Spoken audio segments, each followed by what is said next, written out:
Terus kita langsung mengumpulnya, dan karena orang di sana satu tempatnya, karena banyak pada pulang. Salah satu situ kerja selama.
Funded by the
Cek.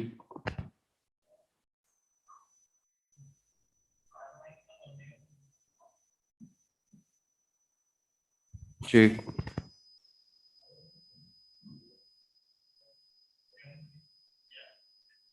Cek. Cek. Cek.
Ladies and gentlemen, the opening ceremony is going to start in 5 minutes.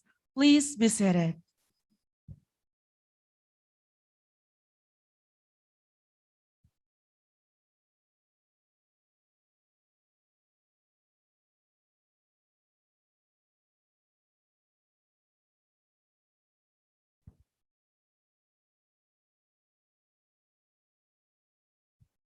Excellencies, distinguished guests, participants, ladies and gentlemen. Assalamualaikum warahmatullahi wabarakatuh. Peace be upon you. Waalaikumsalam warahmatullahi wabarakatuh. Ladies and gentlemen, Let's introduce ourselves. I am Kakan Baguna. I am Nanda Nurfauzia. We will guide you on The first International Conference on Public Health and Medical Science 2021. Good morning, and we are delighted to welcome you to the Zoom online meeting for the opening ceremony of the first International Conference on Public Health and Medical Science 2021, hosted by University of Malahayati, Bandar Lampung, Lampung, Indonesia, coordinated with Higher Education Service Institute 2, LLDIKTI II, with the theme The World in COVID-19. The Honorable the Head of Higher Education Service Institute II, LLDIKTI II, Professor Yuliansyah, SE, M.S.A, Ph.D. The Honorable Rector of University of Malahayati, Dr. Achmad Farich, Dr. M.M. The Honorable Dean of Faculty of Medicine, University of Malahayati, Dr. Tony Prasetya, SPPD Finance. The Honorable Dean of Faculty of Public Health, University of Malahayati, Mrs. Rianti, SP MCAS. The Honorable all keynote speakers, Professor Dr. Taruna Ikrar M.Biomed, Ph.D. from the University of Malahayati, Bandar Lampung, and Indonesia Medical Council. Dr. Dian Kusuma, SCD, MPH from Imperial College, London. Associated Professor Dr. Mesude ULUSEN from Amasya University, Turkey. Frederick Newit Kizi, Ph.D. from Prince of Songkla University, Thailand. The Honorable Parallel Presenters, the Honorable Organizing Committee members, and all distinguished guests participants of the first International Conference on Public Health and Medical Science 2021. The first International Conference on Public Health and Medical Science 2021 is the first conference conducted by University of Malahayati, coordinate and collaborate with the Higher Education Service Institute II, LLDIKTI II, to accommodate exchange of theories, information, and research results among experts of public health and medical science. Excellencies, participants, ladies and gentlemen, we are now going to have the performance of Lampung traditional dance, Sige Penguntan Dance.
Sige Pengunten is the one of the new dance from. This dance is performed in welcoming important guests. This dance is opening situation. Sige Pengunten has its own uniqueness which is found in movement, accompaniment, makeup, and clothing. Sige Pengunten has the meaning on it. It describes happiness and brightness of the heart. This dance is used as a welcome and thank you from the host to the guests who have attended to the event. To all and gentlemen, please turn on your camera.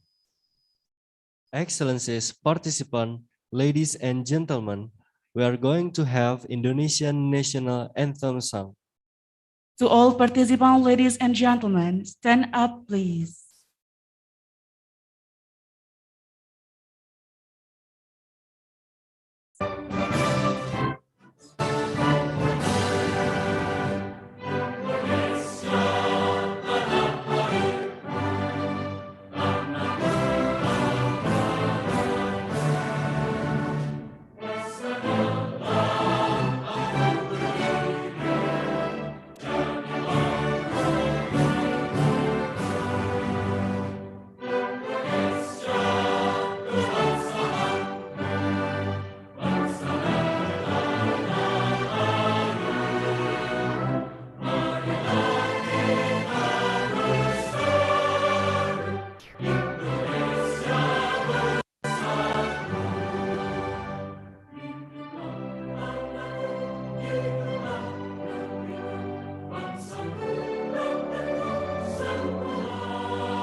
To all participants, ladies, have a seat, please.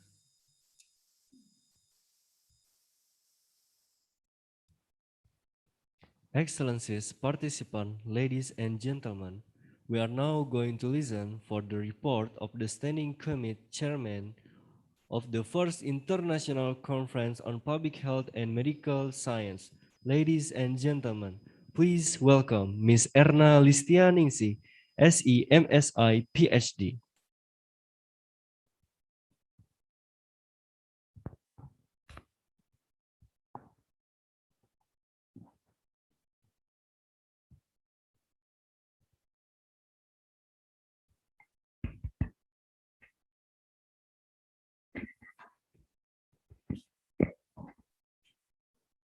Bismillahirrahmanirrahim. Assalamualaikum warahmatullahi wabarakatuh. Good morning, ladies and gentlemen. Peace be upon us all. The Honorable, the Head of Higher Education Service Institute, Professor Yuliansyah, the Honorable Rektor of University of Malahayati, Dr. Achmad Farich, the Honorable Dean of Faculty of Medicine, University of Malahayati, Dr. Tony Prasetya, the Honorable Dean of Faculty of Public Health, University of Malahayati, Mrs. Rianti, Master of Health, the Honorable all keynote speakers in here, Professor Albert M. Hutapea from the University of Advent Indonesia, Professor Dr. Taruna Ikrar from University of Malahayati Bandar Lampung and Indonesia Medical Council, Dr. Dian Kusuma from Imperial College, London, Associate Professor Dr. Mesude ULUSEN from Amasya University, Turkey. Associate Professor Dr. Akhil Erpatil from SMBT, India. Dr. Frederick Ude AC from Prince Songkla University, Thailand.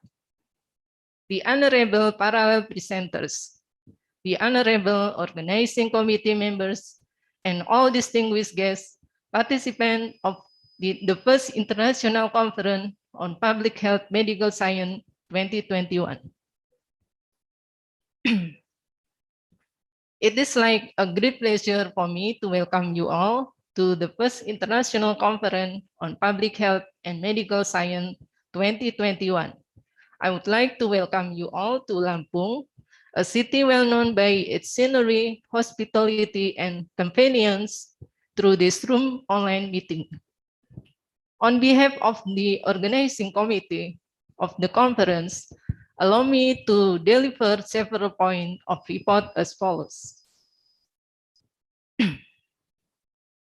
The first International Conference on Public Health and Medical Science 2021 is the first conference conducted by the University of Malahayati, coordinated and collaborated with Higher Education Service Institute to accommodate exchange of theories, information, and research results among experts of public health and medical science. On this event, the committees try to bring up a theme, the word in COVID-19. We believe that the aforementioned aspect play an important role in creating an integrated treatment and gold standard in giving solution on pandemic COVID-19. It is the first international conference on public health and medical science we have. Thus, it will be annual event, hopefully. To all keynote speakers and parallel session presenters will give new paradigm or view on the things about COVID-19 theoretically. They will explain their researchers on this conference. To expand the knowledge of all the participants, particularly Indonesian, we invite several international speakers from UK, India, Turkey, Thailand, and also Indonesia, whom I believe will bring new insight to our understanding, knowledge, or information on COVID-19. In the first International Conference on Public Health and Medical Science 2021, there are 461 participants from 10 countries.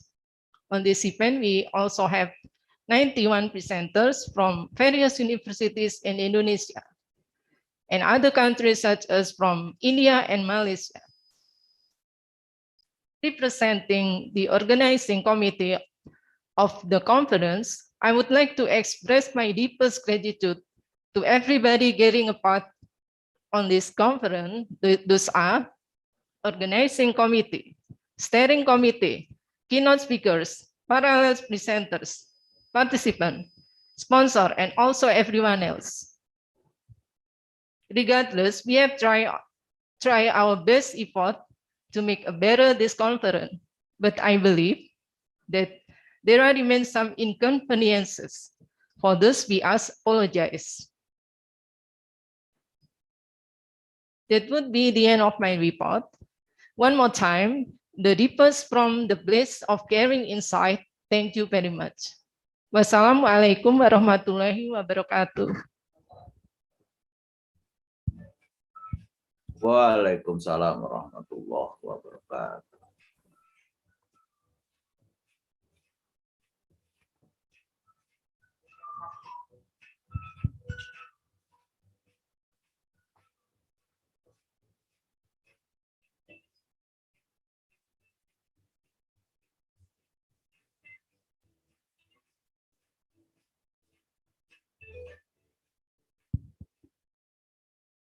Thank you, Ms. Erna Listianingsih, for the report of the Standing Committee Chairman. Excellencies, distinguished guest participants, ladies and gentlemen, now we are going to listen to a welcoming speech from Rector of the University of Malahayati. Ladies and gentlemen, please welcome Dr. Achmad Farich, Dr. MM.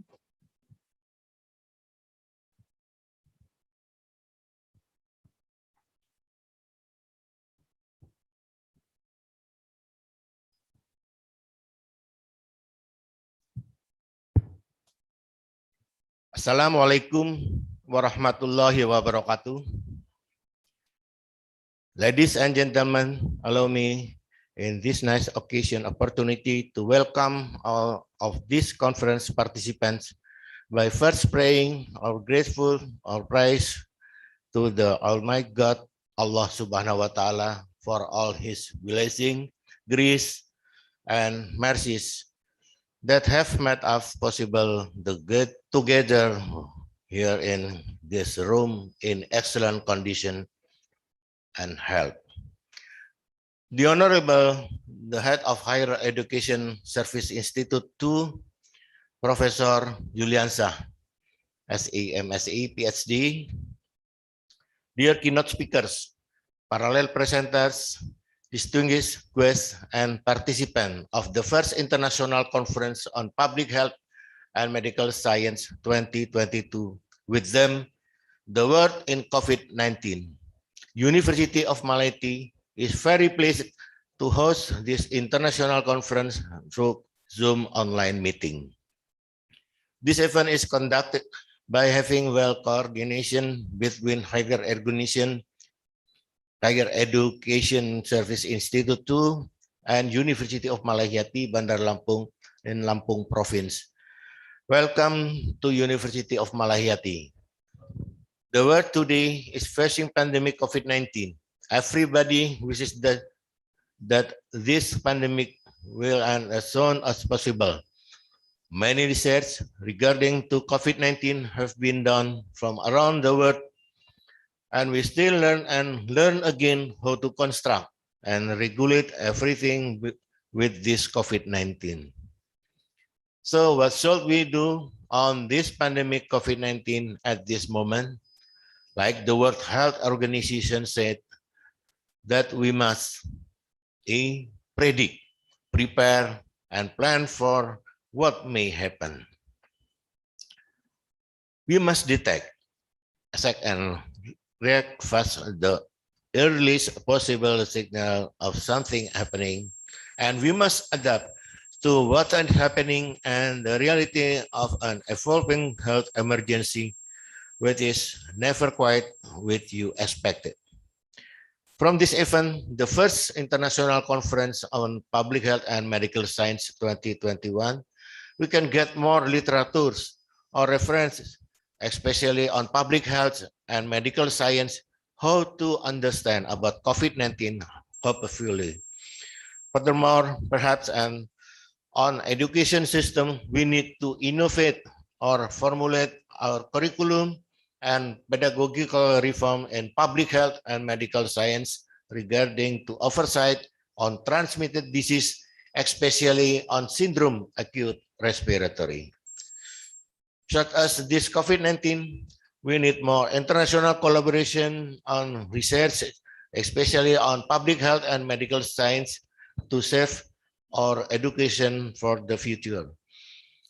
We need to promote cooperation within the many stakeholders, such as lecturers, doctors, nurses, public health workers, and also the others, health or clinical workers, for enhancing this pandemic COVID-19 into endemic COVID-19. Hopefully, we all can significantly give more contribution to the development on public health service and medical science in Indonesia and in the world. And this next occasion, I would like to thank you very much for all keynote speakers. Professor Albert M. Hutapea, MPH, AIFM, AIFO, from the University of Advent, Indonesia. The second, Professor Dr. Taruna Ikrar, M.Biomed, Ph.D. from University of Malahayati, Bandar Lampung, and Indonesian Medical Council. The third, Dr. Dian Kusuma, Sd, MPH from Imperial College London. And the fourth, Assistant Professor Dr. Mesude ULUSEN from M.S.A University, Turkey. The fifth, Assistant Professor Dr. Akhil R. Patil, MBBS MD from SMBT, India. And the sixth, Frederick Newt Ace, Ph.D. from Prince of Songkla University, Thailand. For all parallel presenters, the head of the first International Conference on Public Health and Medical Science 2021 Committee, organizing committee members. To all of our distinguished guests and participants, thank you for being here. Welcome and enjoy the conference. Stay healthy and wassalamualaikum warahmatullahi wabarakatuh.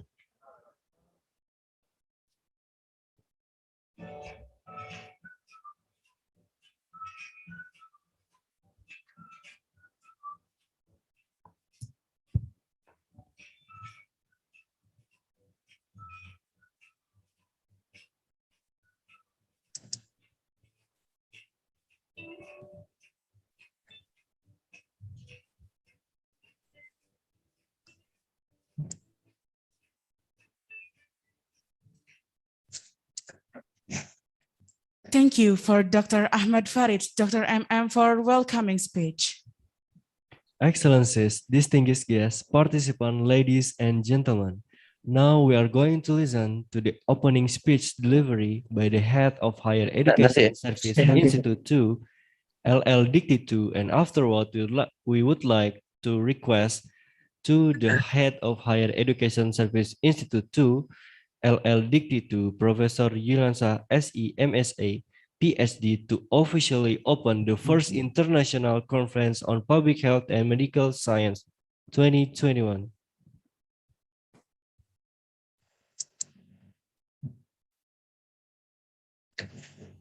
Bismillahirrahmanirrahim. Assalamualaikum warahmatullahi wabarakatuh.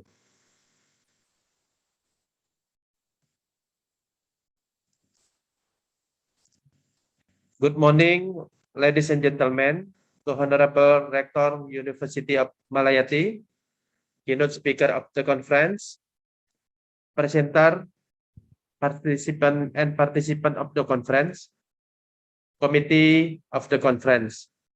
Thank you very much.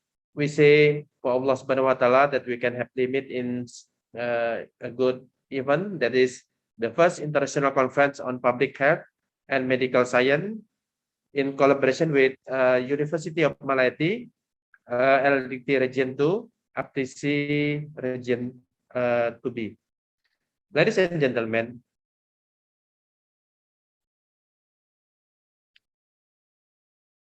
I'm on behalf the head of Agency for Higher Education Service in Region 2, as we say as LLDIKTI Area 2 in southern part of Sumatra, including province of Lampung, South Sumatra, Bengkulu, Bangka Belitung. As we know, we get mandate from Minister of Education and Culture to increase quality in education. Ladies and gentlemen, as we know that a lecture has a significant role as being stated in three Dharma perguruan tinggi, including teaching, doing research, and servicing in community. In order to achieve the ultimate career, lecturers should do research. With these activities, lecturers are not only contribute to academic practice knowledge, but it also help them to increase their career. One of a way to socialize their research contribution is by doing or attending a conference to sharing their finding. It is not debatable that one of the most problem for lecturer in his career is research. Lesser research contribution take a long time for them to achieve their career. So this conference is one of the solutions for them to faster the way to boost their career. We are in LLDIKTI 2 are very welcome, and thanks to University of Malahayati as a host of the conference. I hope we can generate positive atmosphere for lecturer and higher education institute to increase both quantity and quality of research contribution. Before I close migrating, I would like to announce that we still have around 8 to 9 conference this year. So all of you, you can join conference and share this information to others. In addition, we have many activities to increase lecture quality so that all of you, you can visit LLDIKTI web or Instagram for further announcement. By saying Bismillah, Bismillahirrahmanirrahim, the first international conference on public health and medical science are formally opened. Stay healthy and enjoy the conference. Billahi taufiq wal hidayah. Wassalamualaikum warahmatullahi wabarakatuh.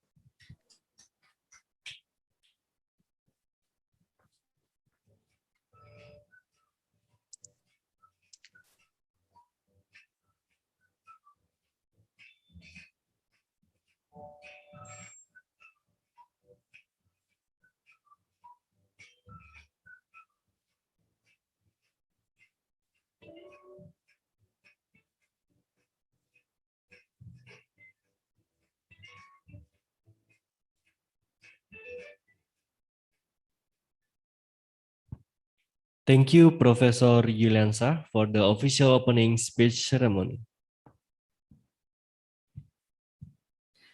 We are now continuing our meeting to the next agenda. That is to hear the keynote speech, which will be delivered by Mr. Frederick Nudi-Easy, Ph.D. from Prince of Songkla University, Thailand. The keynote speech will be moderated by Mr. Shafiq Arisandi, M.Kas. Ladies and gentlemen, please welcome Mr. Frederick Nudi-Easy and Mr. Shafiq Arisandi, M.Kas. Tahu yang udah berangkat di Pindang nama corona semua. Orang itu rata-rata yang di luar negeri banyak yang kena kalau itu benar.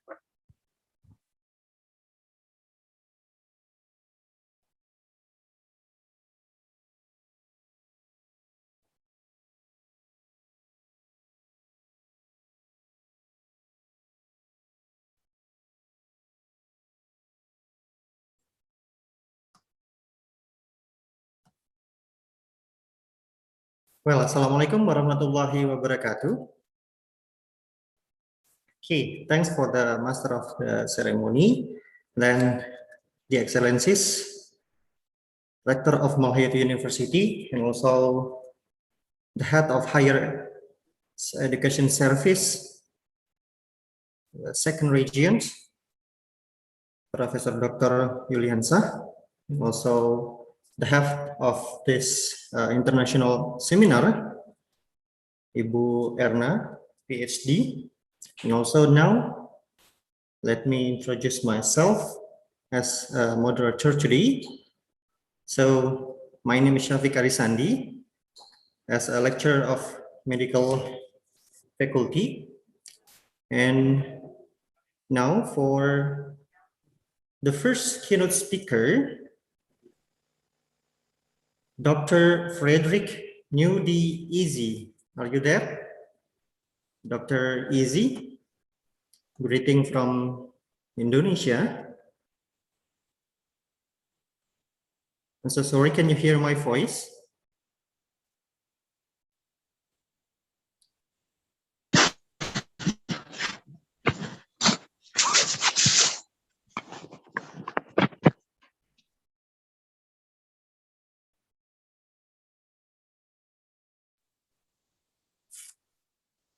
Dr. Frederick Nudi-Easy.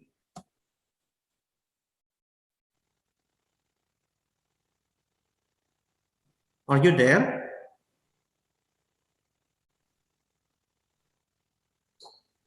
Okay, we just curious about your positions now. Actually, you stay in Thailand, at the Thailand, or just stay in Nigeria. And actually, I'd love to communicate with you for these sessions. I haven't got the information about your paper exactly.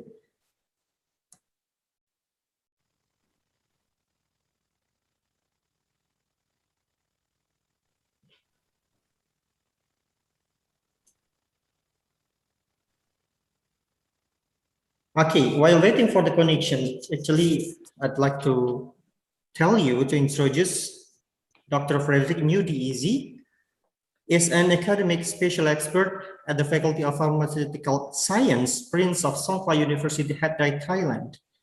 He obtained his bachelor degree or first class honor in biochemistry from Joseph Ayo Babalola University, IKJRKG, where he graduated at the top of his class. With an abiding interest in understanding the therapeutic potentials and moleculars underpinning bioactive from plants, he obtained Master of Science and also Doctor of Philosophy in the biochemistry from University of Benin, Benin City, Prince of Songkla University, Hatay, Thailand.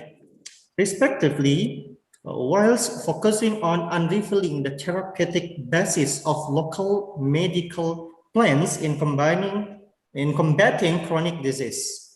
At the epicenter of chronic conditions such as Alzheimer's disease, Parkinson's disease, type 2 diabetes mellitus, and cardiovascular disorder is misfolding aggregations of proteins, oxidative stress, oxidative damage. Plants bioactive, both small molecules such as phenolic as well as macromolecules such as polysaccharides have demonstrated remarkable abilities in the modulations of the chronic degenerative ailment. In the previous decades, Dr. Easy pursued these lines in inquiry with utmost zest.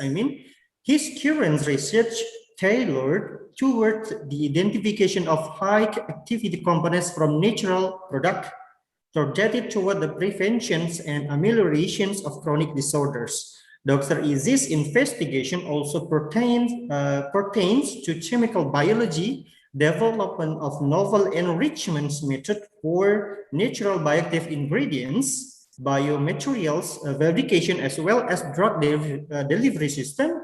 His work has been published in highly reputable science journals, including Food Chemistry Journal, Material Science and Engineering, and Biomolecules Journal.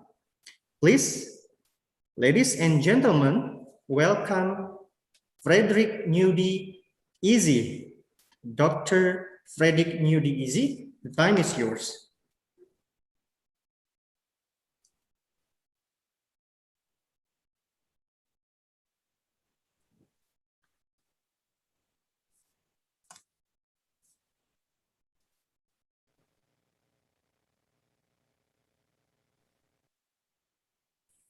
Or any other informations about Dr. Easy, actually.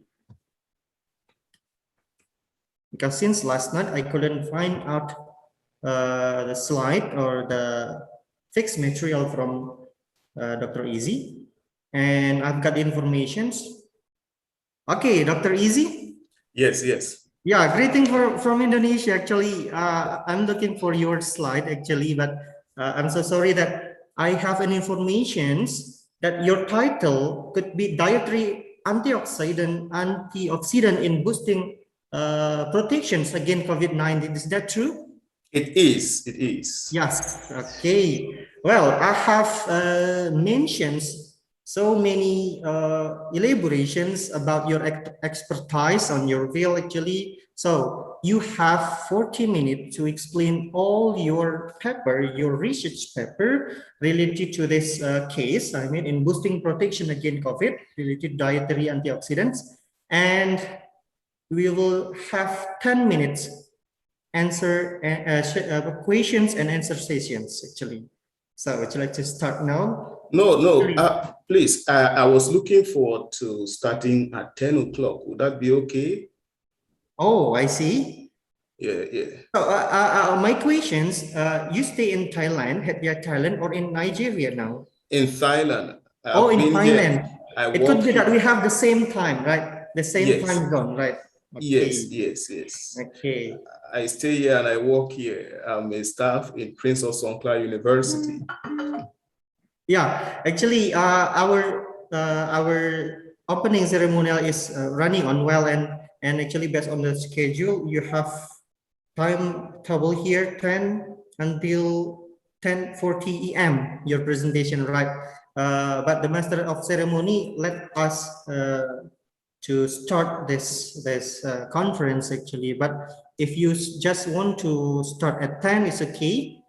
Okay, We will okay. start at 10. Yeah, I will Or start you need some no, preparations there. No, I will start at 10, but can you just use that title as the title of my presentation as the slide? Yes, I don't know if you understand me well.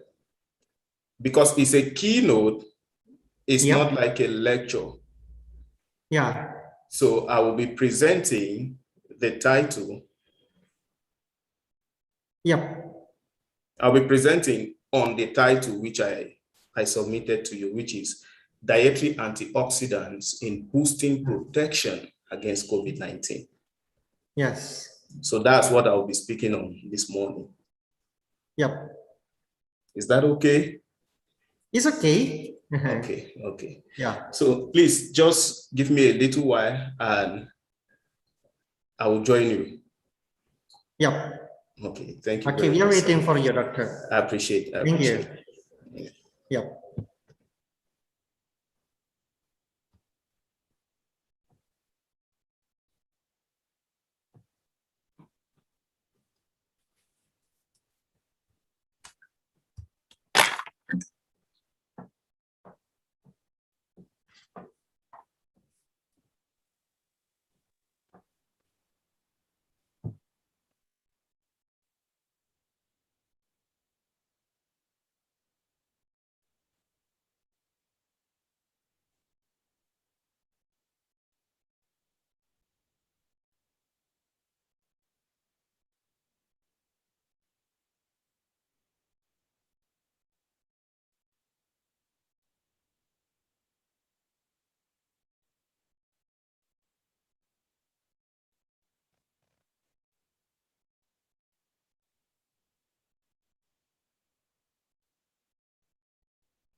For all audience. For all audience, we are going to start our agenda at 10 a.m. with keynote speaker Dr. Easy from Prince Songkla University, Thailand. Thank you for staying on the Zoom meeting.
headset. Yeah.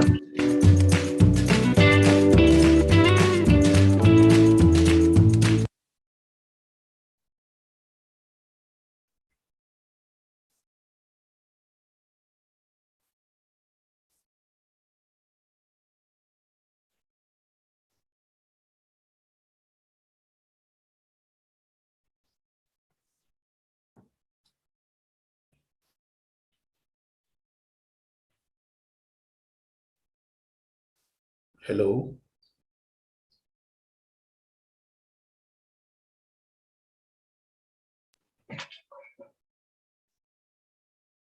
Well, Dr. Easy, is that true? How I spell your name? This is my first time to meet you in this room, actually. Yes, Dr. you are. Easy. You are right on point. It is Dr. Easy. Please. You're very correct in the pronunciation. Okay, yeah. Just want to repeat that. Greeting from Indonesia, Dr. Easy.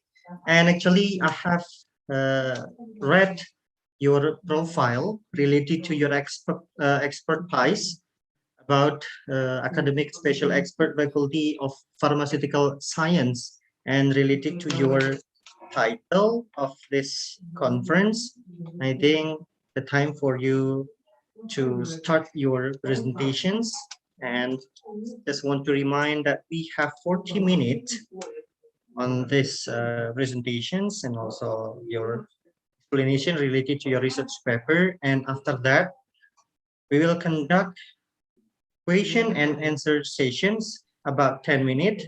And the last, about 2 until 3 minutes, we have a ceremonial gift from the committee.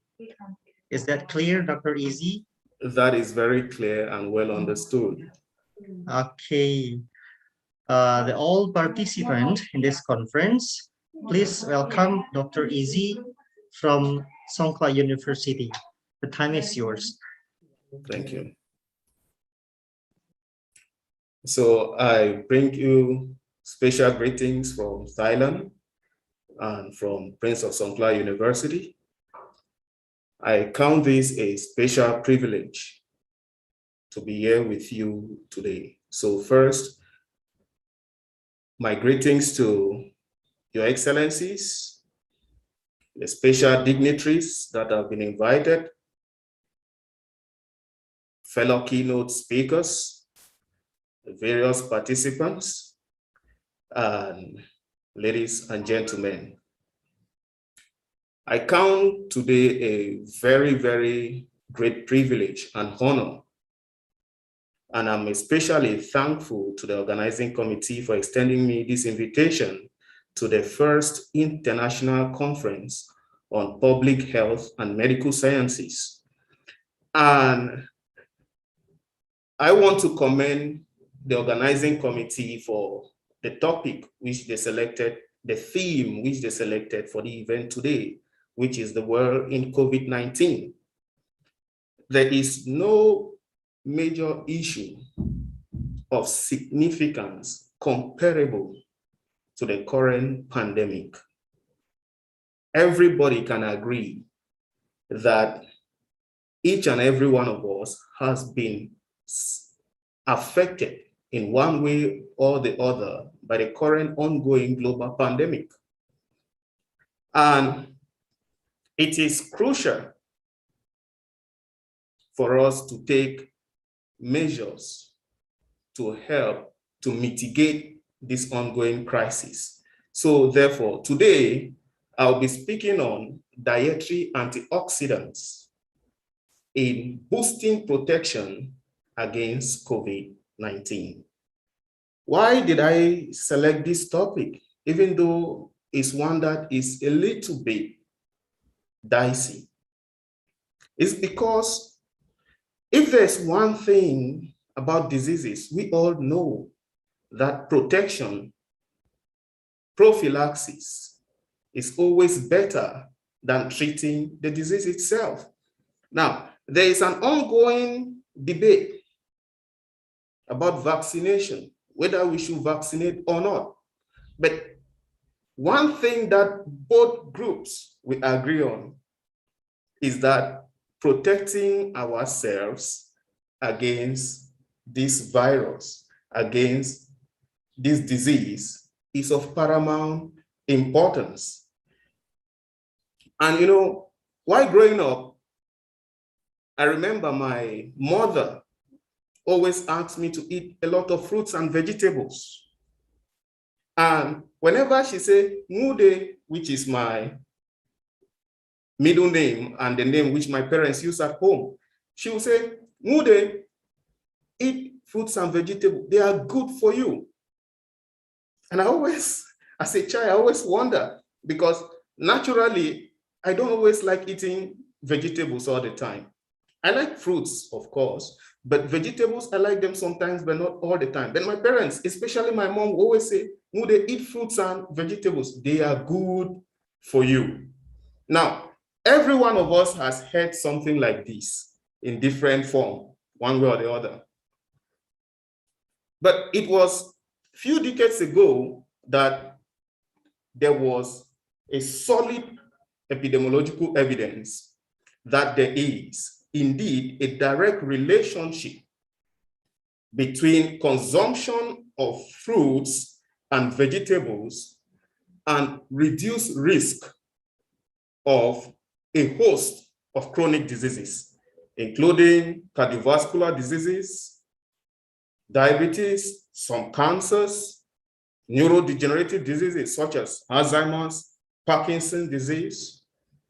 And for a while, biomedical scientists came to figure out that it is more likely that the beneficial health effects that has been noted to come from fruits and vegetables is likely attributed to the antioxidant content of these foods.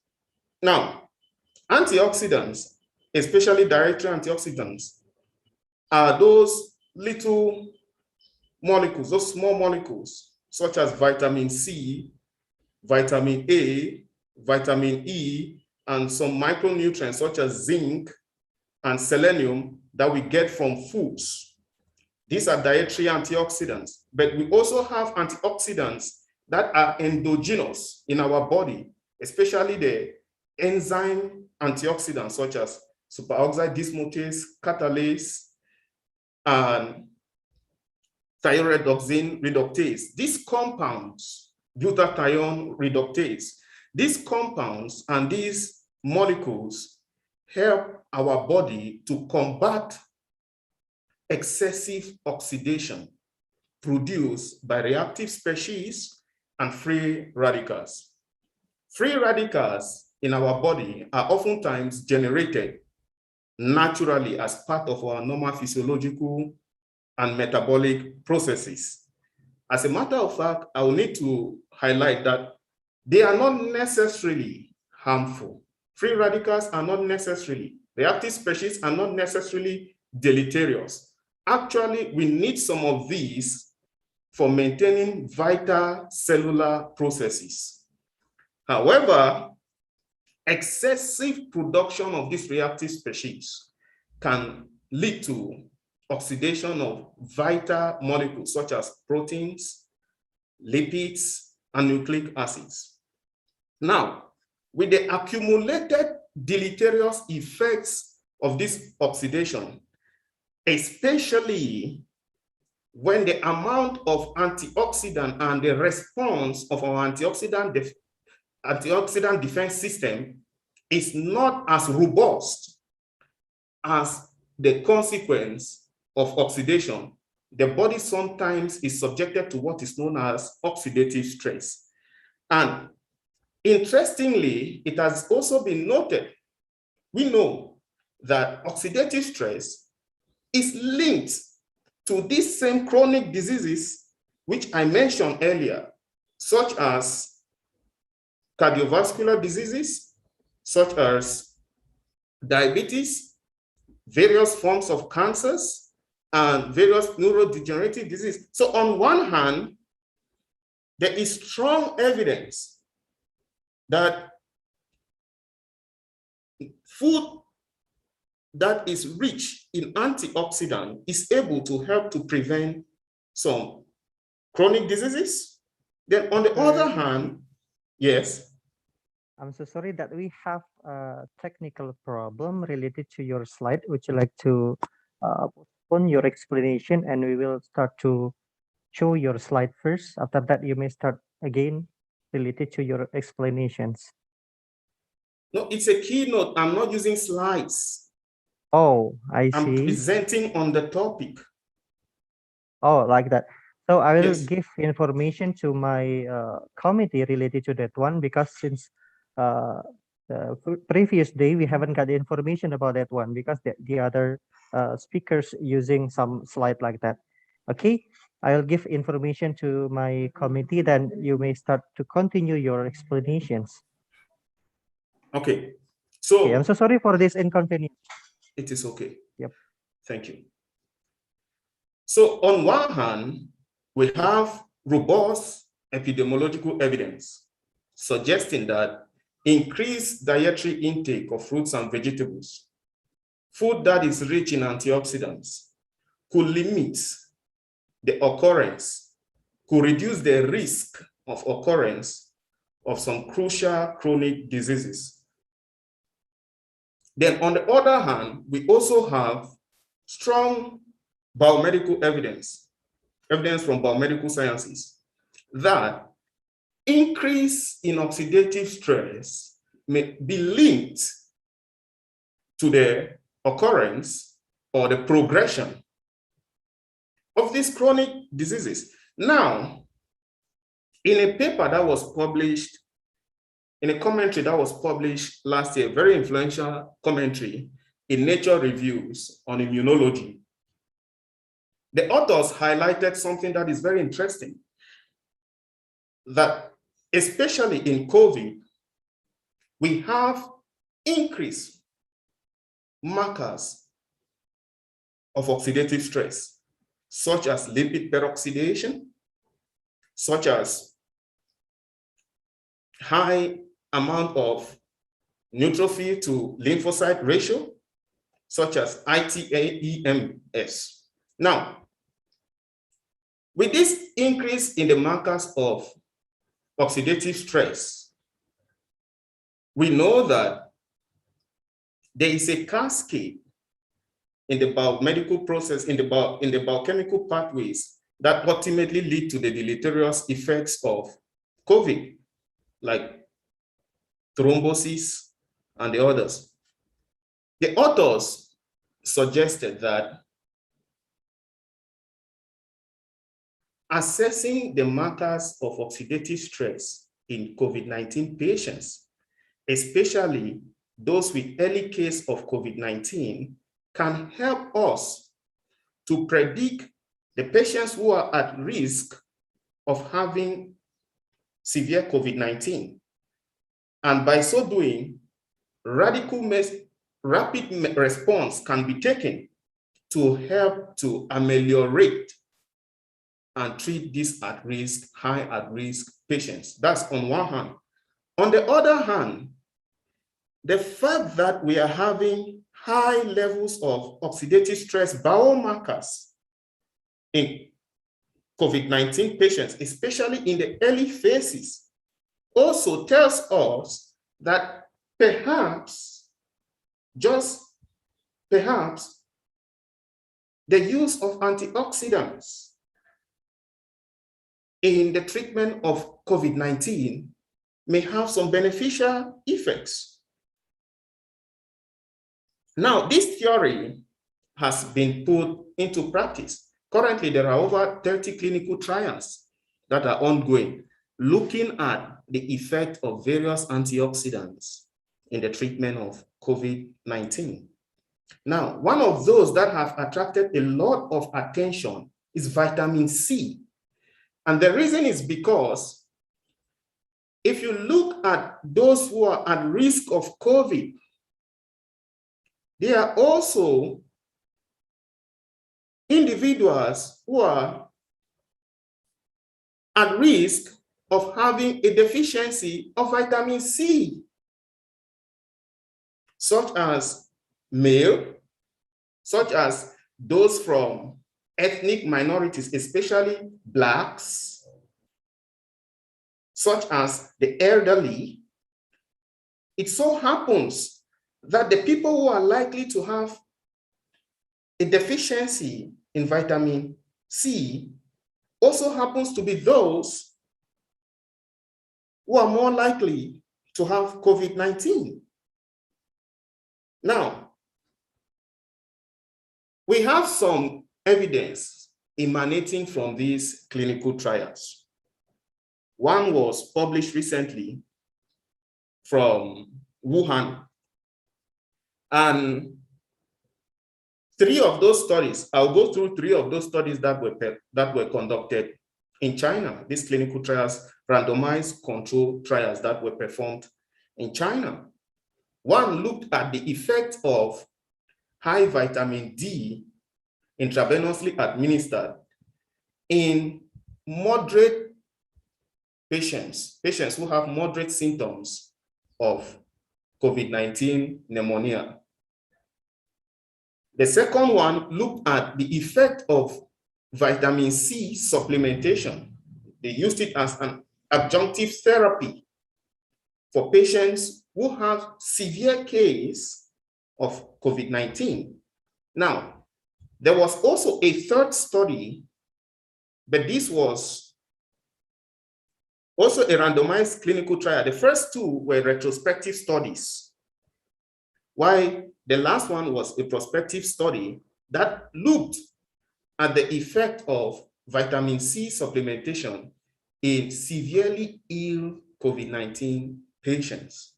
Now, the first two, that is the first two retrospective studies that looked at the use of high intravenous vitamin C in ameliorating COVID-19 symptoms in those who have moderate symptoms and those who were critically ill.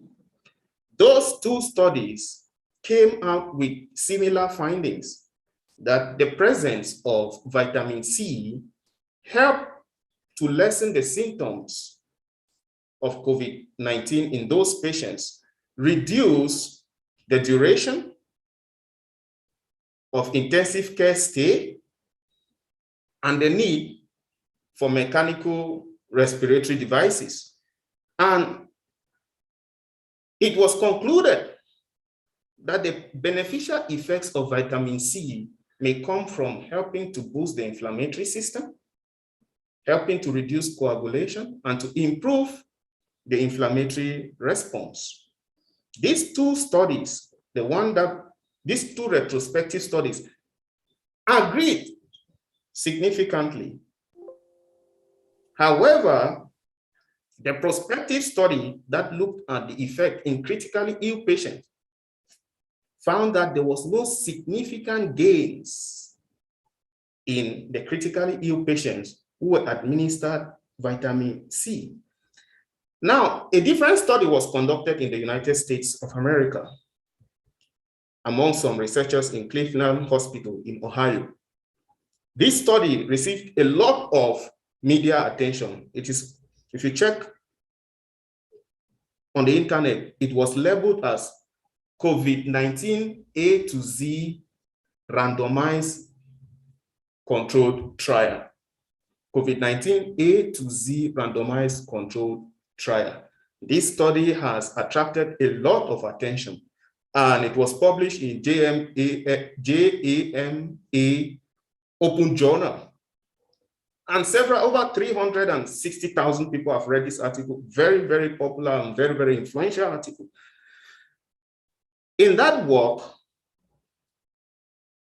the investigators administered high dose of vitamin C and zinc to ambulatory patients.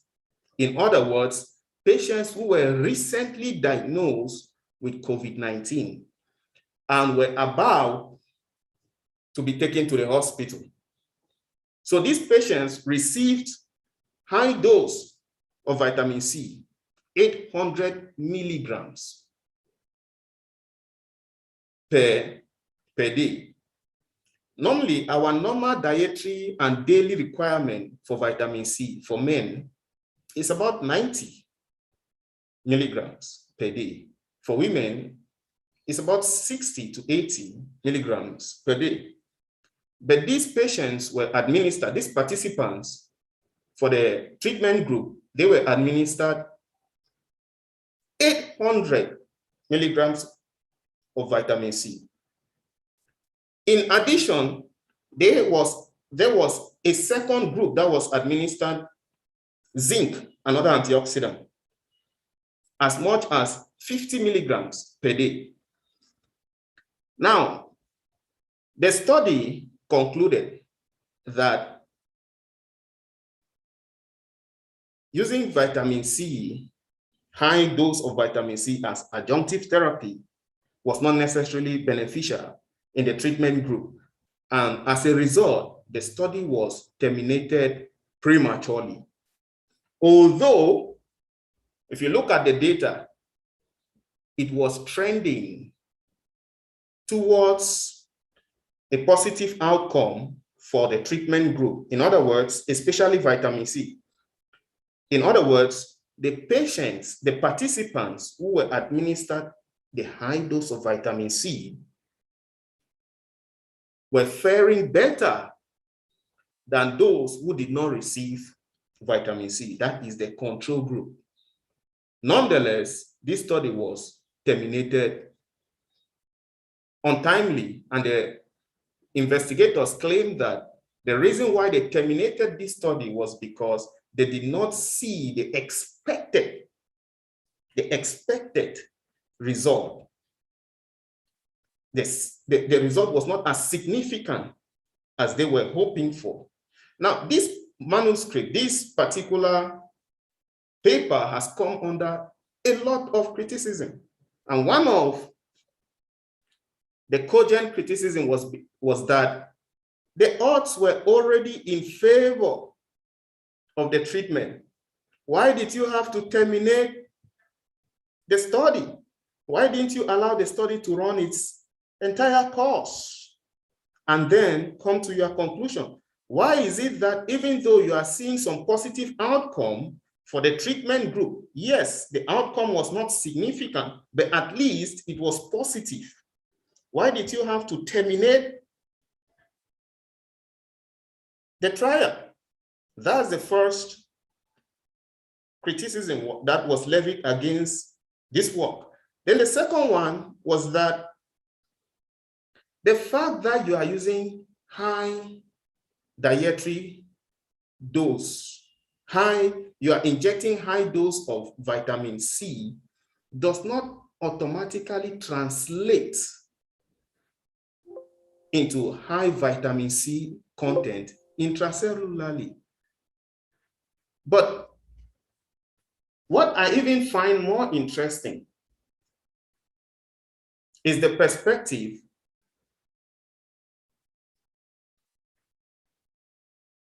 that vitamin C, even though we know that it has immunostimulatory properties, it has antioxidant properties, it has antiviral properties, all indicating that it may be good. Besides, we also know that vitamin C, based on research, has prophylactic effect on common cold, and it can reduce the symptoms and the severity of respiratory syndromes like sepsis and pneumonia. Now, even though we know that the actual benefit of vitamin C may not be its antioxidant effect, but rather its modulatory properties, its effect on the regulation of the genes, in other words, its epigenetic effects on the regulation of genes, such as in the upregulation of antioxidant genes and in the downregulation of pro-inflammatory cytokines. So if we accept that premise that the beneficial impact of vitamin C is on its role in antioxidant proteins and its downregulation of cytokines, pro-inflammatory cytokines, then administering high dose of vitamin C may not necessarily, especially after the patient is down with COVID-19, may not necessarily accrue the benefit that you expect somebody who has been on a healthy diet, rich in antioxidants for a long time, because epigenetic effects takes time.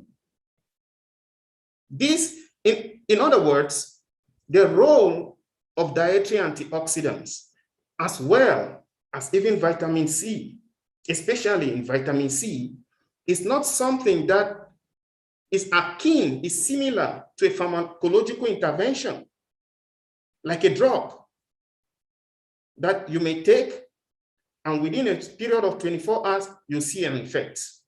Rather, these are benefits that are accrued over a long time. Another way of looking at this is, take, for example, you telling a smoker that quit smoking, and the smoker quits smoking, and then you expect that a few days later, the smoker will get all the benefits of somebody who has never smoked. That is not necessarily what happens. For a person who has been smoking for a long time, after the person quits smoking, it may take over a decade for you to see a reduced risk in cancer in that patient, in that participant. The risk of having cancer from the smoker who quit smoking today does not go down to zero today. It does not go down to zero tomorrow. It does not necessarily go down to zero in the next few months. That risk will take several years to go down. We can look at dietary intervention the same way. That the best case scenario for dietary intervention is when adequate and high content of the intervention, such as dietary antioxidant, is taken over an extended period of time. That is when the body gets conferred with the benefits, such as increase in immunomodulatory activities, increase in antioxidant response, as well as reduce incidence of inflammation, chronic inflammation. Secondly, I want to also point out that in a very interesting study that was published a few years ago in Advances in Nutrition, looking at, because this has been a very, very controversial and conflicting topic, the role of dietary antioxidants in modulation of chronic diseases, in the risk and occurrence of chronic diseases. So in this systematic review, systematic review and meta-analysis, the authors looked at over 40 randomized controlled trials with a total subject number of over 500,000 participants. Now, in that study, they looked at the endpoint which they investigated was all-cause mortality. How does vitamin C? They looked at a whole series of dietary antioxidants, but for the moment, I'll speak on vitamin C. They looked at how vitamin C relates with the incidence of all-cause mortality, the risk of all-cause mortality. And the authors found something interesting, that the relationship between circulatory vitamin C, that's vitamin C in our system, and the risk of all-cause mortality is not linear. It is not non-linear, but rather it has a U shape. So, at the lowest point of that U-shaped curve, you have a daily intake of 125 milligrams. And this is interesting because in most countries, the dietary requirement for vitamin C is lower than 100 milligrams per day for normal individuals. For men, it's about 90 milligrams. For female and women, it's about 80 milligrams. Some countries recommend 60 milligrams. But the range is often more or less between 40 to 120. And in this massive study, the authors discovered that even up till 124 milligrams per day, the individual does not necessarily get the protection that is oftentimes attributed to those who consume high amounts of fruits and vegetables against chronic diseases. Rather, it is only after 125 milligrams per day that the trend starts going up, that we start seeing an improvement and a reduction in the risk of all-cause mortality. So, while for maintaining our normal physiological process, we may need 60 milligrams, 80 milligrams of vitamin C per day,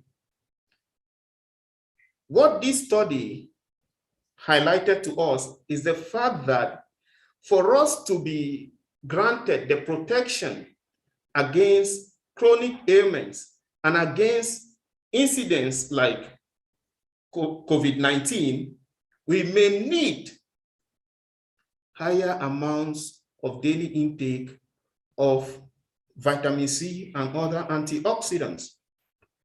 Not necessarily after the onset of disease, but before the onset of disease. And at the moment, unfortunately, although I am hoping that we'll see clinical trials that investigates the effect of vitamin C intake and dietary antioxidants and the risk of COVID-19 occurrence. So far, we have not seen that. There's no clinical trials out there that seems to explore how dietary antioxidants in our body and our antioxidant capacity in the body relates with the incidence, with the occurrence, and with the severity of COVID-19. This is something worthy of consideration because the evidence that we have seen from epidemiological studies on the consumption of fruits and vegetables and other compounds that are high in vitamins, that are high in antioxidants, and the occurrence of chronic diseases and infectious diseases tells us something. It tells us that there is a possibility that higher antioxidant capacity can help to boost our body's protective mechanism against these diseases. So if there's one thing, I'll end with this. If there is one thing that COVID-19 has taught everybody in every country is the fact that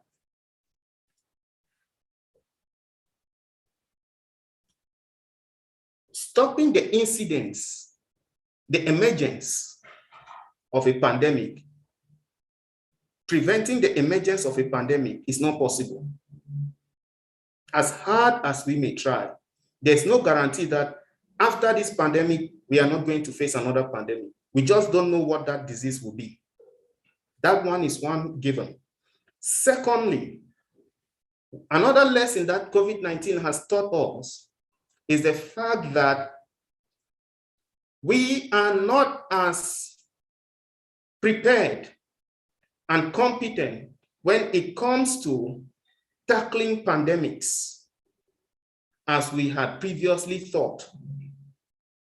And the gradual evolution of the virus, now we have the beta variants, is again pointing to the fact that curtailing, stopping COVID-19 may not be as easy as we once thought.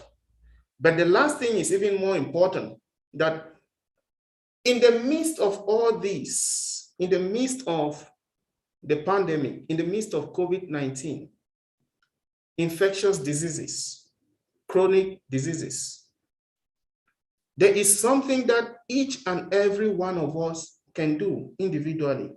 And that something is to help to improve our body's defense capacity. And as we are all seeing that those with a more robust immune system have a better capacity to withstand not only COVID-19 infection,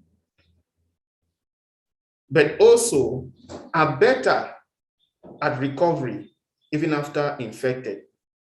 So therefore, improving our dietary intake, especially in sources that are rich in antioxidants, can be seen as one tool in our armamentum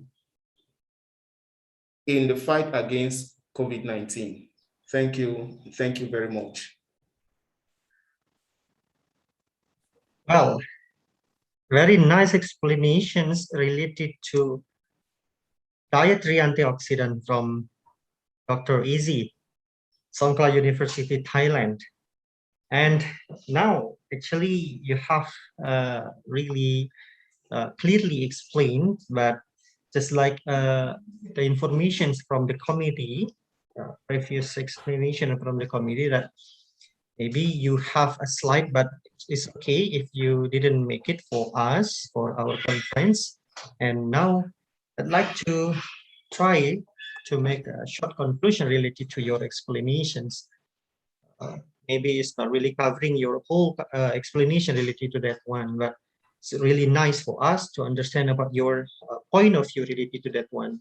Related to dietary antioxidants, it means that in the first or in the beginning of your presentation, you say that protection is better than medications. That the first note that I have get, and also vaccine also is important for against COVID-19, and also related to your childhood memory is related to childhood experiences.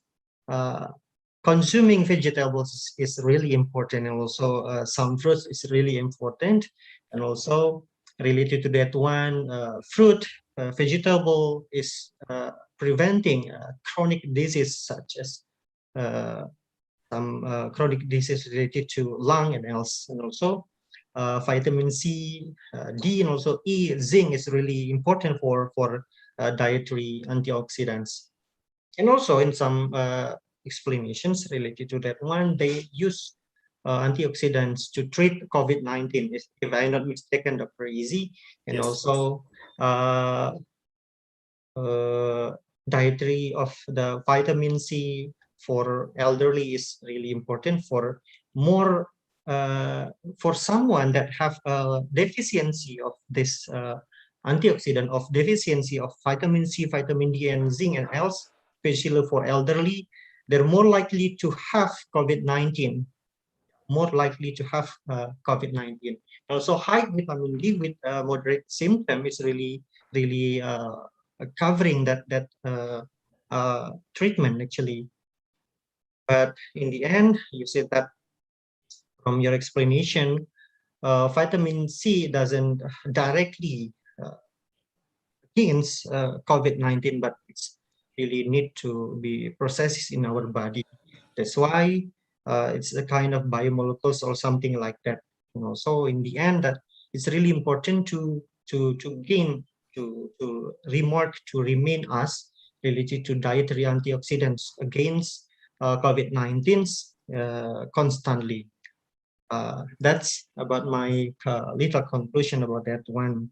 I'm so sorry if we just covering a little information about your explanation, Dr. Izzy. But now we open the next sessions from the whole participant here.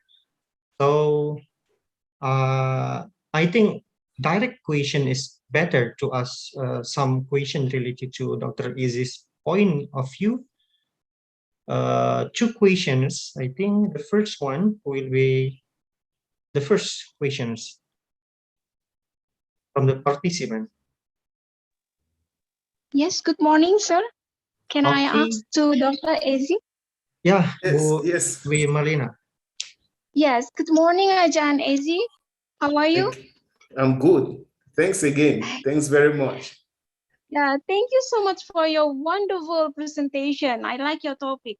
So for vitamin C, I already read several papers also related this vitamin C. So not only for prevention, but also for treatment of COVID-19. So my question is it, like you said, with the high doses, so in conclusion, it can play a role as a virucidal, right? So is it possible? Yeah. So is it possible because the presence of copper or iron from the vitamin C? So this agent, I mean this compound active, can play a role as a virucidal? Yes, it can. It has a role as a virucidal. Okay. Yes. Yes. I think I do. But I really do agree with. But with you. I want to highlight something. I want to highlight something because the beneficial effect of vitamin C as a virucidal agent against COVID-19 is preventing the virus from taking hold. Okay. Preventing. Okay. Yes, the virus from taking hold. That is, our body produces ACE2, which ACE2, that's angiotensin converting enzyme 2, which acts as a receptor for the virus. The virus needs ACE2 to get into our body. Okay. So vitamin C has a role in suppressing, for example, the production of ACE2. It attenuates the expression of ACE2, and by so doing, the virus lacks receptors to get into our respiratory cells. That's one. So after the virus is already in the system, in the host system, it becomes less effective. That is one way to look at it. The effectiveness is better before the virus takes a hold on the host system. Okay. You mean before in the host cell, in the host system? Yes. Yes. Okay. Okay. But that does not mean it does not have any efficacy as an antiviral agent. It does. But you get a considerably higher effect as a prophylactic antiviral. Yeah. I do understand. Because I read one paper also that they mentioned vitamin C can reduce the cytokine storm. So it's very interesting, right? So I just want, so I want to know the real mechanism, like as we know, however, bacteria and virus, they're quite similar, right? They have cell wall also. So why maybe one paper that I read, the presence of copper and iron can maybe break the cell wall or something. The mechanism, because I just work in bacteria, not not clear with virus. Yes, Ajandiwi. I am, I am a little bit more careful in mechanistic work. That is when we do in vitro work, and when we do in vitro, work, and when we do with cells, even sometimes we do in vitro work with cells, the cell-based in vitro studies. I'm a little bit more careful when we use one agent and we look at one response, because in our body is not the same way. Our body is a multi-component system. And these agents that we take, for example, dietary antioxidants, now not as vitamin C supplement per se, but as, for example, a vegetable that is rich in vitamin C, or a fruit that is rich in antioxidants, you may have synergistic effects. Yes. Which, if you take only vitamin C and you examine the vitamin C under clinical condition, it may not reproduce that same effect. Okay. And that has been one of the big criticisms that antioxidants, dietary antioxidants, for example, have faced. That when you take a particular dietary antioxidant and you try it in clinical research, it does not reproduce the effect that sometimes people expect. Yeah, exactly. So why some studies, just in vitro studies, already proved, but in vivo not confirmed yet, Dr. Yes, Izzy. not only that it's not confirmed, but one must be careful because there's a possibility it may not be the same. Yes. Okay, it's very clear for me. Thank you so much, Dr. Izzy. Thank you very much, Ajandiwi. Thank you so much. Have a nice day. Thank you, Mr. Thank you very Safis. much. Yes, thank you very much, Ms. Dwi. Actually, I just showed two experts discussing about vitamin C. In this case, actually, expert in bacterial and also in virus like that. So, yeah, just wondering how expert that you explain about that vitamin C, especially for Ms. Dwi also say that vitamin C in some journal or in some scientific paper can against cytokine storm, something like that, and also Dr. Easy has explained more about that one. And I think we have one more questionnaire, short questions. I think hopefully that can cover our meeting today. One more questionnaire for Dr. Easy. Is there anybody want to ask questions?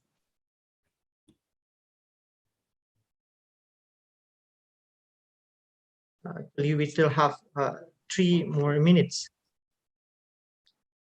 from the participant.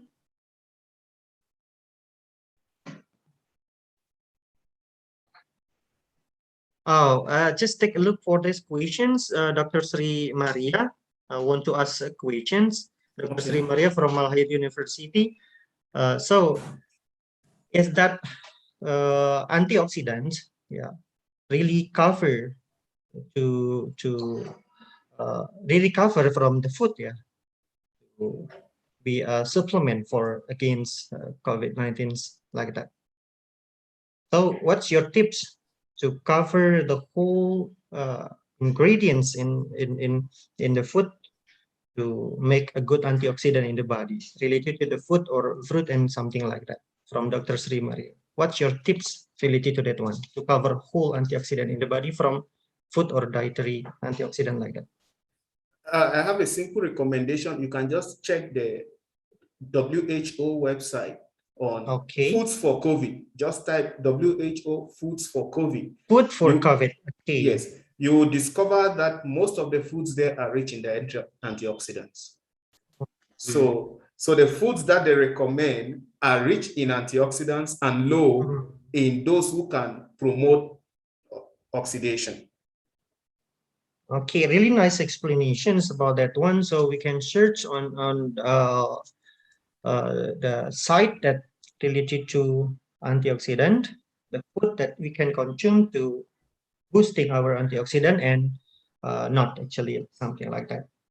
Okay, Dr. Easy, and now we are waiting for the ceremonial gift from the committee to Dr. Easy, and also thank you very much. I am Shafiq Arisandi, and also Dr. Easy.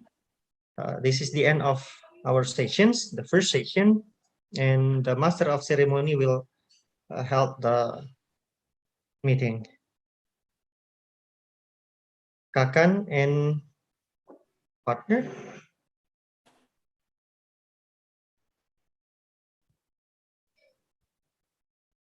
Is that true? Based on our schedule that now we have ceremonial gift. Please, Master of Ceremony will take over the schedule for the event.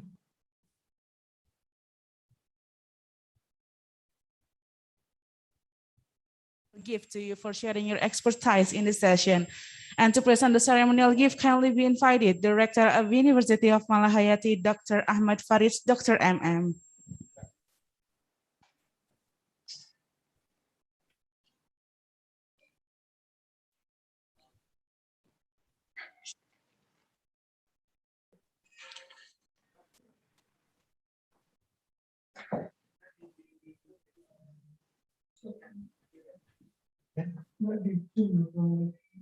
Iya, harusnya di Zoom.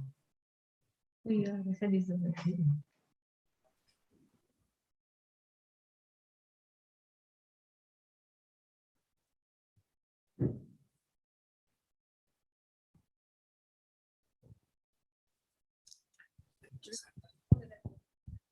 Okay, now we will hold a photo session to keynote speakers. The Dean as well as participants all welcome to take a position.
Thank you for Ms. Dr. Easy and Mr. Shafiq for this discussion.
Ladies and gentlemen, the next session is going to start in 5 minutes. Please be seated.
Ya, halo. Oke. Oh iya, iya. Nanti saya selesai. Oke.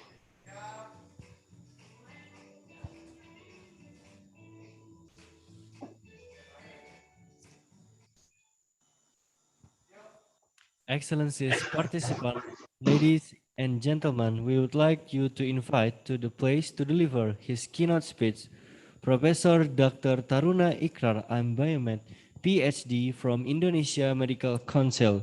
The keynote speech will be moderated by Mr. Syafiq Arisandi, M.Kas. Ladies and gentlemen, please welcome Professor Dr. Taruna Ikrar, M.Biomed, Ph.D. and Mr. Syafiq Arisandi, M.Kas.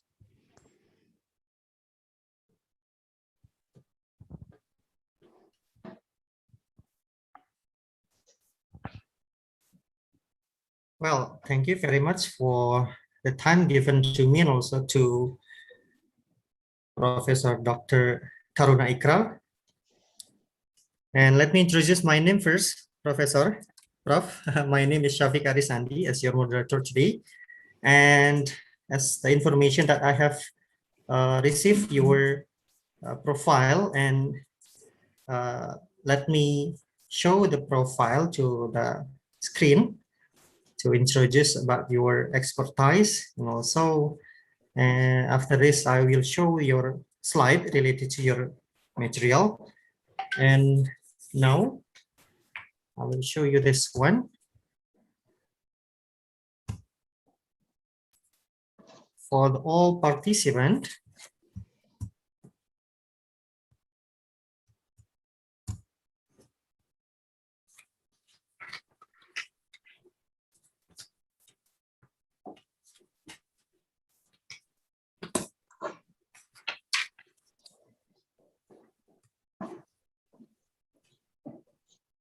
okay, Professor Dr. Taruna Ikrar, M.D. M.Biomed Ph.D. Is an internationally recognized physician, biomedical scientist, biomedical educator with more than 20 years of progressively responsible experience in practicing medicine as licensed physicians at private and public government hospital. Conducting biomedical research in university and also hospital setting, providing formal academic curriculum development and instruction for undergraduate, doctoral, and postdoctoral biomedical education program in university and also hospital settings. Exercising supervisory management, also professional development of clinical and research staff in university and hospital settings. Over the past decades, Professor Ikrar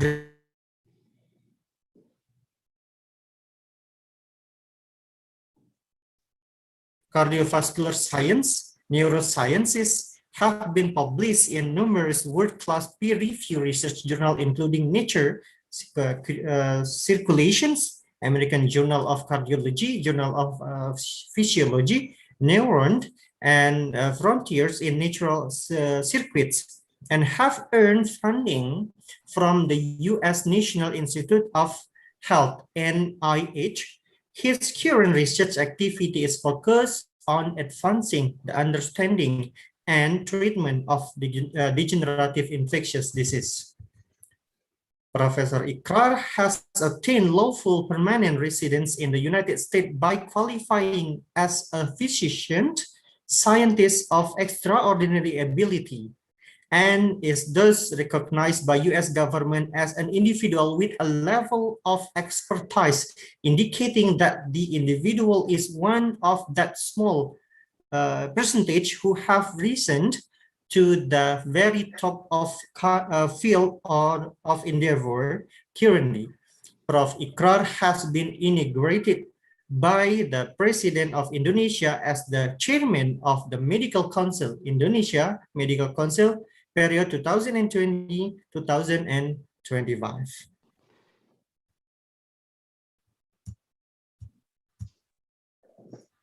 Well, ladies and gentlemen, please welcome Professor Dr. Taruna Ikrar.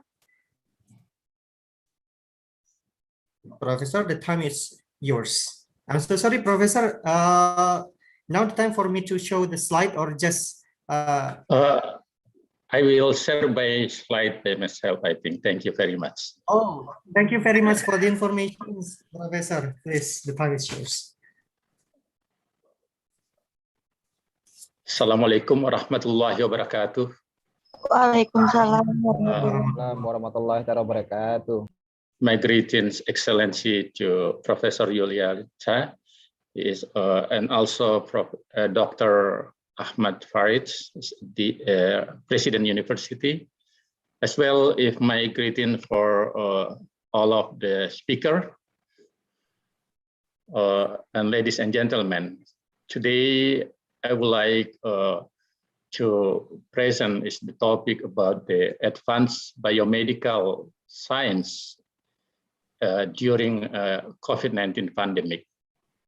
As well, ladies and gentlemen, it's really pleasure for me to present this topic because this the era we are all of us is struggling and hustling during this pandemic. A lot of impact for this disease.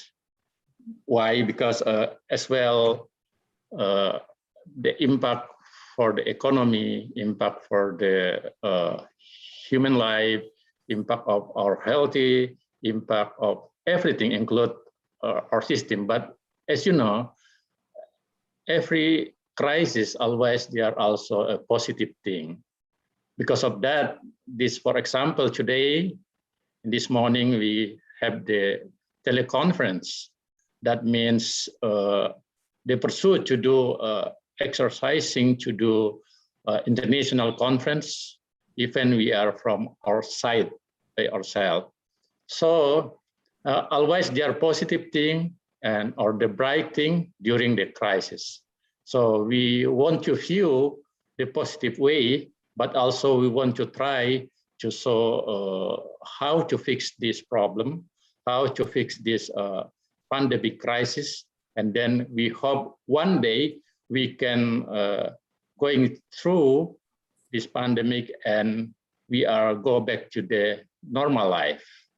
So to make systematic of my presentation, I would like to share my screen.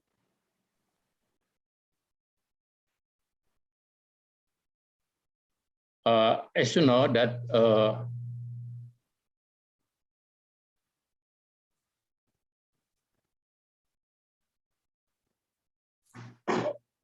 I think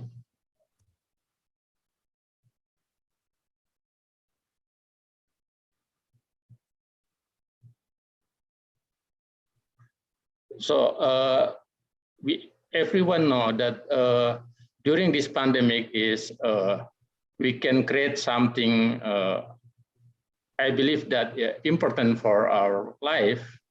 So regarding that, we saw that in advanced biomedical science during the COVID-19 pandemic, they are positive way they can support as well. All of the scientists struggle to figure out how this disease can be fixed. So I would like to introduce around 10 points about the, this pandemic condition. Regarding that, everyone know that during this situation, we also know that we are the era of globalization.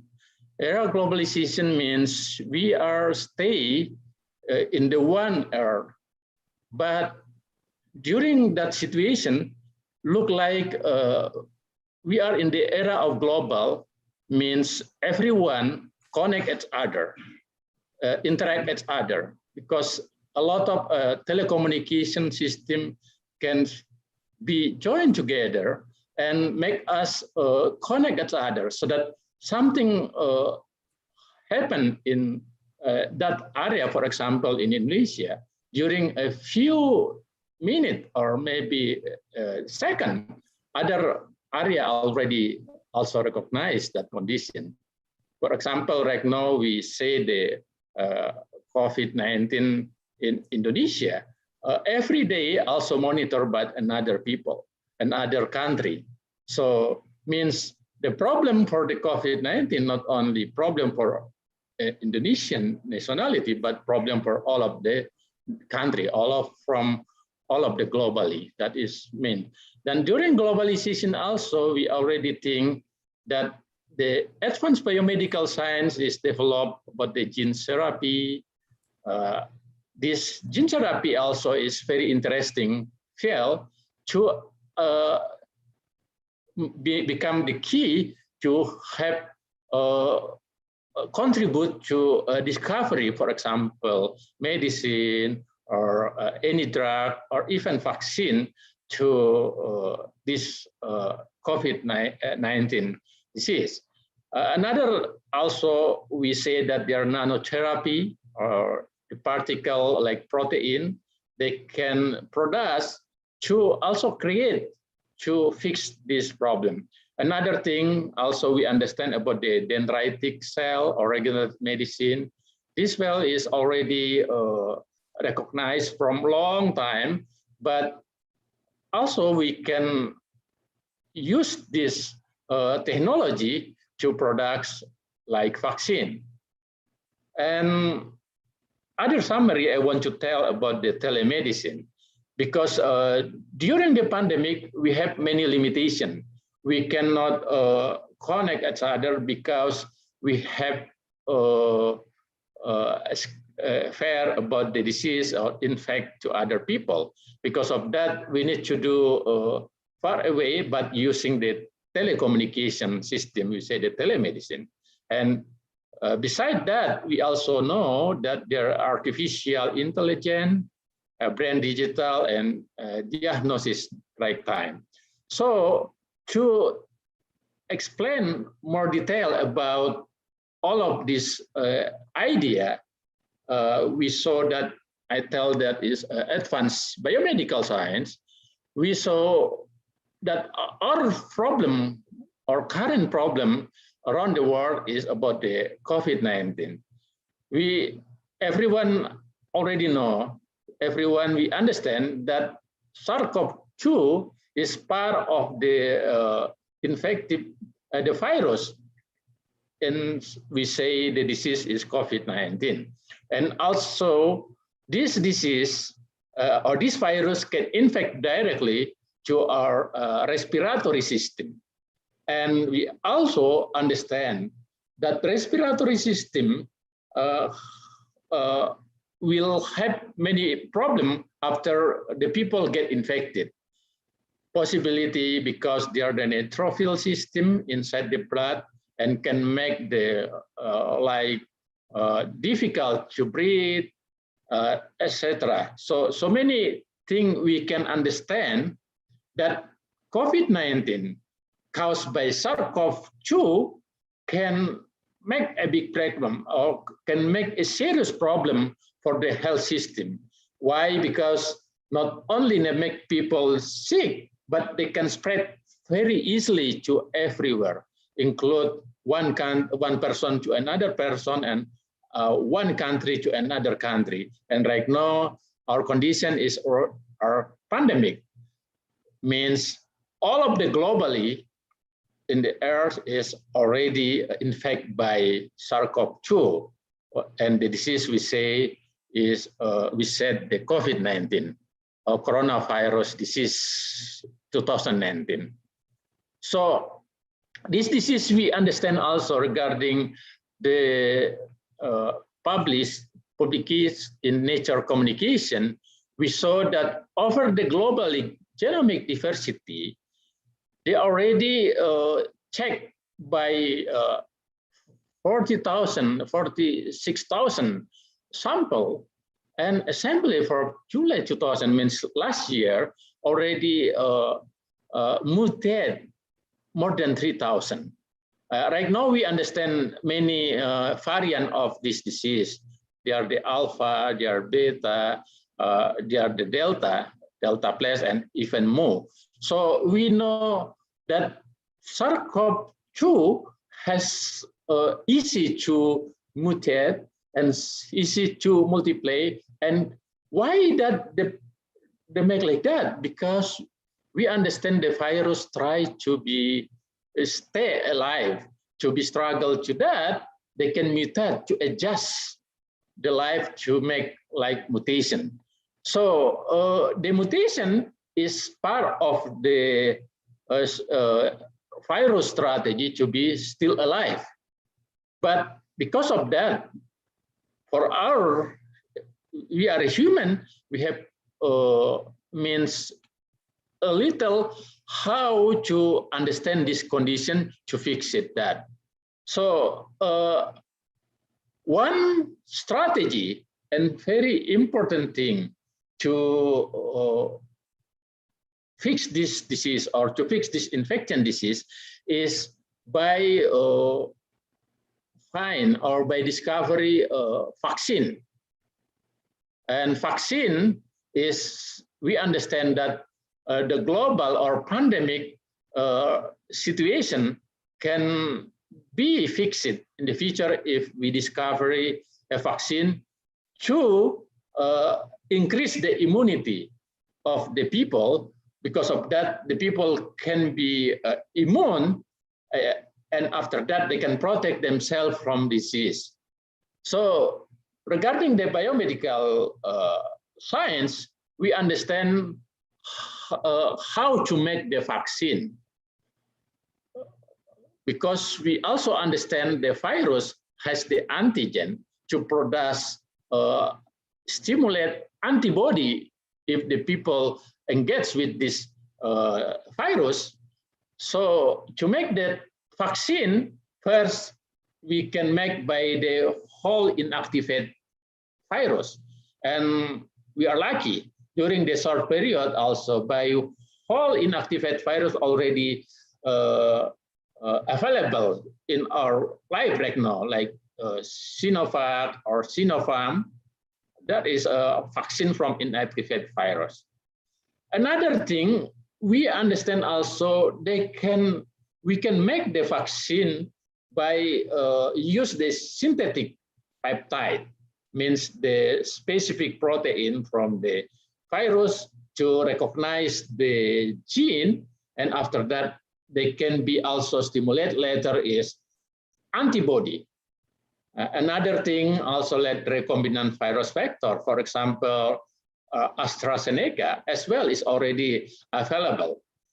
And as well, there another technology we say we use like specific protein, a very small protein, we say mRNA vaccine. And also this wonderful, the nanoparticle technology can be available right now too, with a very high effectiveness, more than 90%, for example, from Moderna or Pfizer. Another thing also, based on we say the cell dendritic or immunotherapy, as well right now is many or some institute already do research for clinical trial, include, for example, dendritic vaccine. So I would like to summarize two products the vaccine based on the biomedical advance. We can exactly from three things. We can do gene synthetic. This means we products based on the genetic. Number two, we can product vaccine also by use the peptide. And number three is use the protein. And regarding the biomedical advance, to specify about the gene editing or CRISPR, we understand that this is really very amazing technology. Why? Because we can create, also we can editing the the genome system to produce specific protein, include gene therapy in the future. And another thing, I would like to explain more about the 2 nanoparticle based on the vaccine. We say the mRNA or messenger RNA vaccine. This vaccine already approval by US and also already come to our country. They say the Moderna BNT 1620 and also from Pfizer is mRNA 1275. Regarding that, how this technology can produce antibody and how this technology can we use it for our immunity. We do understand that during we on this already recognize the gene of SARS-CoV-2. After that, the science can make by specific technology, they say nanoparticle, and they produce the specific protein with long around more than 1,000 amino acid. After that, that can be produced to our body. Like this mRNA vaccine, the synthesized protein with connect to the mRNA, and then the mRNA vaccine, they can inject to our body, and based on the clinical trial, is very good condition because the effectiveness is, for example, Moderna has effectiveness around 94.5%, and Pfizer mRNA 1273 it has effectiveness around 95%. Belonging to that, what does that mean?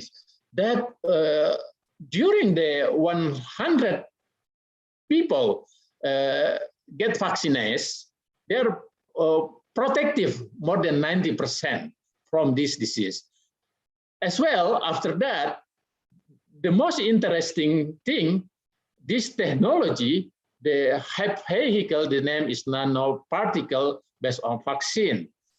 How it works means after they can make this vaccine, they can, as we know, inside our cell, there are two plasm. They are inside the cytoplasm, also they are nucleoplasm. And after the people get vaccinated by this vaccine, then the body will create a specific cell memory. And then after that, cell memory will trigger the specific antibody, and they recognize this virus. Because of that, another time the people can infect by the SARS-CoV-2 already protective. And of course, I will show you later also how the effective vaccinized to again this COVID-19. Another technology I would like to introduce in this seminar, we say the dendritic cell vaccine. You know, we understand our body, that our body, they are two specific system. They say we can get immunity, and then we can get protect from our body from artificial, also as well from humoral from our body. So, for example, how we produce vaccine from dendritic cell. Like in this picture, I show you that we just collect the blood around 40 milliliter, and after that we isolate monocyte by apheresis, and after that we specificate to put this monocyte in the specific place inside the laboratory, and after that by using technology the name chimeric antigen receptor T, means we cut the particle from the virus to stimulate the antigen, and then after that we put together inside the special cave in laboratory within around 1 week, and after that the body, the monocyte can become dendritic cell with the specific cell memory. We say the antigen presenting cell, and then after that we can inject to the patient, and after that they can multiply as well, can stimulate the immune system, humoral and cellular antibody. So after that they can also predict and protect our body from this virus. This technology even is not available yet, but I think already going to the phase 3 clinical trial. Because of that, I believe during this pandemic is very interesting. We have crisis, but we have the bright way by people, by the scientists try to figure out to protect the people by using their knowledge, their expertise, and also the knowledge. Between that, we saw very short period, around only 1 year, we already produced a lot of vaccine available already, and then this vaccine already get emergency use authorization from FDA. So that's the bright way that I believe we can fix this pandemic, and we can going through to be the normal life in the future, and then the human become more strong and become stronger. So why I explain about the vaccines, because we know there are interesting data I want to show here. How we compare 3 countries, United States, India, and Indonesia. You saw that during around 2000, United States is very bad situation. They struggle with COVID pandemic until around November or December 2020. And after, the case every day almost around more than 500,000. And then after that, they get vaccinated during around January in America. And finally, after the majority people in America get vaccinated, the case is very low. And even now even there are a new type of variant, the condition mortality rate, the people get infected in America is still very low. And the same thing in India. And right now Indonesia is increased, and after they get also protocol is, and then after that we COVID-19 in Indonesia also get control. Because of that, we believe vaccines is effective, very effective to control this disease, to control the COVID-19, and then we have regularly in the future, if there are a new case, I believe we can going through and again this COVID-19, and we can go back to the normal life. That's how effectiveness of vaccine. So, like I tell in that situation, I would like also, because I'm part of the government, I would like to tell how Indonesian government try to fix the COVID-19 during the case is very high. Regarding that, promoting the health telemedicine, the Minister of Health by the decree of 2019 already decree about the telemedicine, and as well to apply this telemedicine during the COVID-19, during the Indonesian or Jakarta, etc., and Sumatra, Java Island, Bali Island is locked down, and case is very high. So we want to apply the telemedicine technology to help the people, because during that time we understand so many the hospital is I don't want to say collapse, but it's already over capacity, and because of that, some of the people have disease, have infected with COVID, just stay at home. We say the isolation or self-isolate. or isolasi mandiri. But as you know, to help the doctor, to help the people, to help the patient, by apply the technology, we say the telemedicine, there are some technology they use it.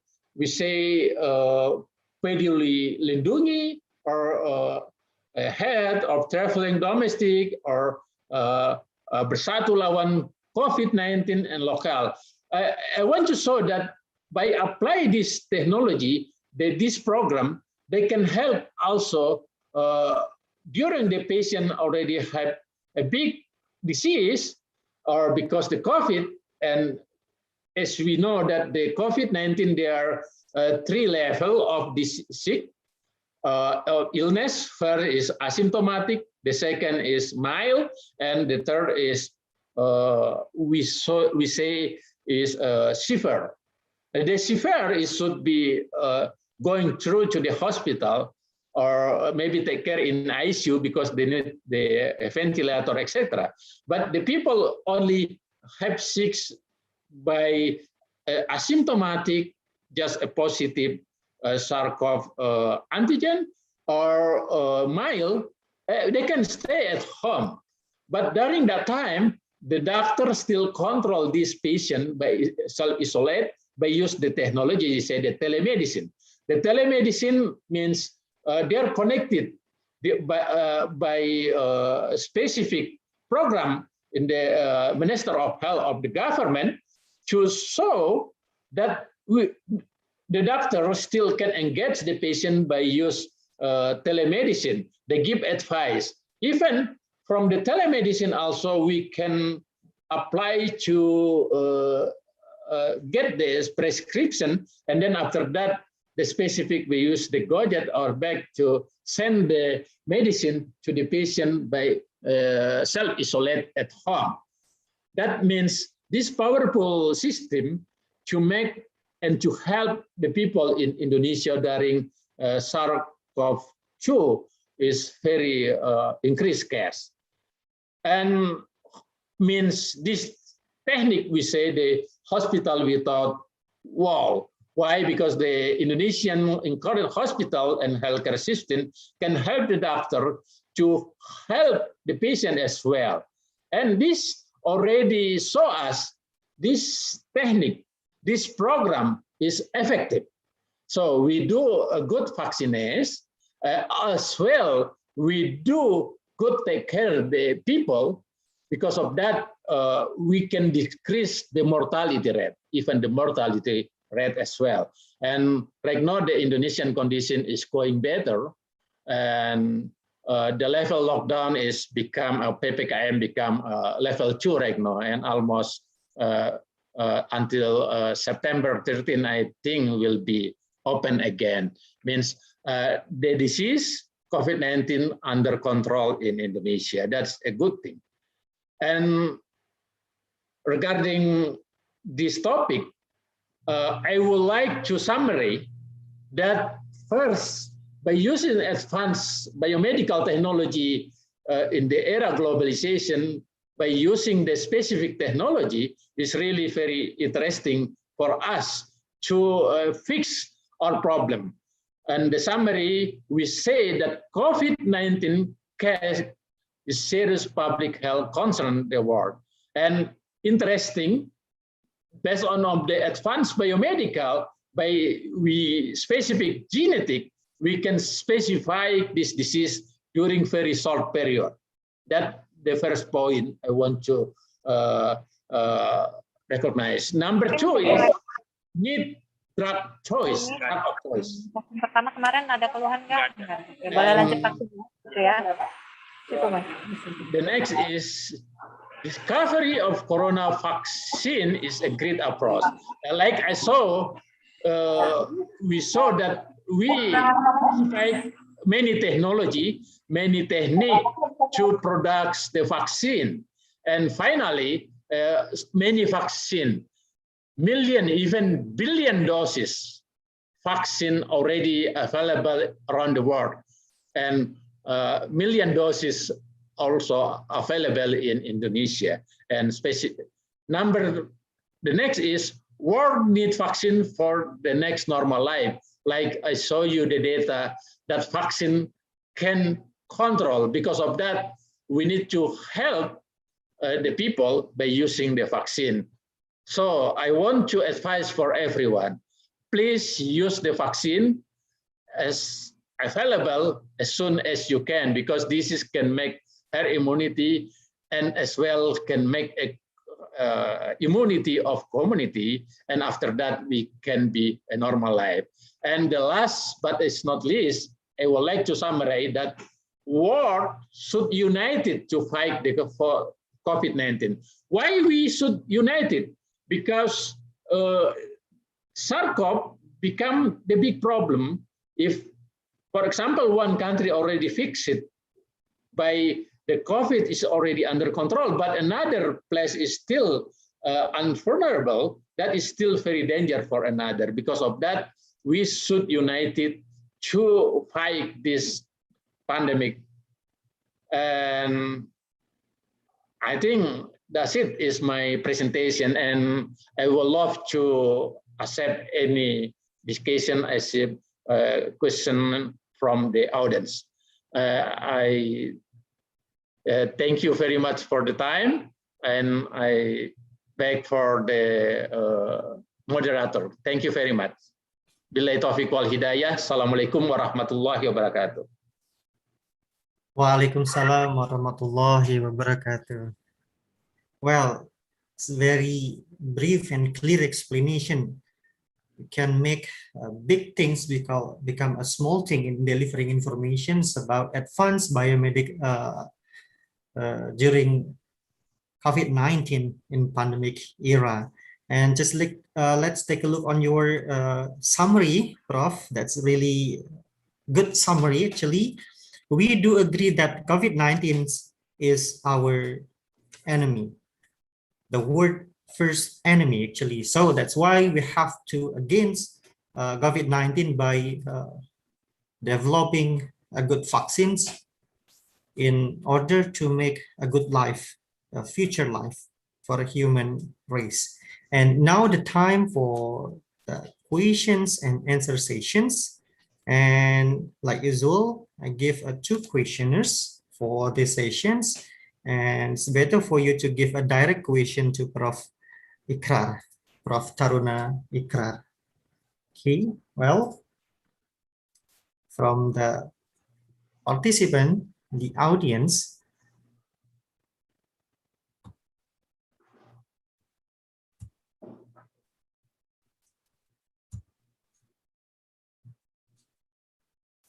okay, or just get the questions from the participant in Bahasa and trying to make a communications with Prof. Ikrar from Murni Indah Sari, if I'm not mistaken. Okay, Assalamualaikum warahmatullahi wabarakatuh, Prof. She said like that. She asked about the problem of vaccinations around the world. According to you, what is the name of the vaccine that has more benefits for the immune system to fight the COVID-19 virus? And does the name for the vaccine already exist in Indonesia? Thank you very much. Assalamualaikum warahmatullahi wabarakatuh. That's the question from Murni Indah Sari. Okay, thank you for Mrs. Murni Indasari. This is question I believe they're asking about 2 things. First, what's the problem for vaccination? The second thing, I believe they're asking also about what maybe the more benefit vaccine, because as we know, the vaccine already available a lot of things. Right, we know the WHO, in the list of WHO, there are a lot of vaccine during this pandemic. They are in the preclinical study and clinical study. Preclinical and clinical study already show that there are 120 on the list. Means that a lot of. That is a good thing too, that we can say that many institutes, many scientists around the world want to contribute for this disease. That's the good thing. And also there are almost 10 types of vaccine already finished phase 3 clinical trial. For example, Sinovac, Sinopharm, Pfizer, Moderna, Sputnik, CureVac, Vivovax, and etc. During the pandemic, we understand also not have parity of effectiveness. The effectiveness is from 60, there are 70, like Johnson & Johnson, there are also more than 19. So, belonging that, the question is, which one is the best vaccine? Of course, if we saw the best clinical trial, we can say that the over 90% effectiveness is the best. But regarding the criteria of WHO, that they say the most important to vaccinate to get recognized is even more than 50%. Because of that, all of the vaccine available right now is good. Why is good? Because more than 50% effectiveness. So if we can choose, if the production available more than to everywhere, we can choose the highest effectiveness, right? But if we don't have option, because only available is around 60 or 70%, that also is good.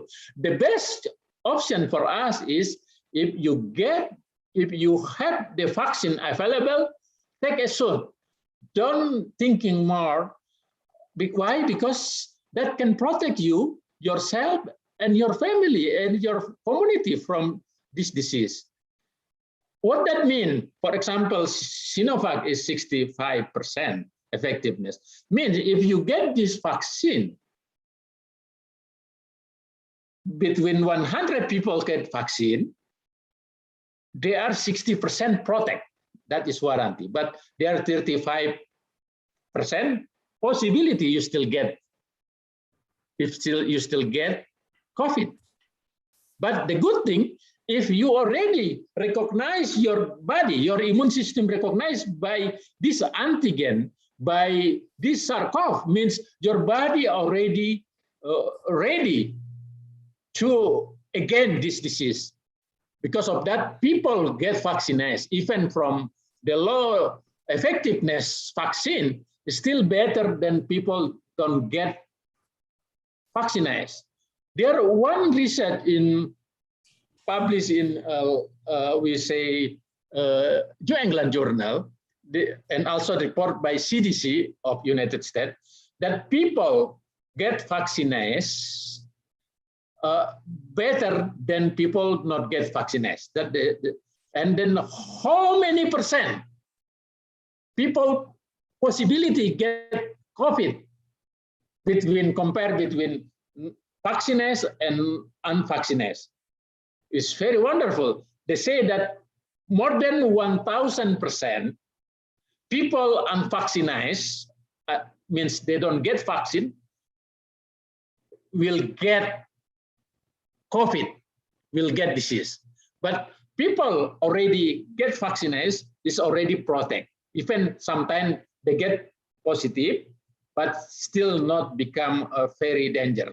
There are still some people also get severe, very illness, but the good thing is very low possibility to get the fatality or to get fatal case, like die. Means belonging to this explanation, please do vaccinate as soon you can belong to the available vaccine. Also, I want to tell you that in the world there are problems because you know, right now majority vaccine products from the very top country, like from United States, and then because of that, the very and then other countries still not available that vaccine. Means availability of equality of vaccine is not distributed well yet. Means, for example, American people already vaccinated more than almost 100% people in America is already get vaccinated because they research the manufacturing vaccine over there. They can produce a lot of as you can, and then they can sell to other countries. Of course, they are the embargo.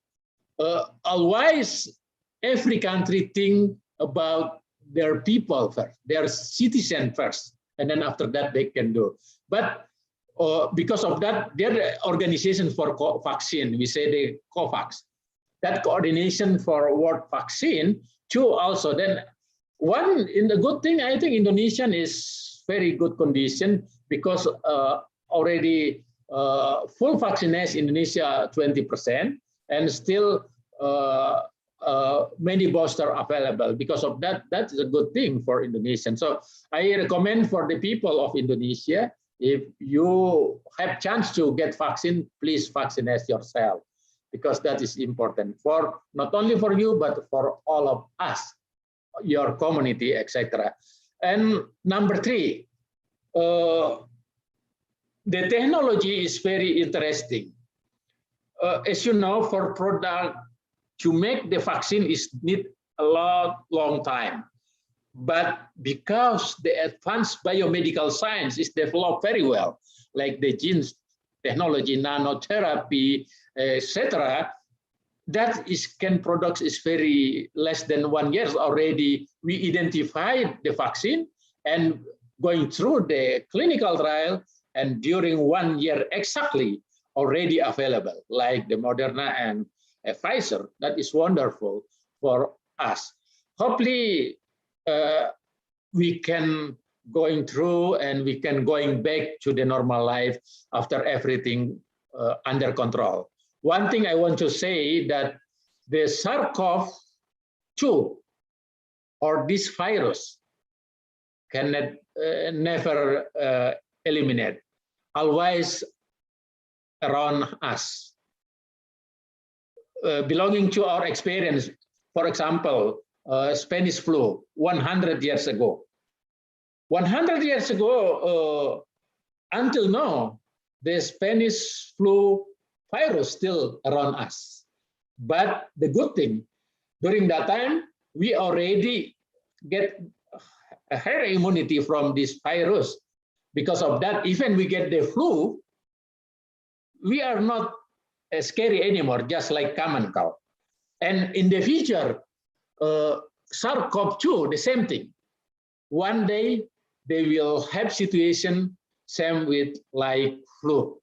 So because of that, but we don't want during that short period, they kill a lot of, like Spanish flu is they kill between 50 million until 100 million people during that time. As you know, 100 years ago is population only around less than half with our population right now. Our population right now is more than 7 billion people. When that time only more than 2 billion, almost 3 billion, means, but already killed almost 100 million population world. So we don't want SARS-CoV-2 or COVID-19 this time can kill 100 million people. We don't want that one. So we need to protect ourselves. So vaccinate, drug of choice, and healthy life is the real protection for us. That I think I already answered. Maybe there another question. I return to moderator. Thank you. Well, thank you very much, Prof. Ikrar. Actually, very clear explanation related to the question from Murni Indasari from Malahayati University. I think if someone have big questions, which one is the best vaccines? We think that we have to take the valuable one. So because we have to against COVID-19 and take vaccinations is better than never take the smallest one. So the next question from Nisa Nur from Universitas Siliwangi, Prof. The vaccine that has been given now has been made before the emergence of the Delta variant. Will the vaccine still be effective, or does virus variant not affect the effectiveness of the vaccines? So that's the question from Nisanur related to the vaccines and the Delta variants, the newest one. Thank you for the question. I think like this, as you know, that the SARS-CoV-2, this is the virus, the coronavirus is always do mutation, like the so by research published in Nature Communication, I show you that almost 4,000 variant of the virus. Means less than 2 years, this virus discovery already make mutation, almost 4,000. That's a lot of, but it's not all of them is popular. The popular is under concern is high problem. For example, we start from B16, 17. That is alpha original area. And then after that, they're from beta variant. As well, they are also a Delta variant. And they are Delta plus. As well, also they are the Mu. Until now, the concern is Mu variant because they can spread very easily, and can also multiplication of the virus is very high. So the question is, if we already vaccinate by available vaccine, means this vaccine is made by original virus or even from a specific type of virus before, right? Of course, if there a new variant, of course, possibility they can reduce the effectiveness. Why? Because virus always try to survive. They make mutation to be survive. And our body also do the same thing. We always engage with the virus and we get infected, but our body also trigger our immune system to get immunity, to produce antibody. So based on that, regarding the clinical trial result and publication in New England Journal, they say, for example, Johnson & Johnson, they are the single dose vaccine, can be still effective with Delta variant, with increase is even more than 80%. That is result.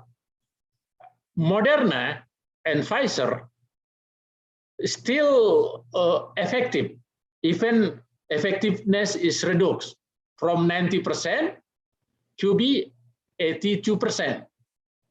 But means this vaccine is still effective to again even Delta.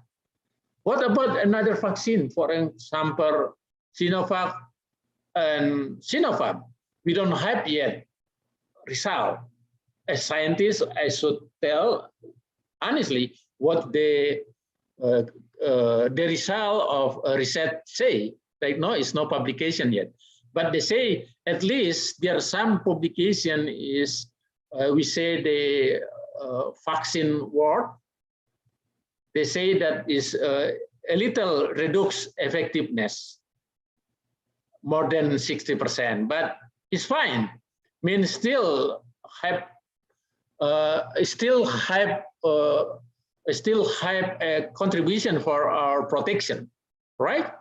And other thing, there a new technology. We like an explanation here. We say the dendritic vaccine. How the dendritic vaccine work? Like this. Because I engage, honestly, I engage this research dendritic vaccine from IFITA Biomedical. We saw if vaccines, this technology start from use the cancer vaccine, immunotherapy. As you know, in cancer, specific, the name is glioblastoma, has antigen inside that cell tumor is almost 2,000 variant antigen. But by using that, we take the tumor cell, and after that, we use technology, the name chimeric antigen receptor, T, and they get antigen, and we engage with the dendritic cell from the autologous patient, and we inject again, they get effectiveness is very high, almost 90%.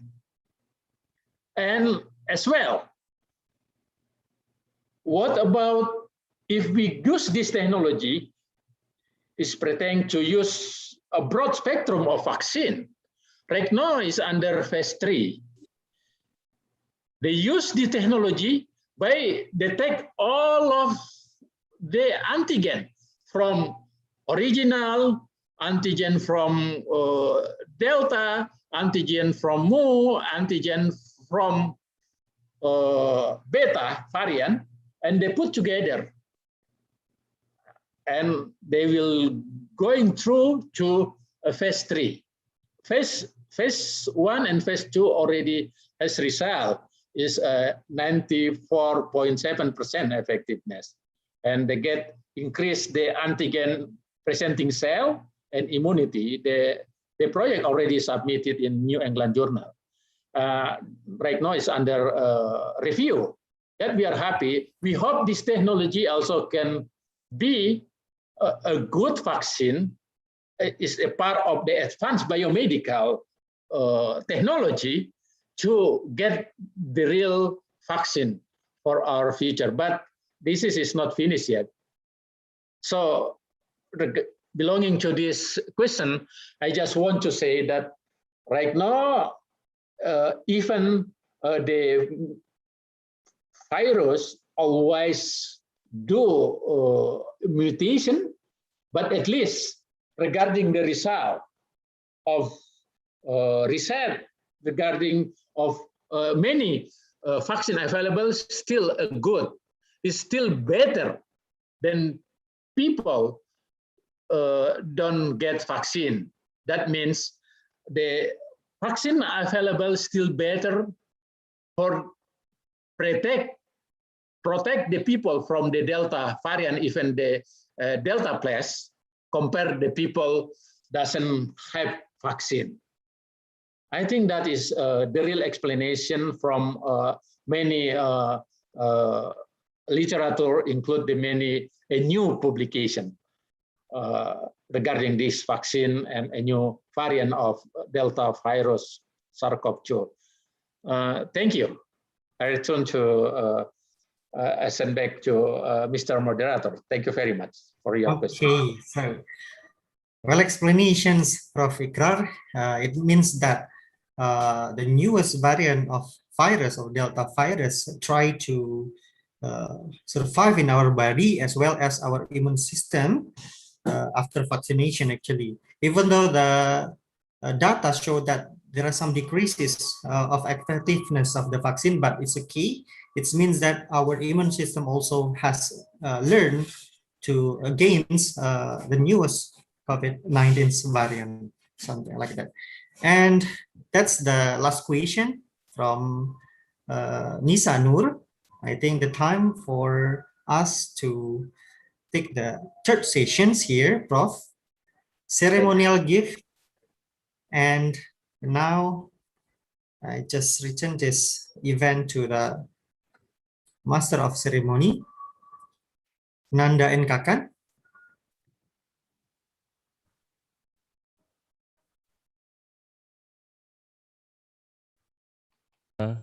Ikrar for the keynote speech, and we would like to ask to stay on your screen because we would like to present the ceremonial gift to you for sharing your expertise in this session. And to present ceremonial gift, kindly be invited by Head of Research Development, University of Malahayati, Dr. Desi Hermawan, Nurse MKes. And now we will hold a photo session to keynote speakers, the head of research development, as well as participant, as welcome to take a position.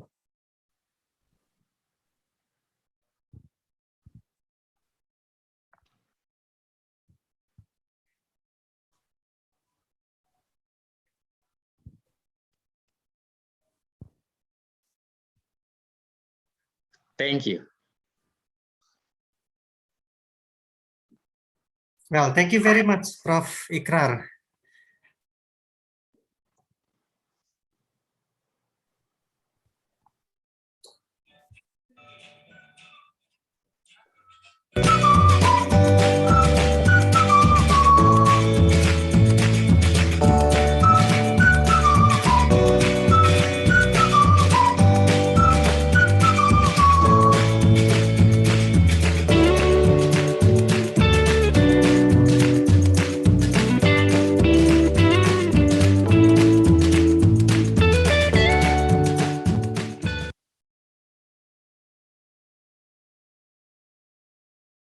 Attendees, please break for pray and other activities until at 1 p.m. and followed by the third and fourth keynote speakers.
conference.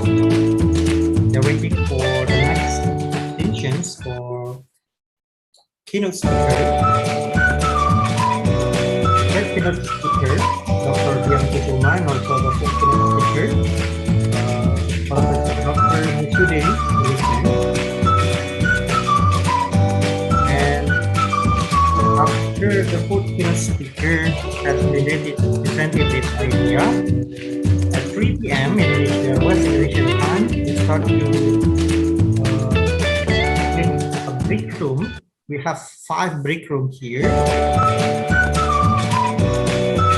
chambers, and for each chamber, there are 7 presenters.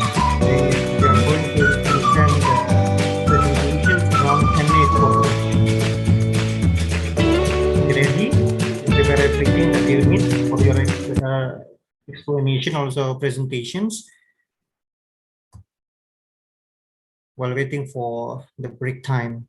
Yeah, the question from Ahmad Sharbawi, sorry, admin, time to pray and take rest until 1:30 p.m. We'll have to stand by or leave this meeting Zoom. Actually, we need to stand by in this Zoom meeting. As I told you before, we have the third keynote speaker, Dr. Dian Kusuma, and also the fourth one, Professor Dr. Mesude from Turkey, and Dr. Dian from Imperial College. And after that, at 3 p.m. Indonesian time, West Indonesian time, we start to break the room into 5 chambers. Then for each chamber, we have 7 presenters. And don't forget to prepare your presentations till 5 p.m. And for each presenter in that chamber, you have 10 minutes to deliver the information about your research paper. And also the questions and answer sessions will be in the end of the sessions. So the whole participant and presenter, you need to stay on this conference till the end, and we'll have some ceremonial and also take a picture together. And tomorrow we will start at the same time to go to the chamber. The rest of the room is around 5 rooms or 5 chambers like that. And just take a look for the presenter in that chamber. What I mean here, if you have sent your PowerPoint of your slide to the committee, maybe you may ask the committee to show up your PowerPoint, or you just try to share your screen related to your research paper, your PowerPoint slide. Just prepare for everything actually, and don't forget, as the committee, we just make some consideration, and also we will try to take a chance to give an honor to the best presenter for this conference. Thank you very much. I think now 12:57 p.m. and after a moment we will start the conference with the third keynote speaker after break time. Thank you. Assalamualaikum warahmatullahi wabarakatuh. Good afternoon. Waalaikumsalam warahmatullahi wabarakatuh.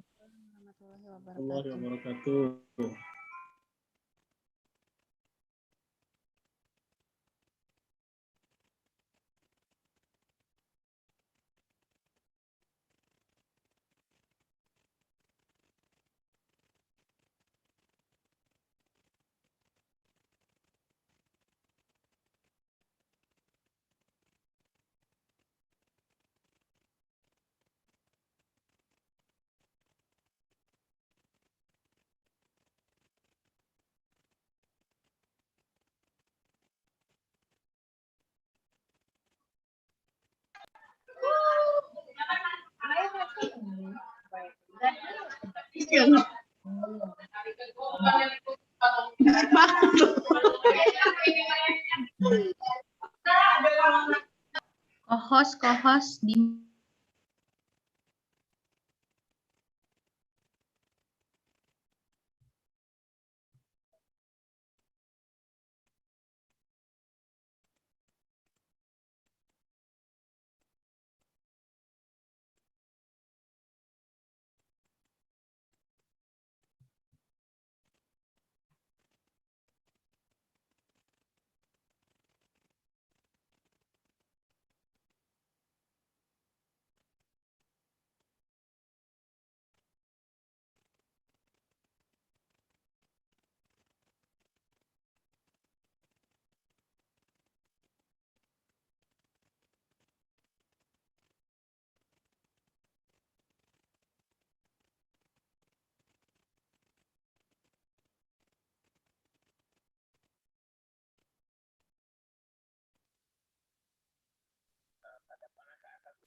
Excellencies, participants, ladies and gentlemen, we would like to invite to the place to deliver his keynote speech, Dr. Dian Kusuma, Sc.D, M.Ph. from Imperial College, London.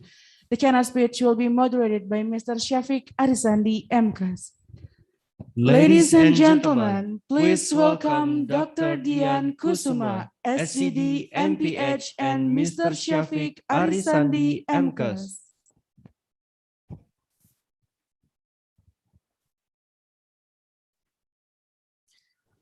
Well, good afternoon, Dr. Dian Kusuma. Can you hear my voice clearly? Yes, thank you. Yes, Doctor. Greeting from Indonesia. And let me introduce my name. I am Shafiq Arisandi from Malahayati University. And here you are. I've got the profile of your expertise. Let me try to explain your profile to the whole audience today. So Dr. Dian Kusuma is currently a researcher at the Center of Health Economic and Policy Innovations at Imperial College Business School, London, United Kingdom.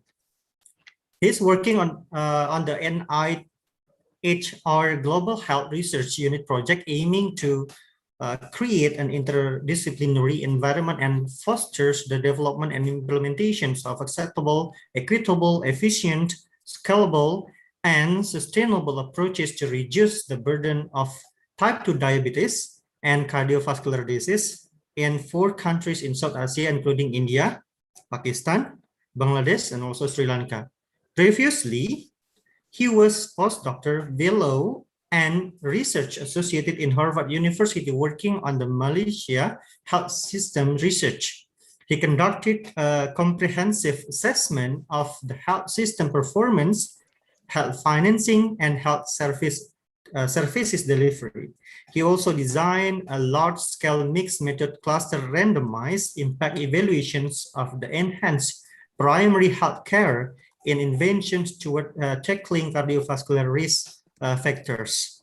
He obtained his Doctor of Science in Global Health and Populations with major in health system and a minor in economic for Harvard University, Master of Public Health from Royal Tropical Institute Amsterdam, and Bachelor's of Science in Public Health from University of Indonesia. His research interests include health system assessment, health system reform, impact evaluations, communicable and non-communicable disease. And now, Dr. Dian Kusuma will talk about primary health care. So, Dr. Dian Kusuma, you may start to present your idea in these sessions. Thank you. Thank you for the opportunity and for the kind introduction. And today, in the next 30 minutes or so, I will share my presentation on remaking primary healthcare post or after COVID-19.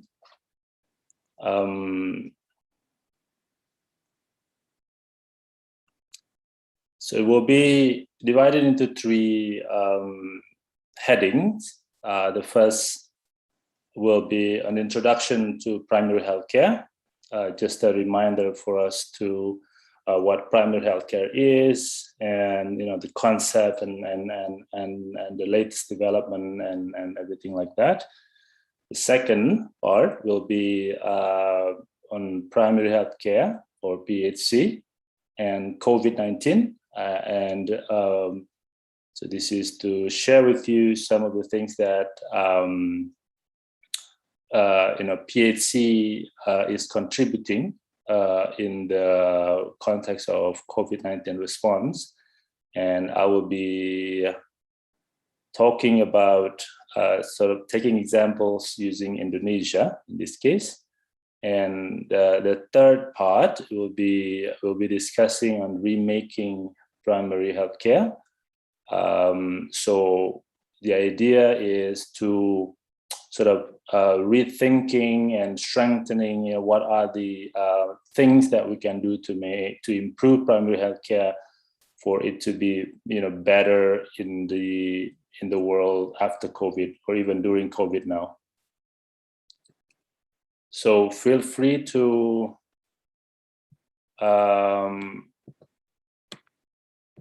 interrupt or ask questions if along the way when I present, if there's any clarification needed. But for the other question, we could potentially wait until the end of my presentation. So let's start with introduction to primary healthcare.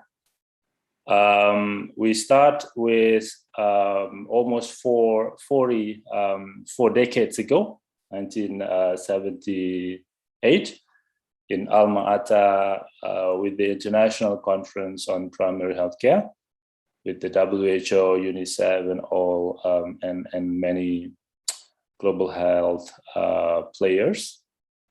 The main declaration is the expression that there is a need for urgent call for all governments, all health and development workers, and the world community to protect and promote health of all people, and using the concept of primary health care.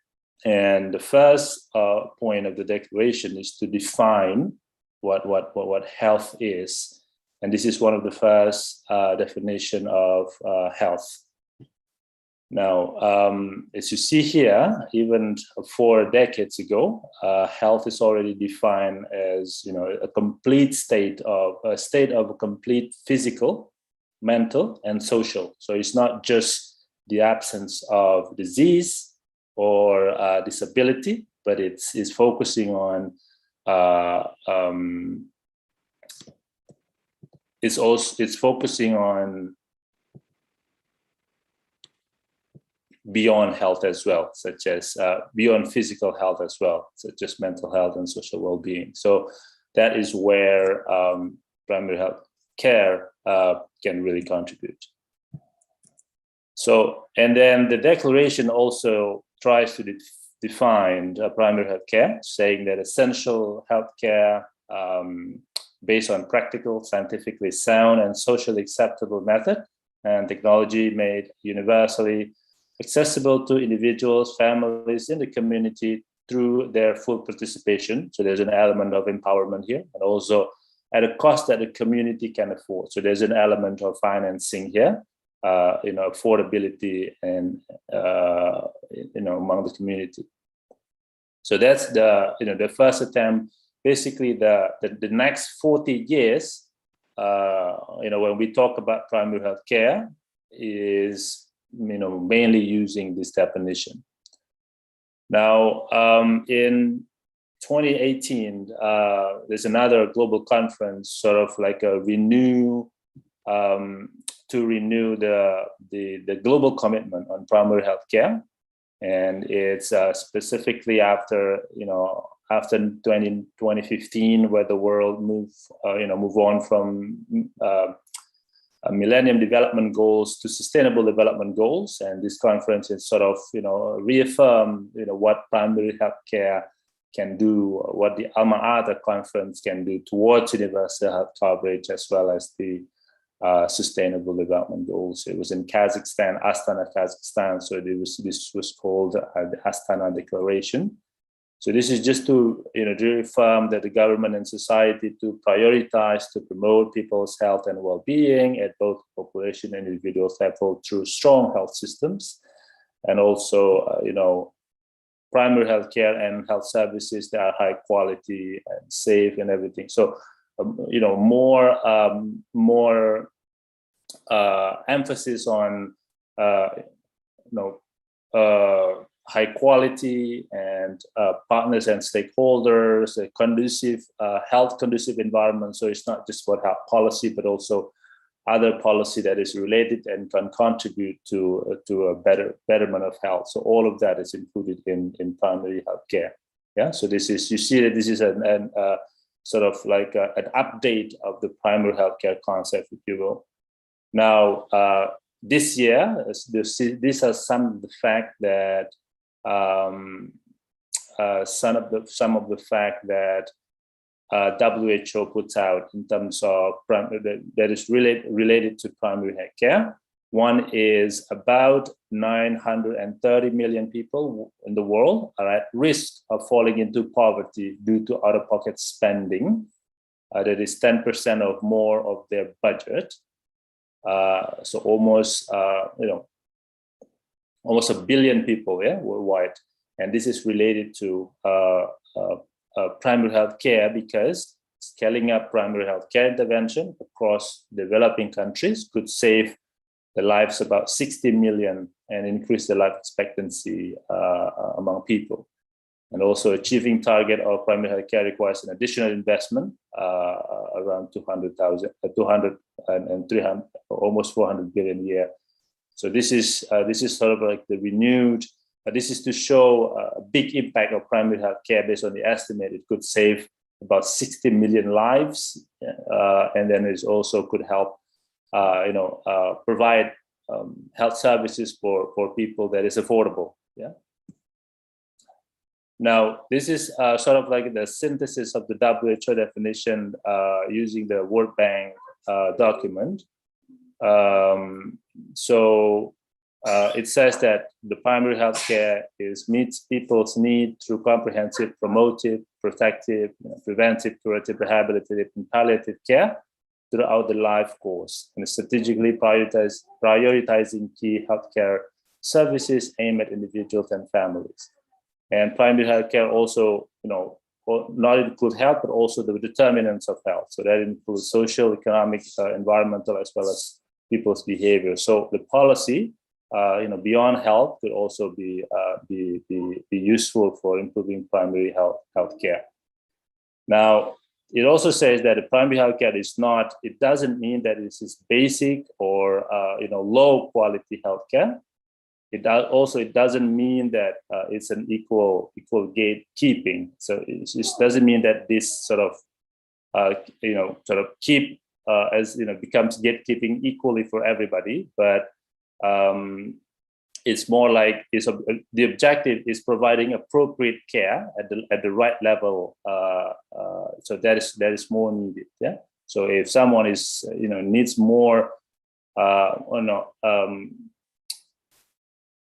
more services, they can sort of go to the hospital directly, for instance, in the case of emergency. But if for a lot of other people, it will be the health services will start at the primary health care, so like the clinic or puskesmas in Indonesia level. Yeah? And also, so this is some of the things that PAC are not. So it's not a low quality, and it's not an equal gatekeeping, but the gatekeeping is also still depends on the health need of each and everybody. Okay. Now, so that's the sort of in reality, examples of primary health care would be puskesmas if we have, and then private clinic, and and also if it's available, social care. Those are at the level that is affordable to the community, and also comprehensive, curative, preventive, and promotive, and also empowering. So it really encompasses a lot of things, primary health care. So that is why, as you understand, if you're familiar with puskesmas, in addition to the personal care that health care that they're providing in the puskesmas, they're also reaching out to the community, giving health promotion, doing community empowerment. So all of that is within the primary health care. Now, after we sort of reminded by that, let's now have a look at the in terms of PHC and COVID-19. The first is early on, around May 2020, the president of Indonesia, President Joko Widodo, have already asked that to strengthen Puskesmas in order to help in the COVID response. Yeah, and then so it's said that so far we have over 10,000 Puskesmas in all over the country, and about 4,000 includes the Puskesmas with inpatient services. So there's a need to strengthen that. So early on, there's already emphasis on that. And then as we go on to the next year of the pandemic in 2021, the role was even given more and more clear. What Puskesmas and clinic can contribute. And in this, the Minister of Health is saying that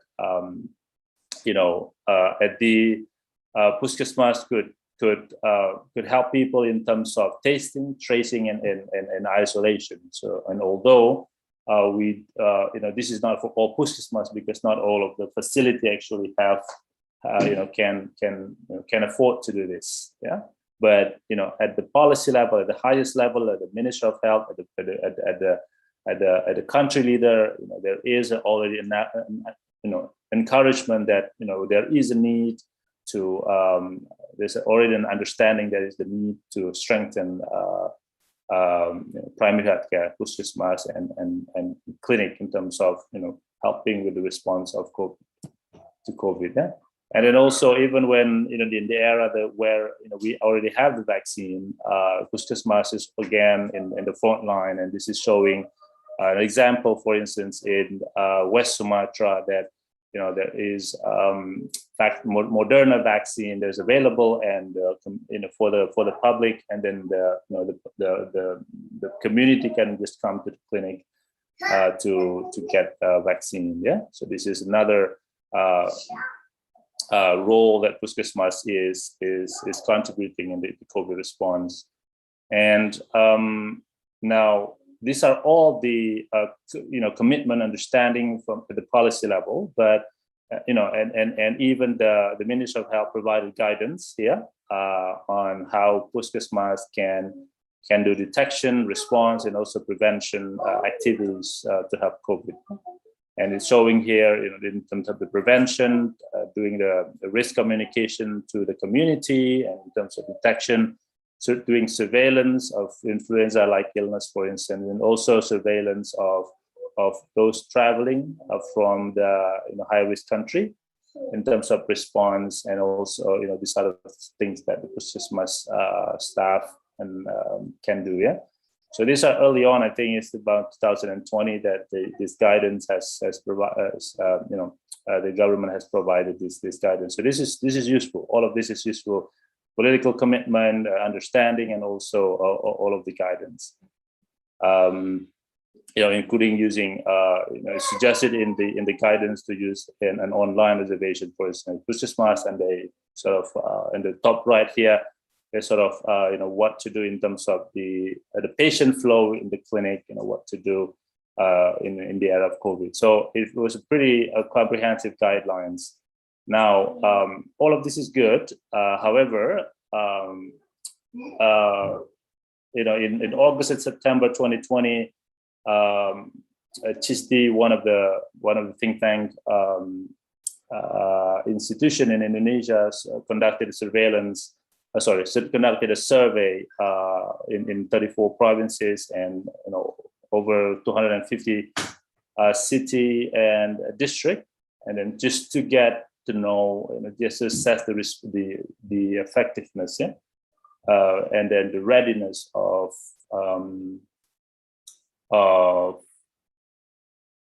the readiness of COVID response in Puskesmas. So one of the things that they found is that 91% says that they have the 1 meter distance, and then they also do a fogging for disinfectant. Many of them, almost 84. However, the last bullet here, 36% are using the telemedicine. So this is very low, partly also because I think the Puskesmas, although there is, as you see in the previous slide, there's the guidance is showing that they should use online reservation and things like that. But telemedicine before COVID era at the Puskesmas level is not common in Indonesia, and so it's one of the things that is one of the findings of the survey. And two other finding that is related. So this is to show you that a commitment is one level, a political commitment and everything, and also giving guidance is another. But what is the actuality? The what's happening at the Puskesmas is pretty much showing there is some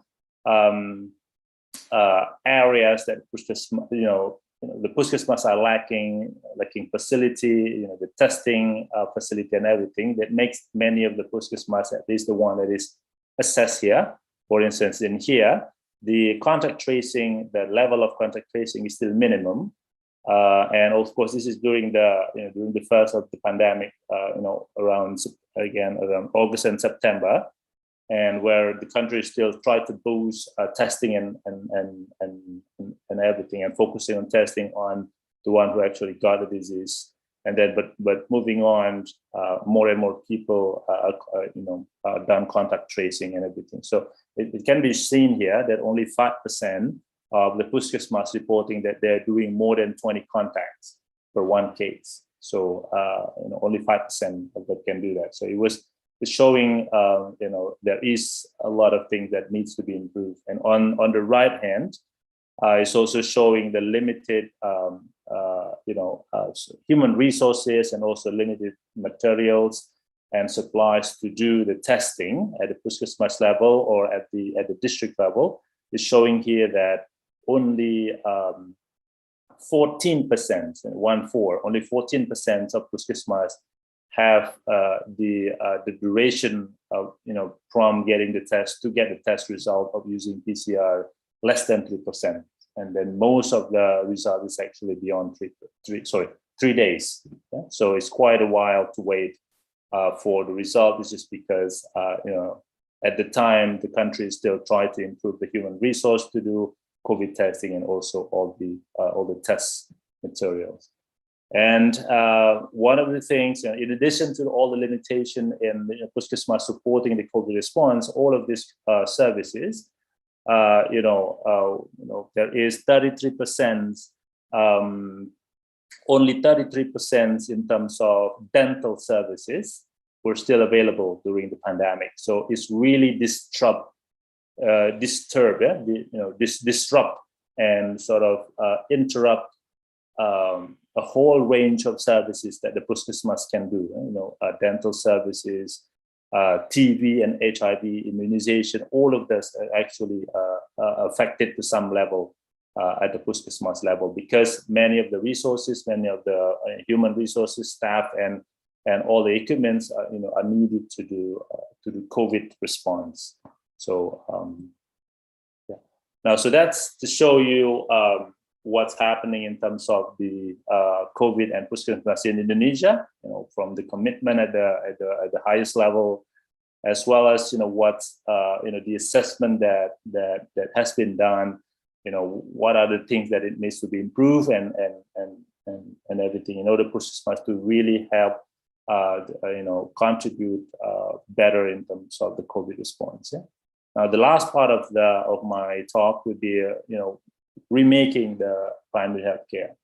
So this is based on one of the latest review done by a team that is supported by the World Bank on reimagining primary healthcare after COVID. So they assessed the whole concept, exactly like what we just did, the whole concept of primary healthcare back to 1978, and then assessing what is the role of primary healthcare has been doing in the whole world and all the examples in the country, and then rethinking reflects what are the things that needs to be improved in order for primary healthcare to fit for purpose, meaning that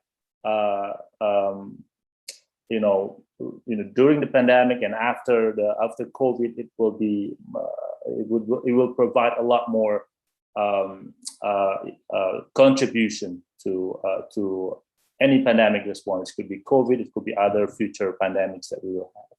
So it says that COVID has exposed an underlying health system weaknesses, and also COVID has, highlighted important role of primary healthcare must play in the emergency the pandemic, such as testing, contact tracing, and surveillance. Yeah? And also, also important is keeping hospitals from overflowing with critical ill patients. So you imagine if there's no puskesmas or clinic, so everybody who was sick will just go through to hospitals, and imagine the burden that hospital have to go through in separating which one is really needs care and which one who are maybe mild and then just can stay at home and do the treatment at home. And then also strong primary healthcare system is key to efficient and crucial health services, including vaccination, such as COVID vaccination. So the idea is, what the country can do, what the global health players can do in terms of improving the primary healthcare to better contribute in the future pandemics, including COVID as well. So they suggested at least there are 4 shifts that needs to be done. So the first is in terms of moving from low quality primary healthcare to high quality, and then the second thing is from the fragmented healthcare and to person-centered. So fragmented healthcare to person-centered. So we'll discuss that in a bit more. From inequity to fairness and accountability. And then the last one is from fragility, fragile to resilience. So this 4 shift is actually needed in order for the primary healthcare to improve, COVID response or pandemic response in the future. Now, just give you some of the examples, especially the resilience ones. And this is an example in South Africa where they use I think nearly or over 60,000 community, so 60,000 community health workers that was previously helping with tuberculosis and HIV in the country. Also helps with screening with some COVID. So this is to show that community health workers is at the primary healthcare level. And then this is to show, how this is an example of how a primary healthcare could be, could contribute and then to help improve the health system resilience by, using the community health workers, employing them to help also screening, mass screening, the initial wave of the COVID in South Africa, and it has been showing successfully help with community screening to help stem the coronavirus tide in the initial phase in South Africa. And this is another thing.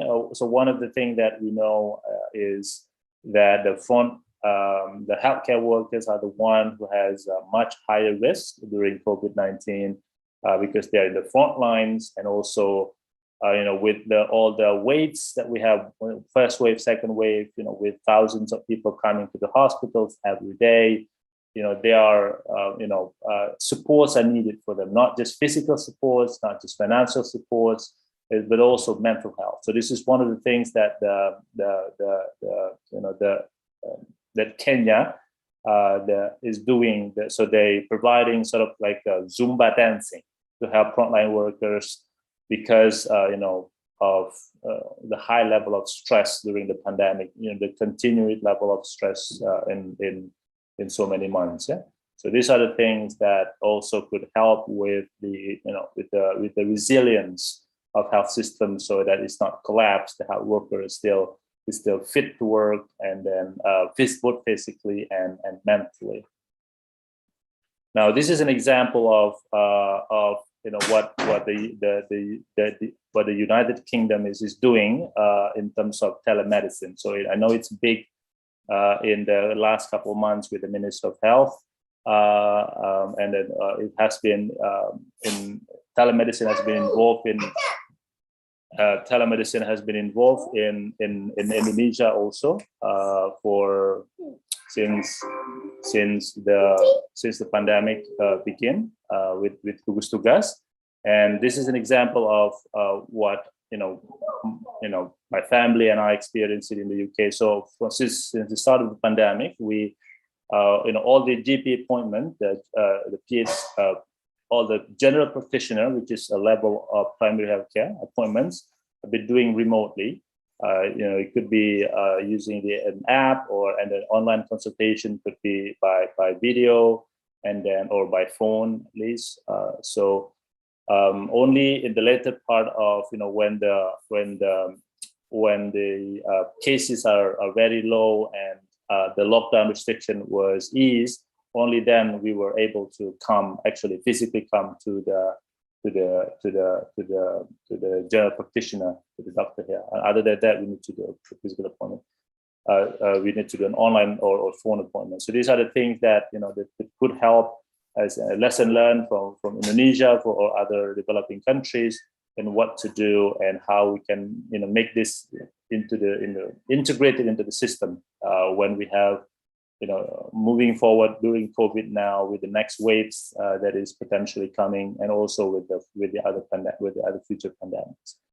And this is to show you. This is in July 2021 that Ministry of Health started a pilot in Jakarta, and now since July it's tried to expand the telemedicine to the other parts of Java. And then there's really a need to also expand this to the other region outside Java as well.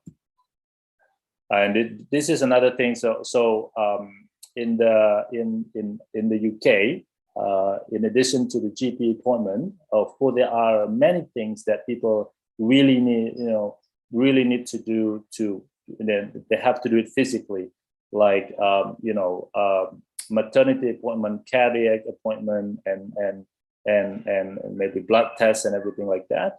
Now checkup for cardiac device and everything. So one of the example is this clinic in England. They provide a drive-through services. So this is one of the things that, and this is early on. This is June 2020. Yeah. So we just in the pandemic, like 2 or 3 months. Now we're in the pandemic for the last 2 years now. But early on, they already provided drive-through services for all the services that people are needed, and they have to come physically to the clinic. So these are the things that we need to think about how to do in Indonesia and all the other developing countries as well to make it possible. Now the World Bank team reviews, they prioritize on these three at least. One is to to have a multidisciplinary team base at the puskesmas level or at the clinic level. And what it means is to have a skill mix, yeah, to have it together. So it's not just only doctor, but also doctor, nurse, midwife, nutritionist, and health promotion officer, and so a lot of them are working in team at the primary level. So that's the moving forward, and we have seen some of this in Indonesia, but specifically for tackling infectious disease and everything. But in terms of tackling non-communicable diseases or tackling the new emerging or tackling the pandemic, we are still lacking in terms of the teamwork at the puskesmas or at the community at the clinic level, within the puskesmas staff, and also multi-sectoral team. Yeah. And some of the examples of that is also is retooling skills and a mix of competency, and also strengthening information technology. So this is again with the telemedicine and also digital health and everything like that, which allow patient data to be accessed, for those who are who have the authority to access beyond Puskesmas and clinic. And another priority is, in addition to the team base at the primary care level, another priority that is recommended is reform for the healthcare workers. And this could include multidisciplinary medical education reforms, and also to change the provider compensation models to promote rural practice, practice in rural areas, and also encourage the medical graduates to enter family medicine rather than specialty fields, so that there will be more and more people, more and more doctors who are, involved in the improvement of primary health care, and not just doctors, but also the other health workers as well. And another example of things that the government can do is improving licensing of healthcare practitioners, and maybe using tiered accreditation system, and then which is tied to reimbursement policy, right? So that's one of the things to ensure there's a motivation, there is a system in place to ensure quality of services. And the last priorities, at least, is on regarding financing, improving the financing for primary healthcare. It could be by developing a political strategy for a financing reform, and it could be paying for primary healthcare through government expenditure, not using user fees, and also also try to generate more funding through taxes on tobacco, alcohol, or sugar, in order to help with financing the primary healthcare reform. So these are the three priorities that in Indonesia can. Maybe some of this has been done, and some are not. So these are the things that could be done to improve Indonesia and other developing countries, especially to improve the contribution, the resilience and the quality of the primary health care. Now, this is some of the things that the countries can do. For the service delivery, you need to do the situation assessment, and then sort of design, what is the best way to move forward with the team-based service delivery. What are the teams consist, how does it work? At the service delivery level. In terms of health workers, what the country can do, Ministry of Health and other stakeholders, they can review the current human resource, and then analyze any gap, and in terms of towards providing a team-based services, and then also refresh the strategy and policy, and also towards multidisciplinary medical education reform, and also multidisciplinary team at the Puskesmas level, at the primary level. And the financing thing that they can do is also includes aligning the health financing strategy to team-based primary healthcare service models, and then also generate more financial resources, and to help funding the primary healthcare reform. So that's my talk. So it's giving us at least three areas. One is the introduction of primary healthcare. Another one is the how primary healthcare has been performing in the COVID in Indonesia, and how is it lacking, for instance. And also the last part is what are the things that we can do to improve. Here's my email if there's anyone in the audience is interested in doing a research collaboration. Thank you. Well, thank you very much, Dr. Dian Kusuma, for your brief explanations related to primary healthcare. And for these sessions, you have divided into three. The first is talking about primary healthcare degradation from M.S.A and also WHO related to preventive, promotive, and also curative, rehabilitative, and also palliative care, and how important that we have to concern on that one related to COVID-19. The second, primary health care and also COVID-19. As we know that primary health care, or Puskesmas in Bahasa, is the frontliner to against COVID-19 and distribute telemedicines and also vaccinations. Also the last one, how to remaking primary health care reinforcing also make it sustainable for a long time in the future to against COVID-19. And now questions and answer sessions. And for the audience, you may ask the questions to Dr. Dian related to primary healthcare. Okay.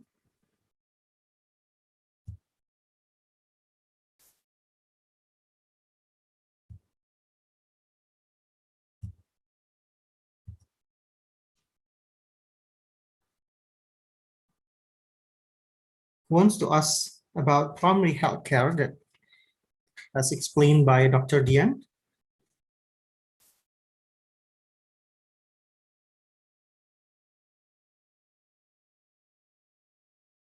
For the participant,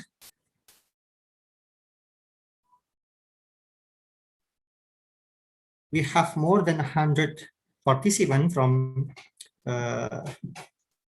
some universities and also countries. We still have around 7 minutes to take these sessions.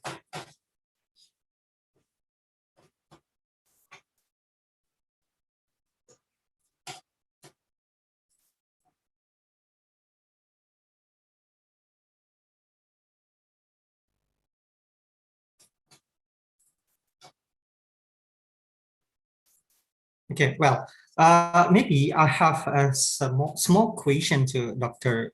Dian Kusuma.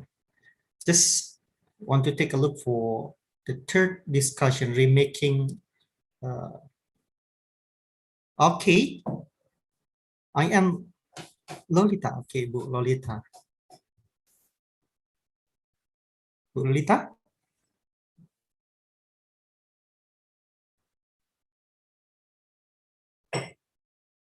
Have one questions? Okay, please. If no one wants to ask questions, maybe I have questions. Yeah, Dr. Dian, still waiting for you, Bu Lolita. Well, Dr. Dian. Excuse me, Mr. Sadik, may I have a question with the Prof, Dr. Dian? I beg your pardon? I can hear your voice, actually, I'm so sorry. Excuse Mr. Sadik, may I have some question to Professor Dian about the... I have low connection here. Wait a minute.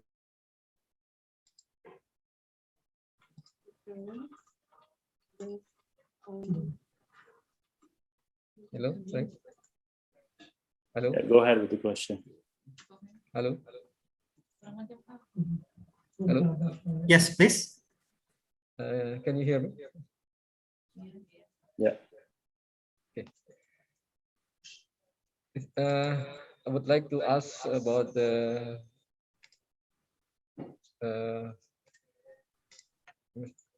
this Indonesian policy about the COVID-19 program. How about your opinion about Indonesian COVID-19 program?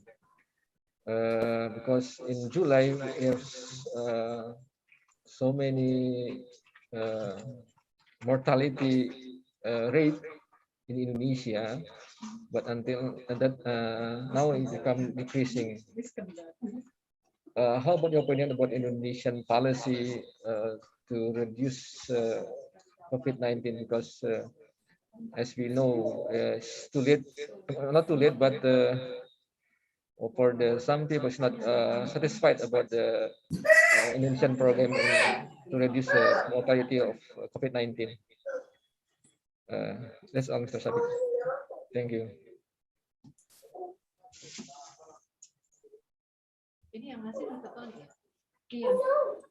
Thank you for the question. If I can respond. So basically, all the countries are especially in low and middle income countries, are still struggling with how best to to do COVID response to the pandemic, given all the limited resources. And I would just try to comment on, because COVID response is such a big area, and I just would like to focus on the thing that we discussed today, which is the primary health care. So one of the things that is, as I mentioned, is a very good good understanding from the beginning, from the all the way from the president to strengthen primary health care, which is strengthen Puskesmas, or to involve private clinic in the response in responding for COVID, for contact tracing, surveillance, and tests and tracing. However, given the limited resources, not all Puskesmas can do that, and as simple as testing, it was I think we need a couple months in 2020 to really help out, improve the testing, and there is so there are needs. Hopefully, now that we are well into the second year of the pandemic, and there's a lot more resources that has been provided, a lot more training, a lot more equipment for testing, to support vaccination at the primary health care level. So hopefully,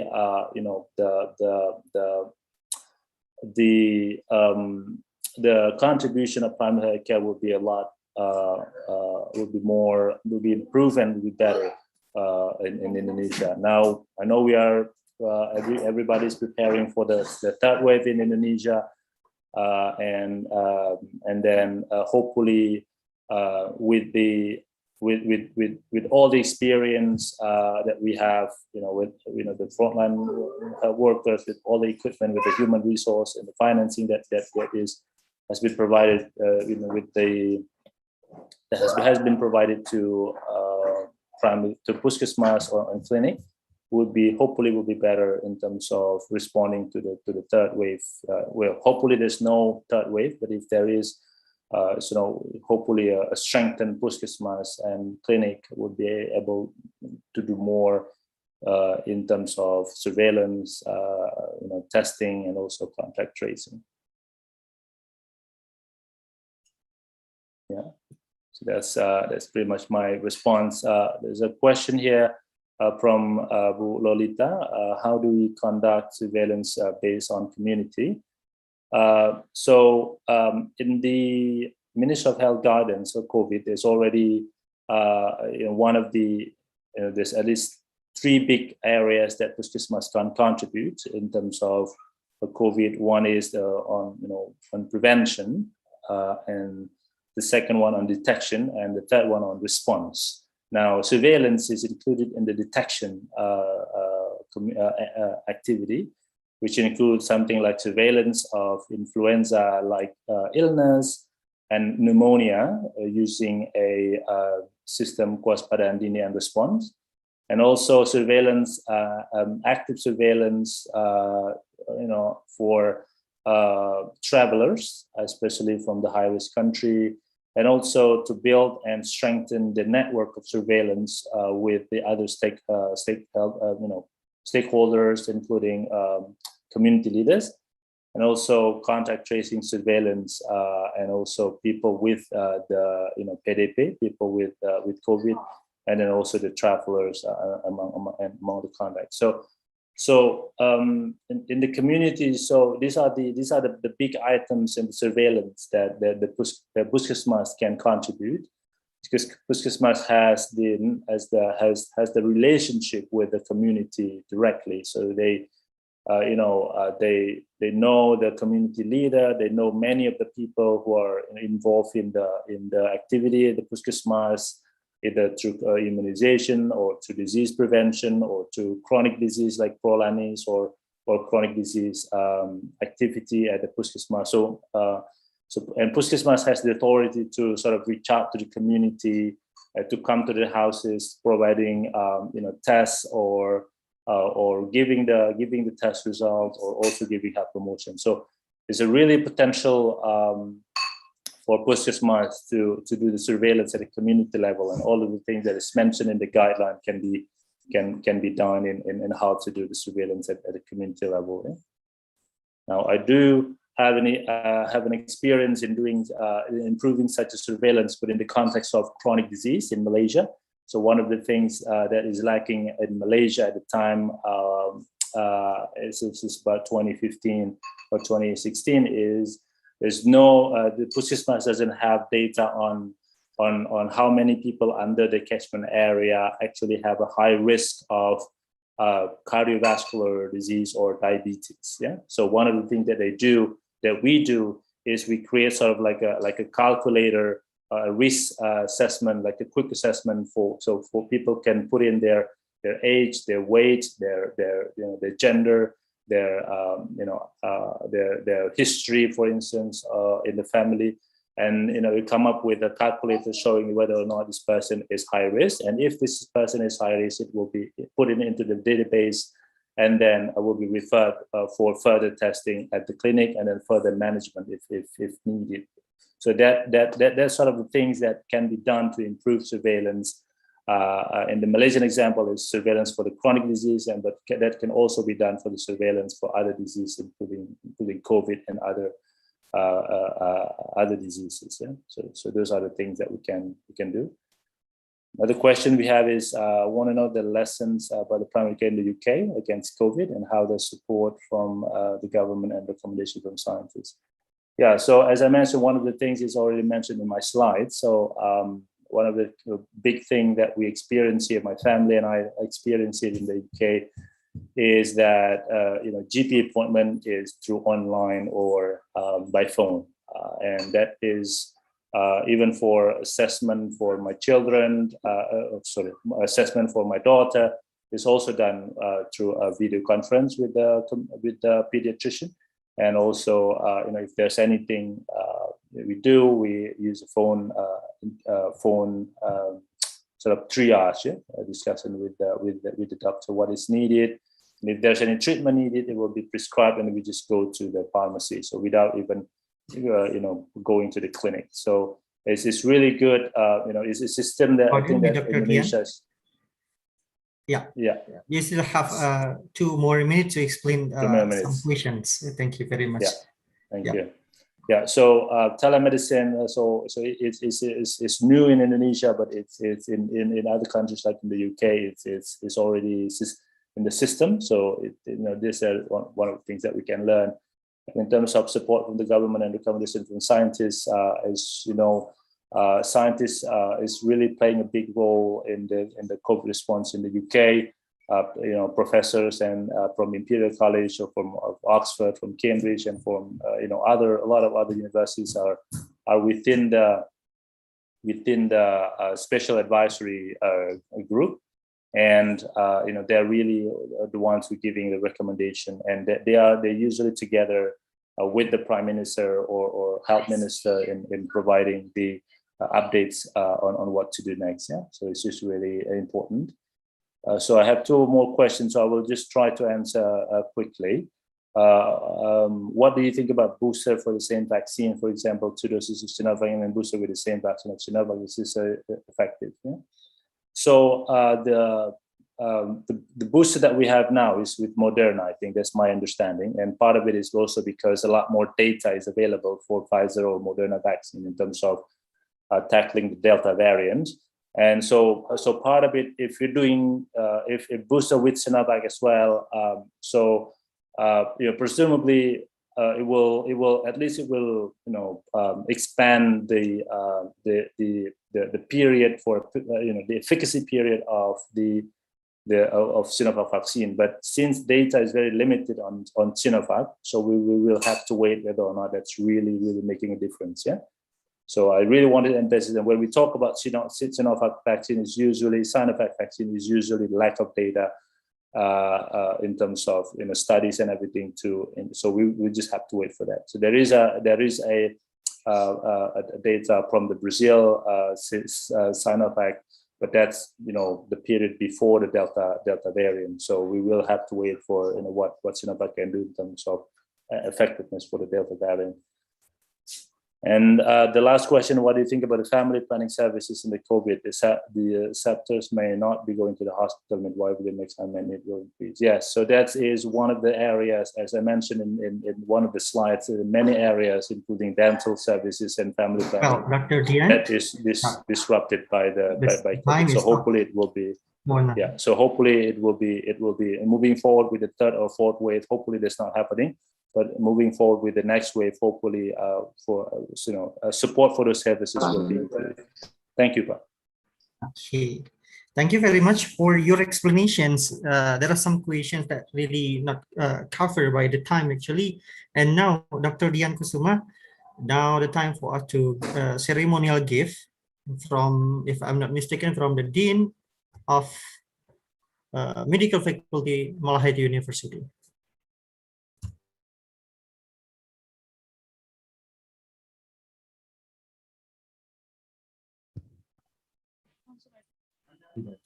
Well, ceremonial gift from the Dean of Medical Faculty, Malahayati University. Thank you very much for Dr. Dian Kusuma. Okay, before that, thank you for Dr. Dian Kusuma, SCD, MPH for the keynote speech. And we would like to ask you to stay on your screen because we would like to present the ceremonial gift to you for sharing your expertise in the session. And to present the ceremonial gift, kindly be invited the Dean of Faculty of Medicine, University of Malahayati, Dr. Tony Prasetya, SPPD Financing.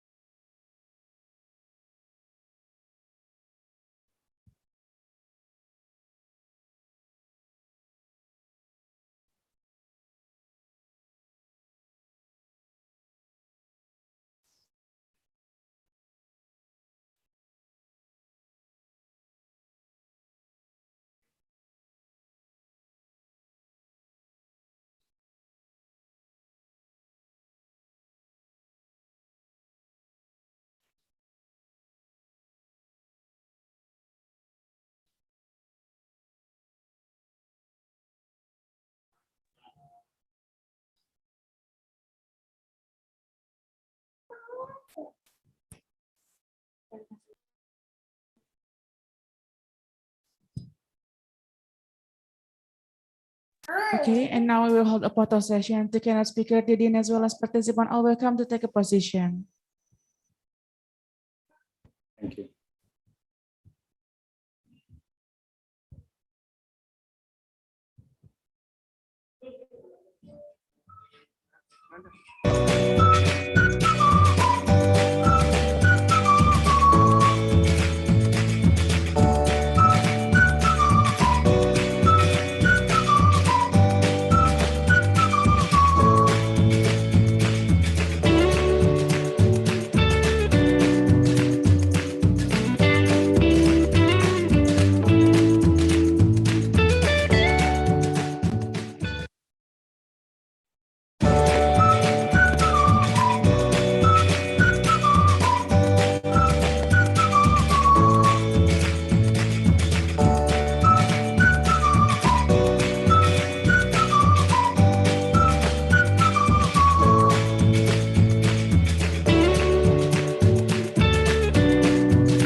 Excellencies, participants, ladies and gentlemen, we would like to invite to the place to deliver her keynote speech, Associated Professor Dr. Mesude ULUSEN from Amasya University, Turkey. The keynote speech will be moderated by Mr. Slamet Widodo, M.Kas. Ladies and gentlemen, please welcome Associated Professor Dr. Mesude ULUSEN and Mr. Slamet Widodo, M.Kas.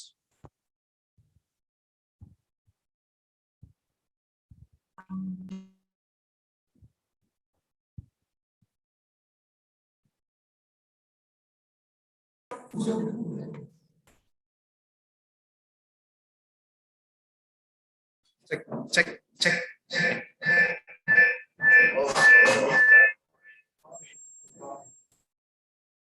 Shall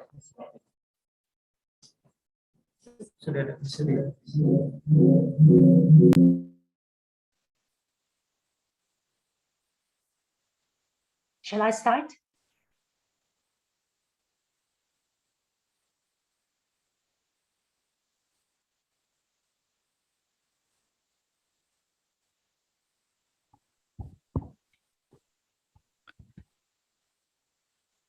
Okay, check. Yeah. So sorry, because I'm on the control room. There is something trouble with it, the technical. Okay, Assalamualaikum warahmatullahi wabarakatuh. Good afternoon, ladies and gentlemen, the participants, the distinguished, all the speakers. Welcome to International Conference on Public Health and Medical Science 2021, conducted by University of Malahayati, coordinated with LLDIKTI II. And then in these nice occasions, like Master of Ceremony said, that the chance for me to moderate the keynote speaker from Turkey. Good afternoon, Miss Mesude. Good afternoon and good morning from here. Selamat pagi. Okay, good morning maybe in Turkey. Yeah, okay, good morning. So maybe around at 10, right? Yeah, Okay. in morning. Well, actually, before going to your presentation sessions, I want to introduce you to all our participants in this conference. Ms. Mesude ULUSEN was born in Ankara, Turkey, and she is currently a full-time lecturer or associated professor in M.S.A University of Health Science with the department Midwifery. She is the head of Midwifery in the department, and she has special research on mother and child health and health education also in M.S.A University. And then her doctoral degree in the fields of lifelong learning and adult education in educational science, faculty of Ankara University. In the meantime, she received a European Union specialist training certificate on year educations. I think that it is the greatest achievement. We know that a year education is too short, but she can receive it. And then she start working life as a midwife. So she is a real midwife. And then she worked in reproductive health and family planning, delivery room and obstetric ward service unit during her midwifery period that lasts for 3 years. And she gave a lecture on a field of health professional high school as a teacher also. So she teach at school also as a teacher. And then she gave a lecture on normal and rebirth women's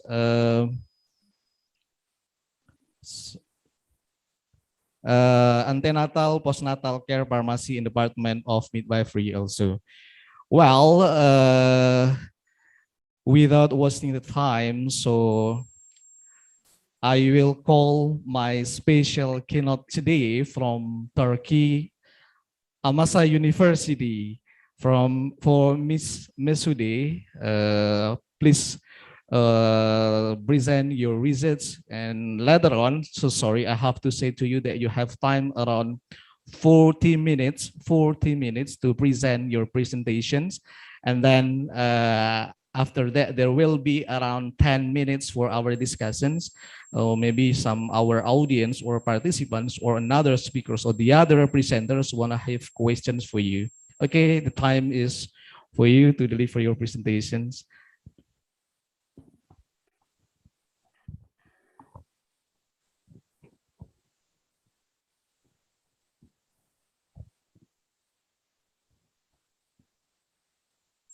If I see my presentation, I can start. So actually, could you share your slide? Share screen. Okay, you may share by yourself.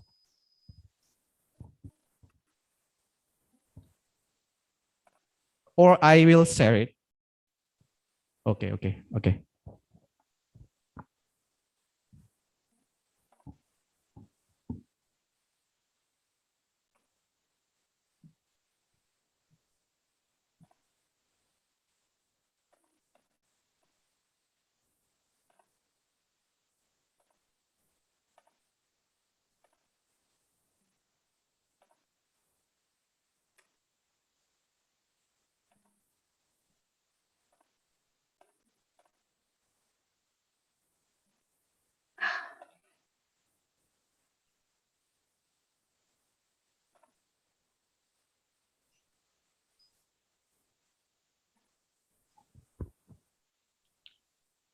Yeah, is it okay, Miss Mesude? No, I can't. There's a problem. I can't see my presentation. And Yeah. Yes. will you show or may I? Yeah. Wait a do minute. something? Our technician still in helping you to provide your slide. Is it okay, ma'am?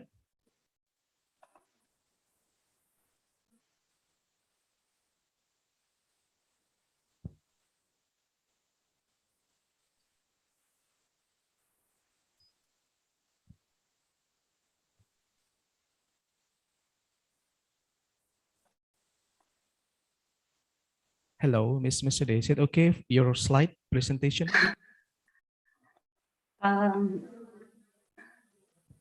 No. Okay.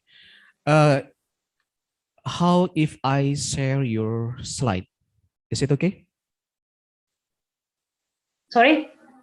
If I share your slide presentation, is okay? Okay. Okay. Um,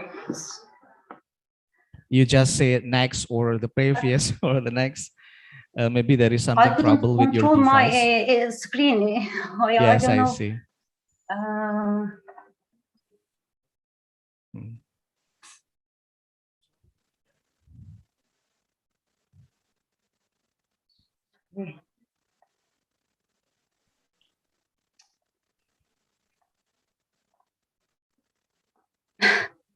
Okay. Don't worry. I think 2 minutes. Okay.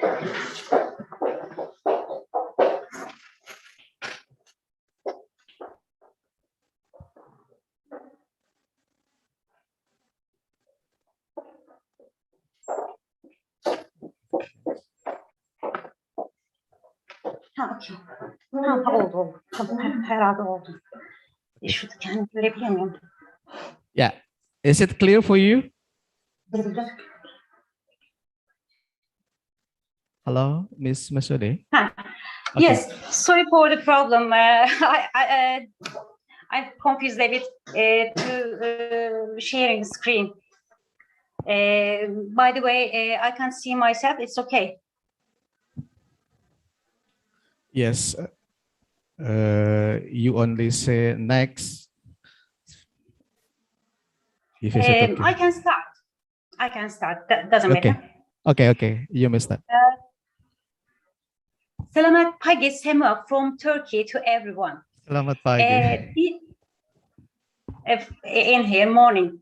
Dear Congress President, dear members of the organizing committee, dear moderator, Mr. Salamat Widodo, and all participants, I'm honored to be here with you. I would also thank you, organizing committee, to their kind invitation to the Congress. And I, a special thank to my friend Elit Febriati. We met in Antalya 2013.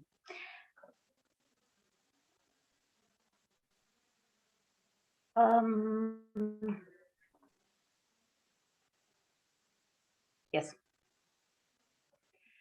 As Natluhan said, the digital environment created by technological possibilities showed us the that the world has become a global village. In global village, now by the COVID pandemic has also shown us the importance of acting together for common purposes in this village. I will present in the content of my presentation. I will briefly talk about these topics. Next slide. I can't.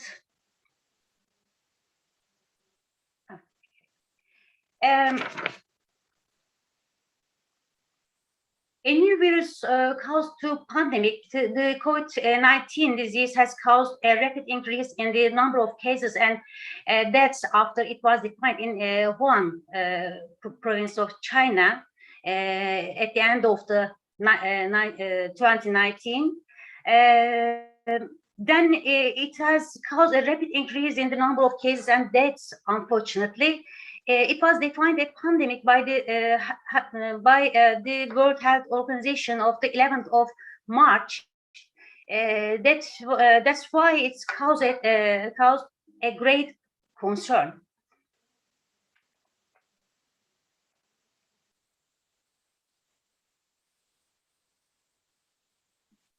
Countries have developed different strategies to respond to the problems caused by the pandemic and to meet increasing health burdens.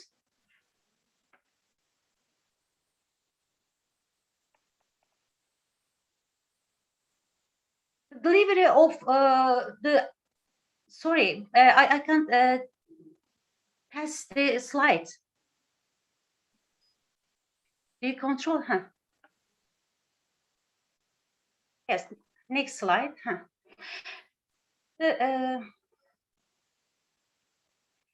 The physical capacity of hospitals, the numbers of personnel. Firstly, I want to talk about Turkey when it was defined first. The first confirmed case in our country was announced on March 11. The first date was announced on March 17, and the healthcare worker to die from COVID-19, a medical doctor, Professor Dr. Cemil Kaşçıoğlu, and yes, condolences. The process of combating the pandemic have begun. The Ministry of Health started the process of combating the pandemic, published guidelines, algorithms, and flow charts with the scope of combating COVID-19. Studies have been initiated to reduce the rate of spread of the disease in the community with the primary, secondary, and tertiary healthcare institution, taking quick steps such as case detection, examination, and following up epidemiological searches and contact tracing during the pandemic.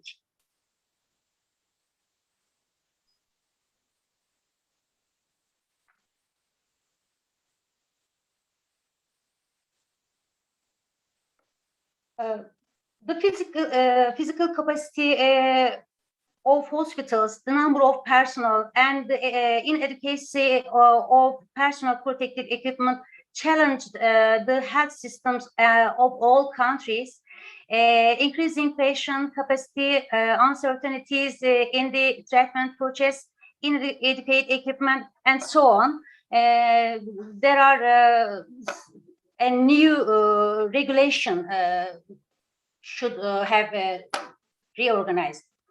In Turkey, Turkey established the Ministry of Health Coronavirus Science Committee, and Science Committee informed all people. At the beginning of the pandemic, the problems experienced in the personal protective equipment were tried to be solved quickly. Then guidelines were published, scientific committee statements, change in the duties of health personnel, like this, and pandemic hospitals hospitals changed to pandemic hospitals, and constant flow of information on TV and social media, and some measures are taken.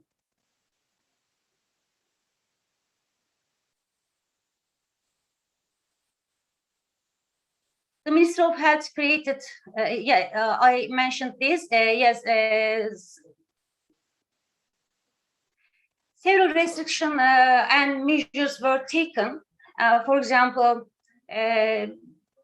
education was suspended in schools at universities on March 16, with the circular issued by the presidency on 22nd March.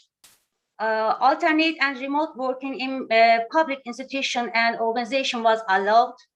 On the March 21st, the activities of barbers, hairdressers, beauty centers, and were suspended. Restaurants and patisseries, etc. Some restrictions are taken.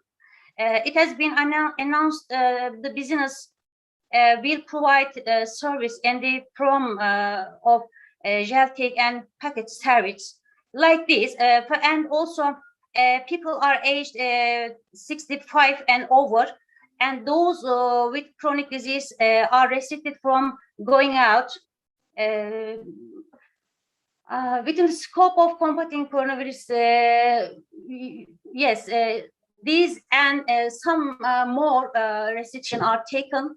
The postponement of non-urgent health service requests to avoid the increase in the hospital and staff burden has increased people's concern about their health condition.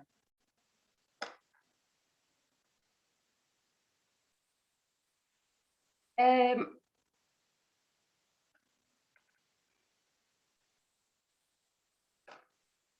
Ministry of Health information platform was started to give information on a website of the ministry and daily situation, and also lots of document to inform. One of them, for example, public guides. There are several public guides in how to behave and how which do they obey the rules. Yes, public guides. Also, health for personal guides. Next slide. Yes, health professional guides during COVID about for general thing or adult patient, child patient, pregnant patient. For all, Ministry of Health created, published some kind of documents and guides. And programs, pregnancy follow-up in health institution during the period when COVID-19 respiratory system disease are widespread. One of them, and pediatric patients, yes, and follow-up are did like this, and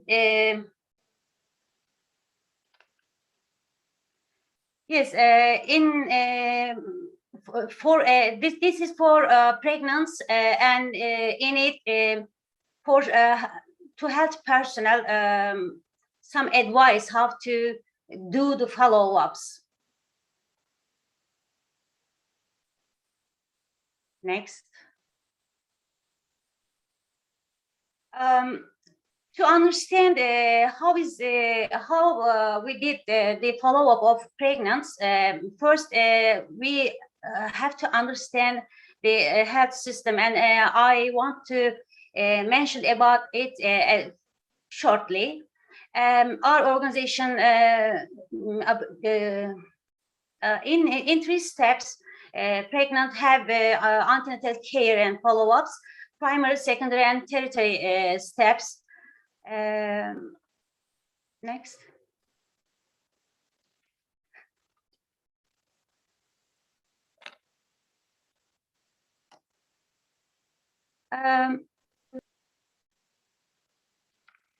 Sorry. Our health system has changed in 26. There's a regulation in health system. We say the health transformation program. This program, with this program, family health centers structure has changed a bit. Within the framework of the health transformation program, the health center system, which is organized according to the number of population and offer preventive medicine service with a holistic approach and yes, from teamwork to individual, it is changed. Before 26, there are primary healthcare centers in the smallest regions.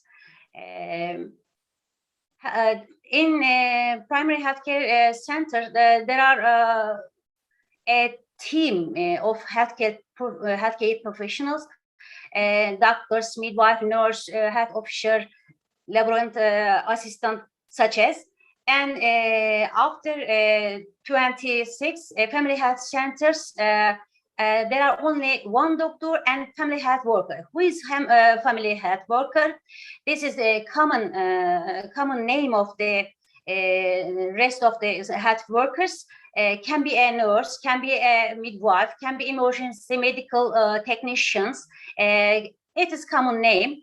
In this system, the number of physicians increased and the number of midwives and nurses decreased.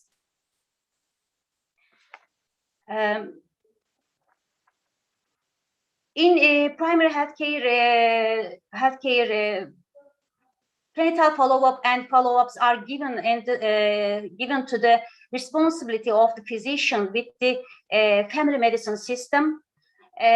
Family health centers are primary healthcare health institutions, and they also follow up pregnant women.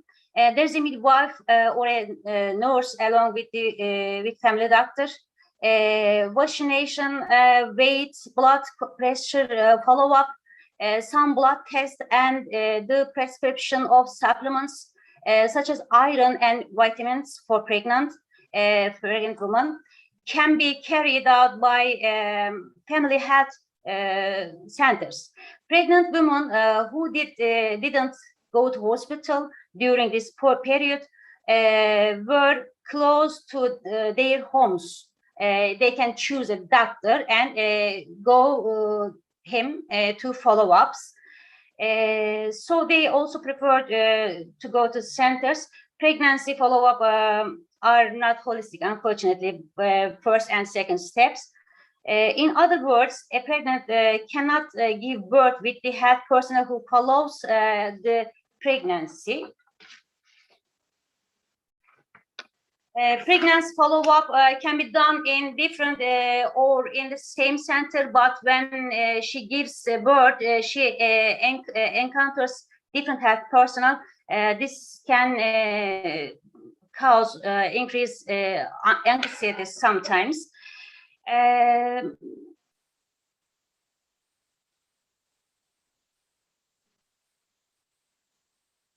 Yeah. In our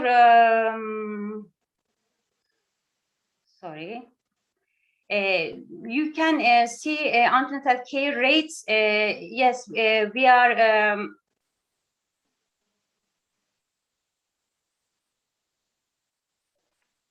in the table. You can see the international comparison of the intake rates within the scope of the antenatal care, maybe next slide, but this antenatal care rates are really high, but in number of care, we are good at numbers, but quality of we can say something different. In this, yes, by year, gradually, the rate of cesarean section getting higher, unfortunately. Of course, there are several reasons for that.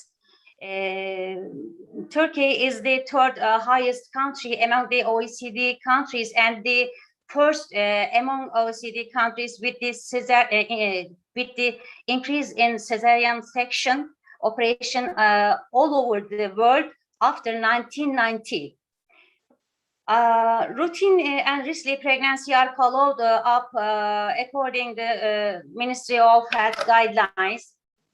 Yes, this is also unfortunately in state hospitals, maybe like this in 2090, but in private sector, really high than this. Maybe it antenatal care system may cause this result. The policy of increasing hospital births has been followed in the studies to reduce maternal mortality. Yes, we reduced maternal mortality, and we are good at antenatal care, but cesarean section our main problem. In the health services performance system implemented in 24 within the scope of that program I mentioned, all birth practice are considered as the physician initiate. So midwifery delivery practice are not included in institution-based income items in hospital reimbursement system.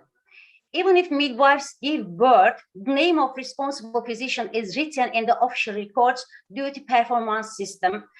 This is the one of the main problems for midwives and for these services. The data on the delivery of maternal and child health service revealed the current situation before COVID. In the pandemic condition, there were some difficulties in maintaining these services and in whole the world. What has changed in delivery of these services during the COVID pandemic period?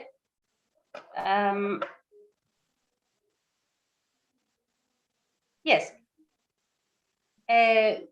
Routine and risky pregnancies are followed up according to the Ministry of Health guidelines, and you can find them in the website of our Health Ministry.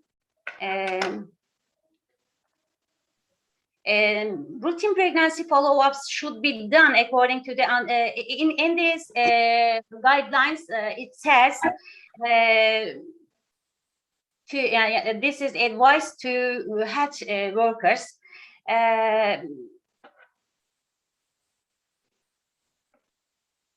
Yes. Routine pregnancy follow-ups, please, before.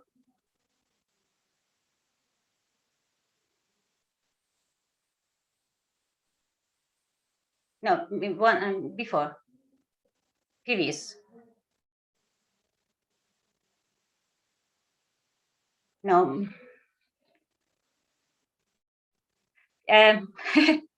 If I would control the slide, it would be easier. Sorry for the.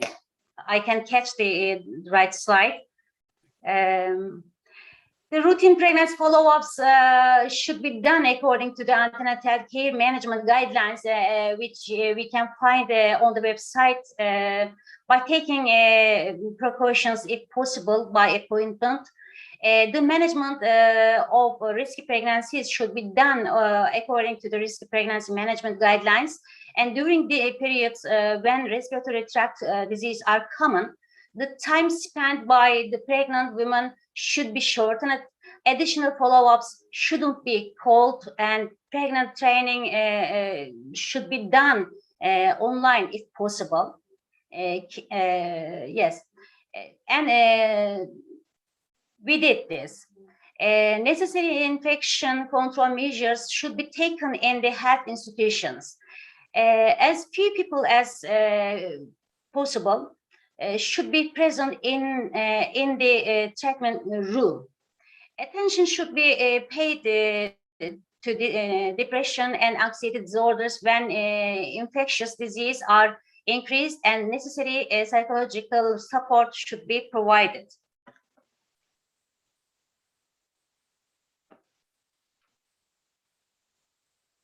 Yes.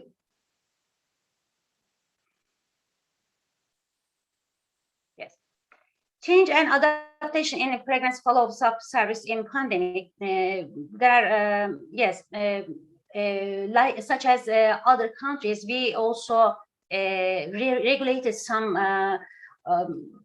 personnel and services. Staff planning has changed during pandemics. Midwives took part in filiation in first step in health care system, in primary health care centers. They were, sorry. They were also assigned to pandemic service in hospitals in front line. The regular follow-ups and urgent pandemics healthcare, pregnant schools and childbirth preparation classes were closed at hospital. Telehealth services offered to the pregnant. State hospitals haven't used telehealth service mostly for childbirth preparation classes, but pregnants call them if they need.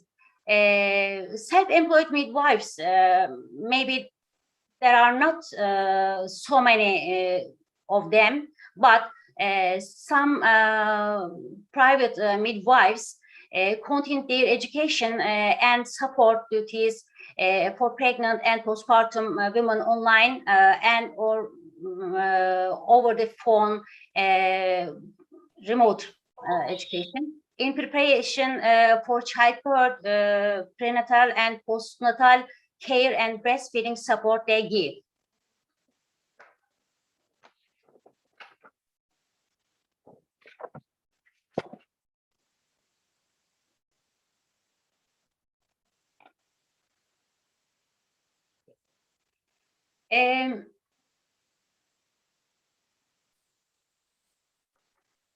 Sorry, in which?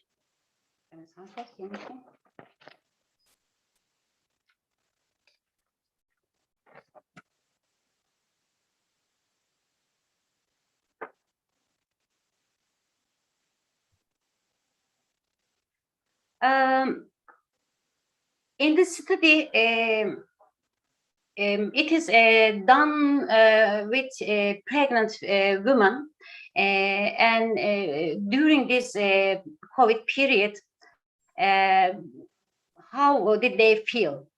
Negative impact on pregnancy. Yes, COVID caused negative impact of the pregnancy. Pandemic has significant potential for creating anxiety, adversity, and fear.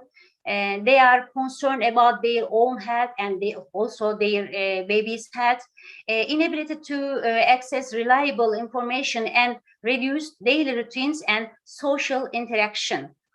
Pregnant women experience fear due to the risk of infection by the virus and postpone prenatal examination or preferred safer centers. Lack of social support in pregnant women increase anxiety.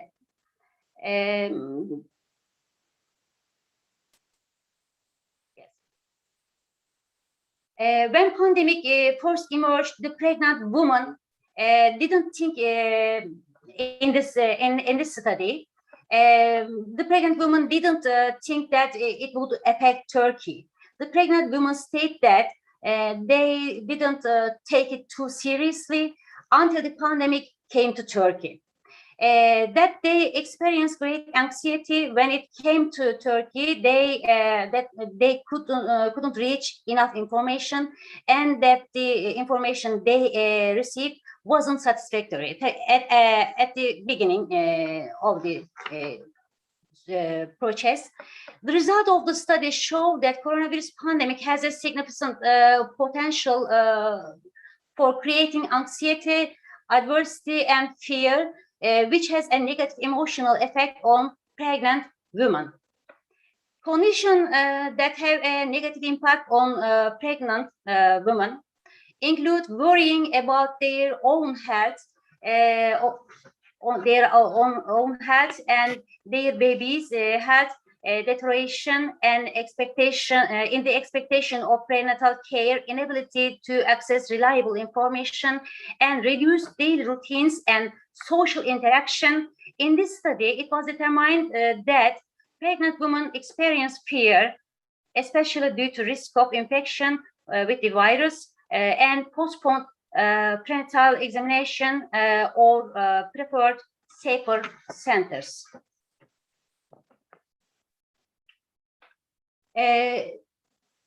Yes, and the other study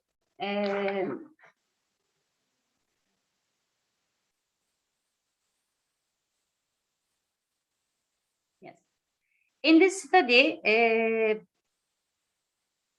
yes, it was studied that depression level among pregnants, and totally 43 pregnant and 5 out of them, 5 women had a highly probability of depression.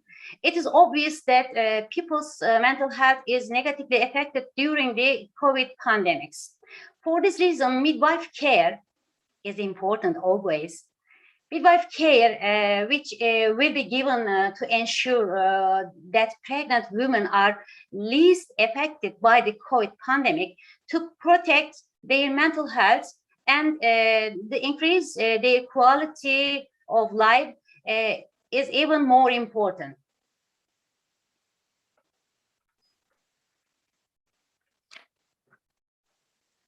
Another study, the concern of pregnants about pandemic were moderate and didn't alter their delivery method preferences. However, the concern of the pregnant women who planned to perform their delivery by cesarean section before COVID, and whose delivery method preferences changed during the pandemic process were higher. During the COVID pandemics, pregnants often have these concerns, not knowing how it will be affect the baby if taking medication is necessary, contracting COVID during pregnancy, not having a healthy pregnancy until delivery. These are concerns of pregnants. Telehealth services are served as an alternative during this period because of reaching health system has a difficulty this time. Pregnancy and postpartum periods require continuity in care and counseling. Pregnancy complication and fetal diagnosis therapy are time sensitive and cannot be delayed. Telehealth and mobile application have started to be offered as an alternative for pregnant women and mothers who are afraid to go to health institution under pandemic condition, and therefore delay their following up. Some of the closed word preparation, okay. Sorry. The other study. Sorry, Miss. You still have 7 minutes. 7 minutes left. Thank you very much. The tele-education offered to the pregnant women for pregnancy and birth planning during COVID-19, decrease their prenatal distress and pregnancy-related anxiety. Yes, we can pass. The other previous slide, please. Yeah. In another study, YouTube video, did on YouTube videos, and yes, reachable, easily people reach, but trust. Is that trustable? This is the problem. The present study demonstrated that videos about pregnancy and COVID-19 have high view rates, but are generally low in quality and trustworthiness. In this point, education and giving advice, guidance is so important. So in healthcare, healthcare workers should do this. Guide to the pregnant. Yes, next slide. Next, please.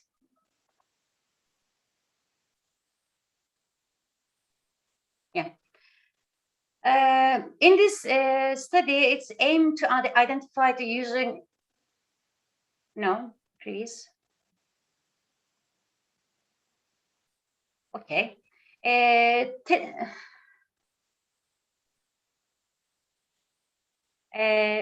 Two studies, of course, previous two studies are about telehealth system. During a pandemic, some healthcare workers and some pregnant use mobile phones, social media like this. Telehealth is used frequently during this time, and some of the health workers and people who did this study offer after pandemics. They say it would be better choice during these times. Hospital in COVID projects. How is this? In hospitals with educated physical condition for potential patient COVID-19, post-pregnant women receive different services, separated services. In hospitals with inadequate physical condition, rooms have been separated, personal protector and ventilation masks and delivery with distance hygiene rules. Staff shifted to pandemic clinics and emergency services. Staff permits were cancelled, and they were assigned to COVID-19 units from their places and duty. Next, please. Yeah. During pandemic, have cesarean rates changed? Previous, please.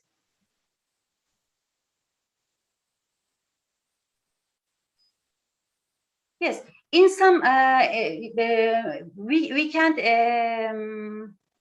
Although we don't have clear statistical information published by the ministry, there are increase in cesarean rates according to the data obtained from the cross-sectional studies. In some big cities, the situation is different, and physical capacity and personal numbers are important to this.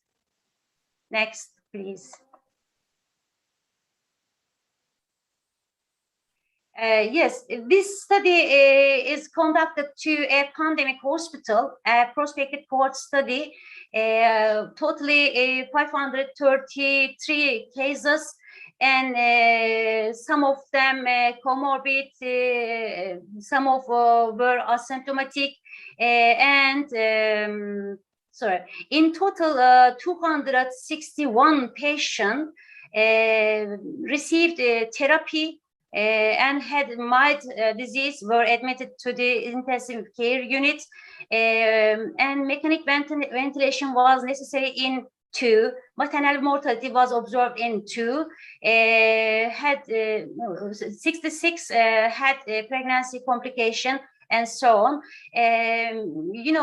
During this time, we can't find the official statistics, and we can find some statistics or some about the situation. These studies. Yeah, sorry, Miss. 2 minutes left. I need 5 more. It's okay. Okay. Okay. Yes, we can pass. Another study. Yes, you can see. Yes, we can pass these studies. We can pass. Yes, they are good quality studies, but I haven't got enough time to. Yes. Yeah, we see. We understand. Yes, I can pass this also. Next slide, please. Because yes, sexual and reproductive health status before and before COVID and in the COVID process. I want to mention it. UNFPA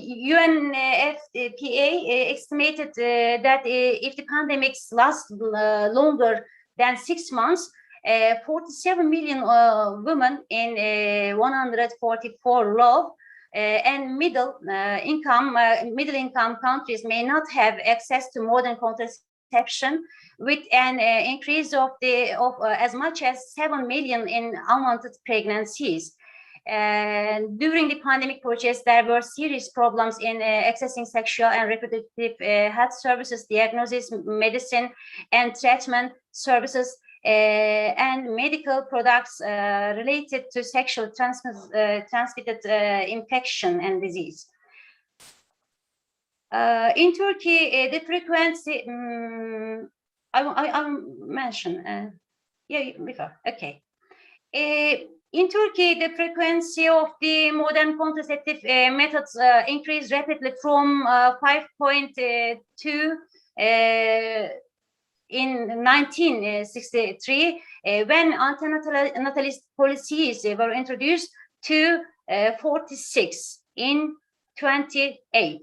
However, this progress showed down over the course of the decade, reaching only 48 around. Despite improvements in the provision of family planning services, there remain discrepancies in the effective and sustainable of the modern contraception. Unmet family planning needs of married women increased by 6% to 12% in the last few years. Before the pandemic, Turkey was weaker in contraception also. Yes. Family planning and voluntary termination of pregnancy service. Some of the difficulties, the performance system in obstetric services has reduced the quality of the service. Family planning services in neighborhoods with high fertility and low income couldn't meet the high demand and human research were insufficient. The supply of contraceptive materials to family health centers and other health institutions from the center has completely stopped, especially in the last year. Birth and post-abortion contraception counseling service were generally not available. Next. Next, please. Yes. Okay. Yes. Postpartum period also there are many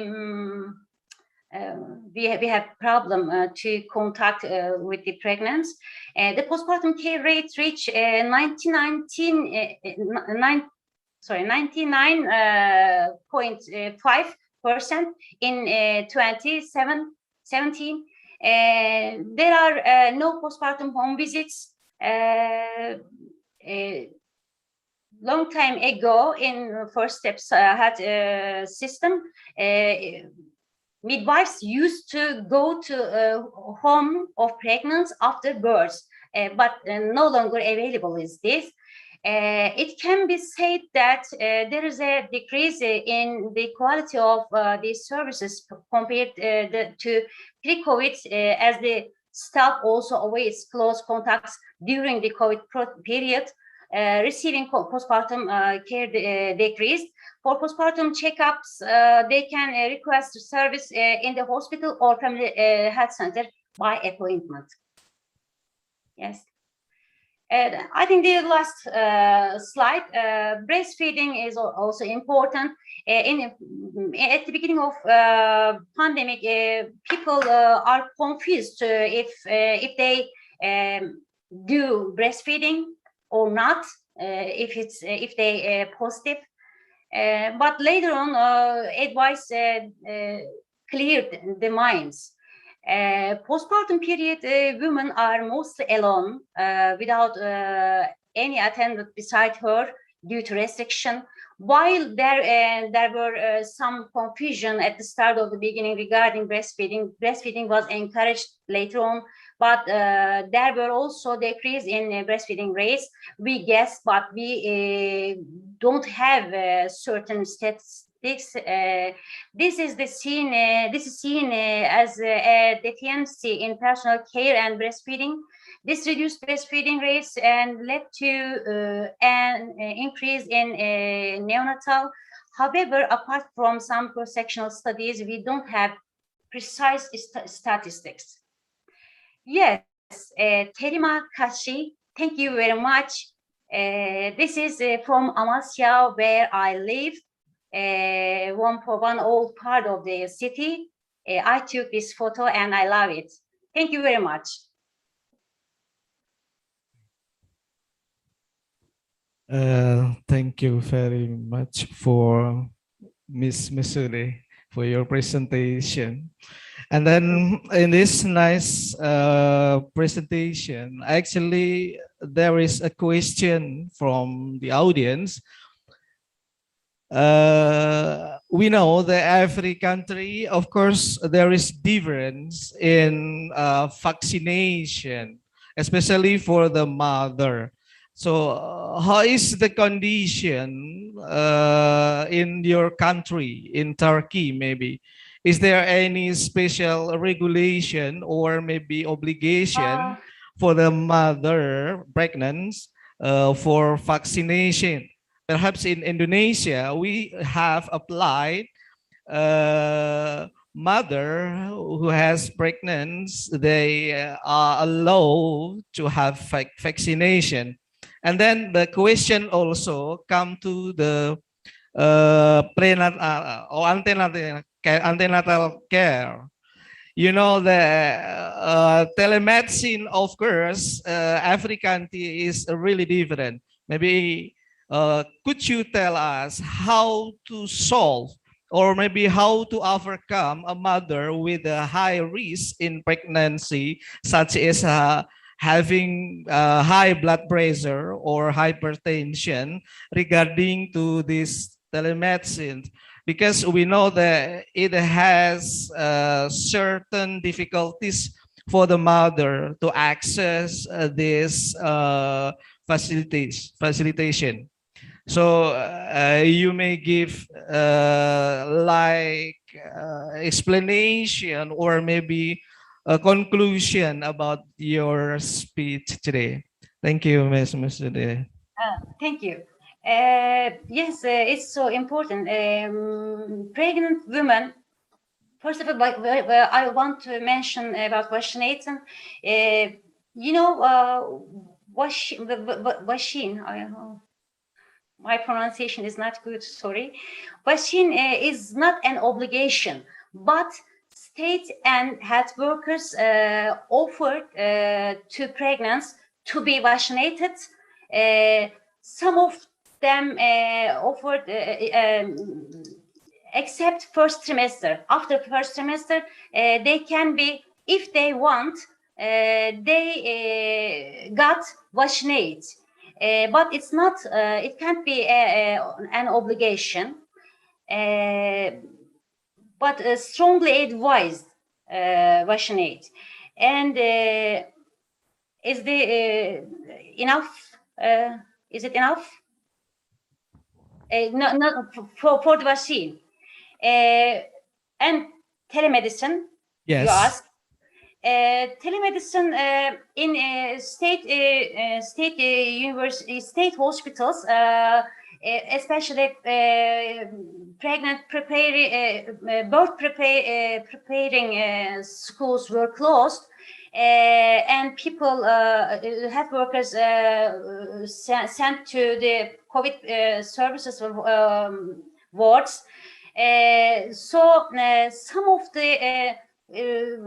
the hospitals, in some of the hospitals, state hospitals, yes, they continued online education and information, but mostly private midwife do this. But of course, you are right.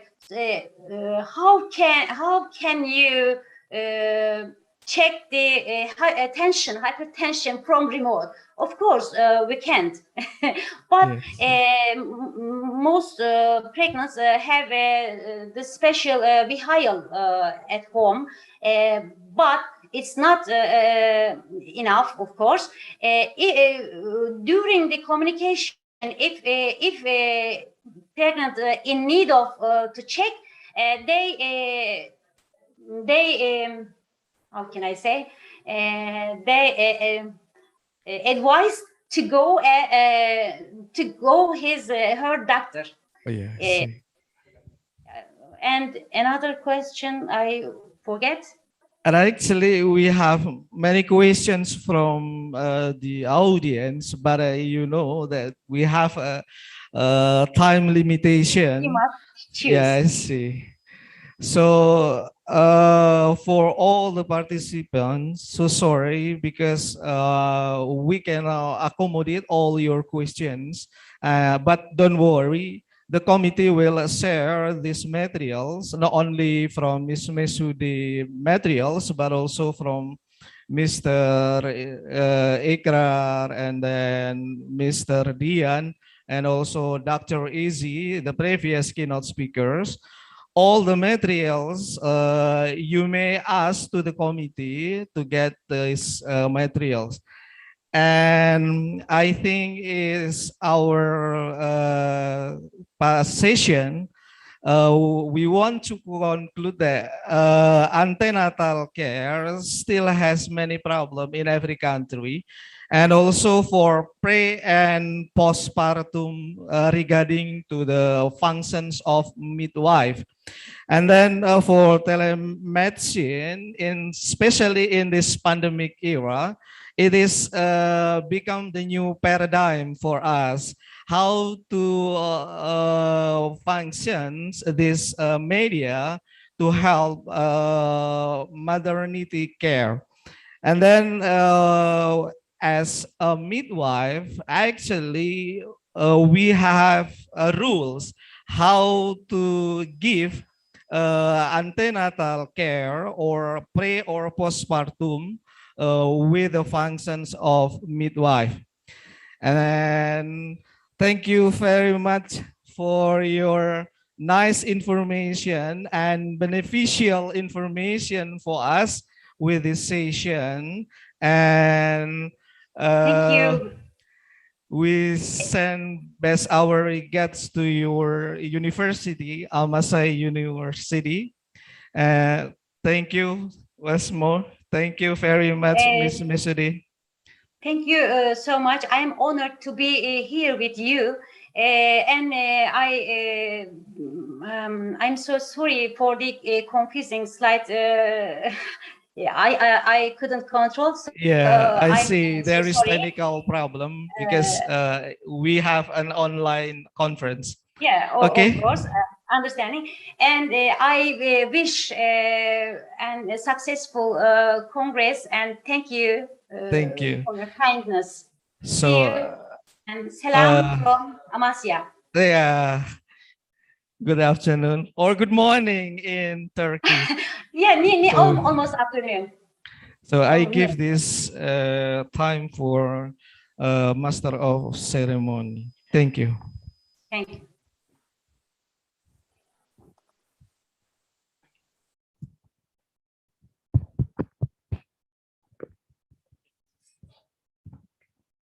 Thank you for Dr. Mesude ULUSEN for the keynote speech. And we would like to ask you to stay on your screen because we would like to present the ceremonial gift to you for sharing your expertise in decision. And to present the ceremonial gift, kindly be invited the Dean of Faculty of Public Health and Science, University of Malahayati, Ms. Rianti SP MKes. Thank you very much.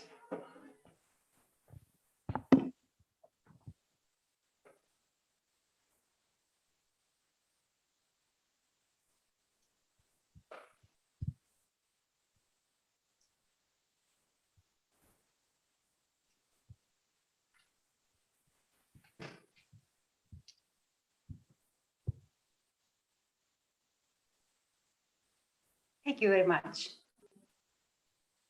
And now we will hold a photo session. To keynote speakers, the Dean as well as participants are welcome to take a position.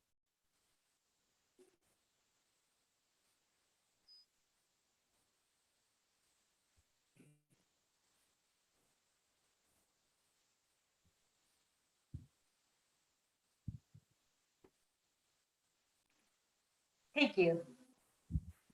Thank you for Ms. Mesude.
Okay, ladies and gentlemen, the next session is going to start. Please be seated.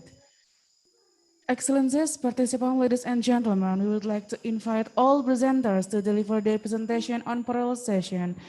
And we have 88 presenters on this parallel session, and the parallel session presentation will be moderated by Teguh Pribadi Eskep Nurse, MS, Mr. Syafiq Arisandi, MKes, Mr. Junizar Jamaluddin, Eskep MKes, Mr. Slamet Widodo, MKes, and Oktareni Setiawati, MC.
Hello. To all the presenters for these parallel sessions, I'm sure that you have got your schedule based on the room we have, as we know that we divided in 5 chambers or 5 rooms. So please use your room to break out your joining in these parallel sessions, especially with me on chamber 4 or room 4. Once again, we want to remind to all the presenters in these parallel sessions, please come to your breakout room we have based on your schedule. And also for the moderator and to all the reviewers, will have the breakout of the room. Please see again your schedule, and the committee will share the room we have. Thank you.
Hello. I did not get any break. Could I do it by ourselves to share my Zoom to the presenter?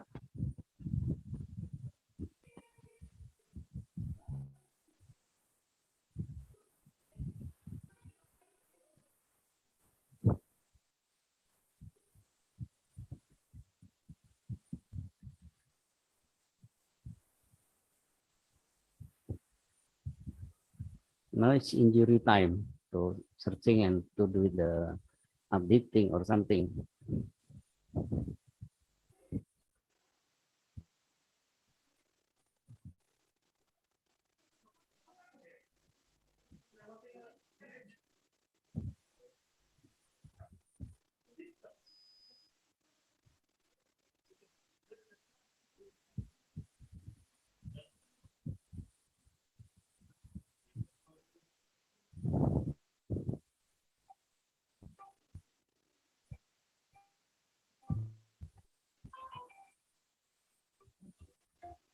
Halo. Nggak tahu ini, belum ada jawaban.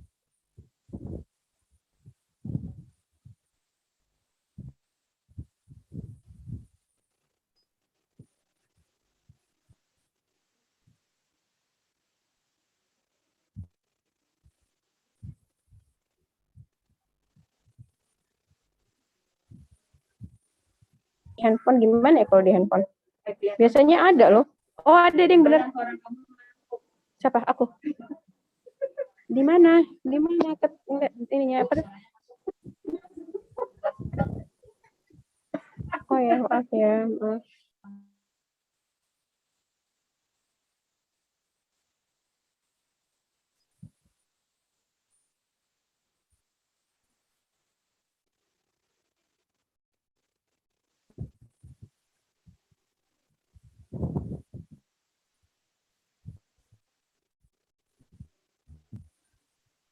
Dulu, cek. Hello. Yeah, to all the participants or presenter, please choose the breakout rooms based on your schedule. For example, with me, Selamat Widodo as moderator, we should choose room 4. If I see here, there are some participants and also 2 reviewers half today. And then for the others participants or presenters, please also choose your breakout rooms to join in your parallel session. Thank you. And don't forget to click join.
Oh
ya, breakout.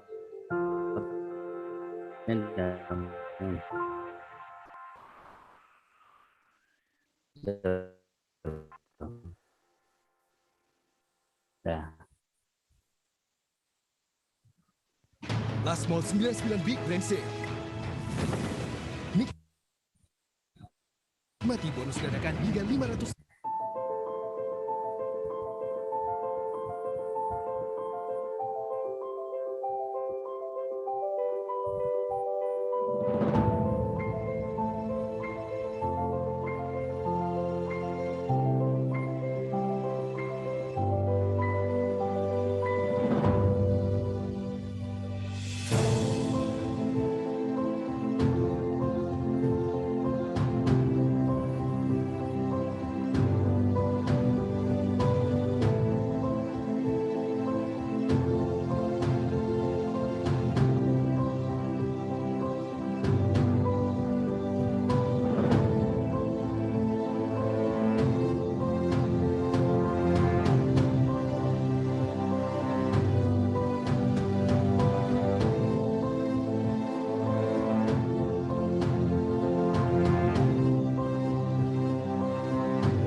Kamu berada di rumah setelah seharian mengejar deadline.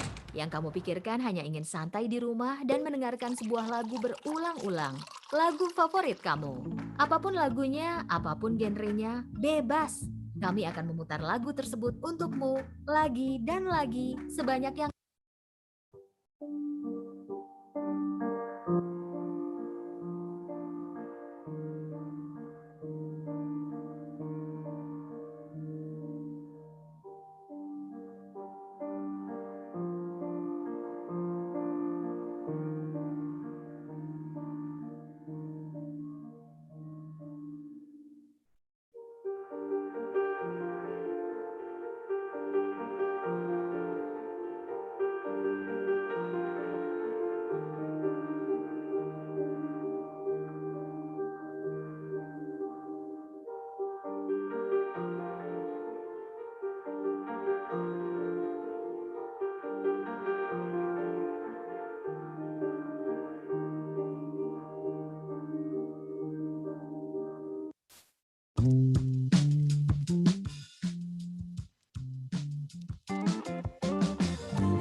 think I might be over my troubles since you came around.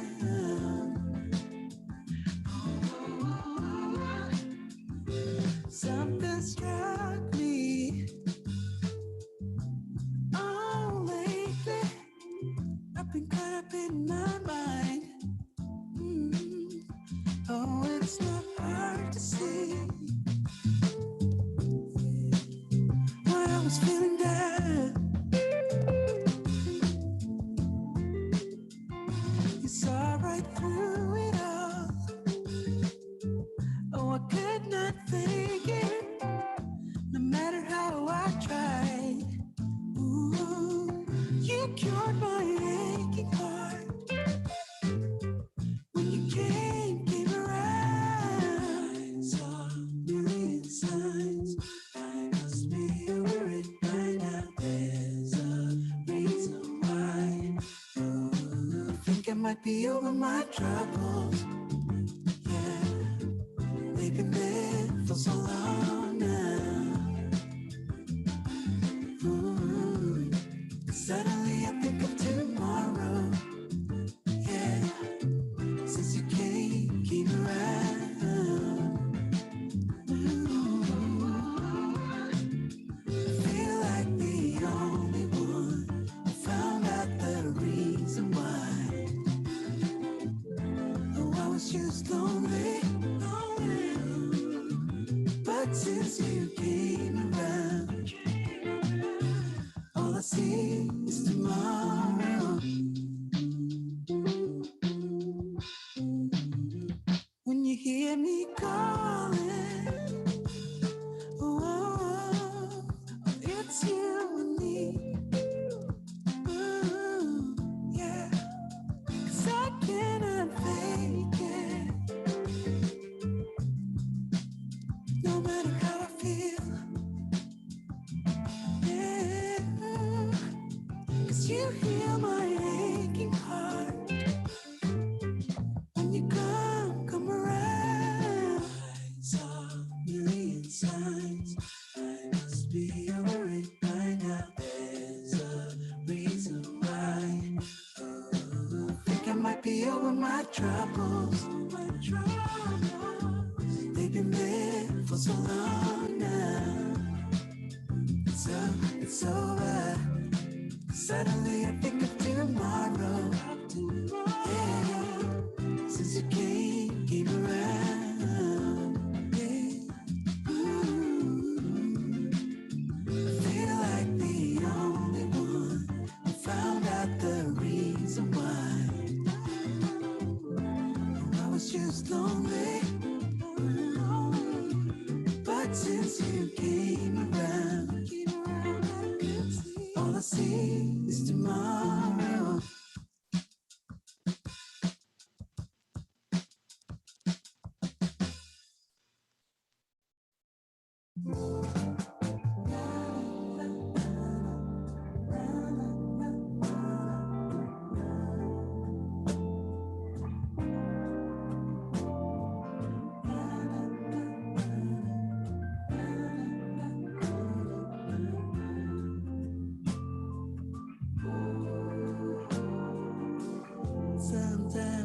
feel it coming,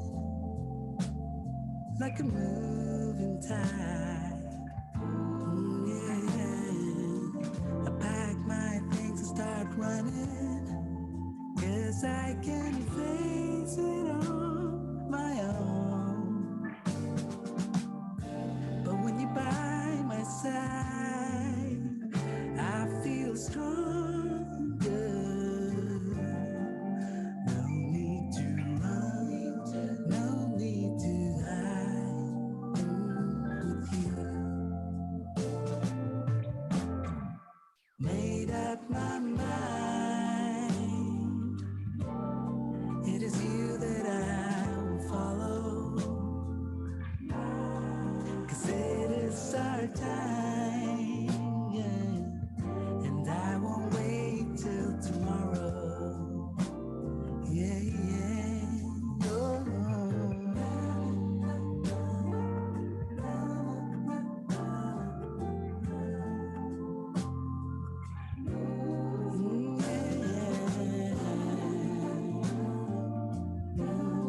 I won't wait till tomorrow.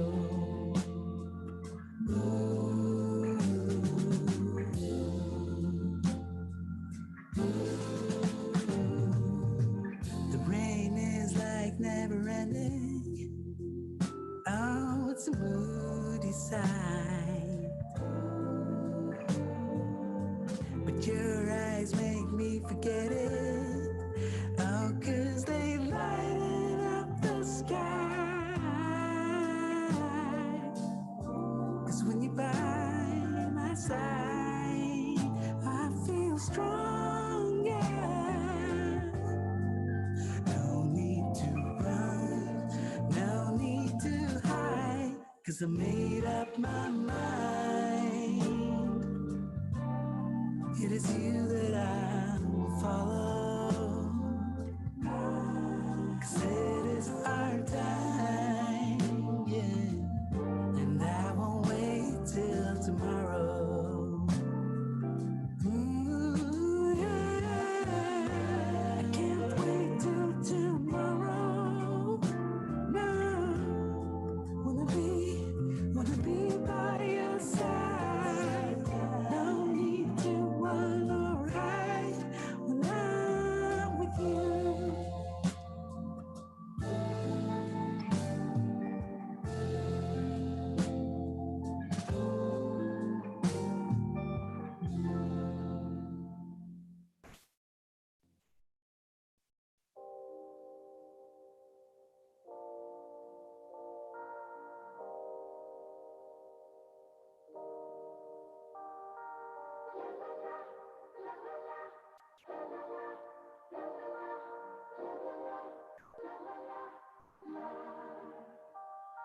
Let me go for one day. Let me lose myself again. Give me something for the pain. Always trying to pretend that I'm not living just a lie. Broken heart and shattered lives. Let me go for one day. Let me lose myself. Oh, I knew how this would end.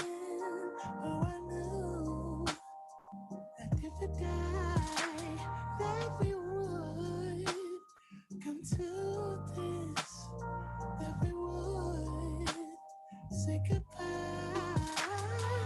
Someone help me see it.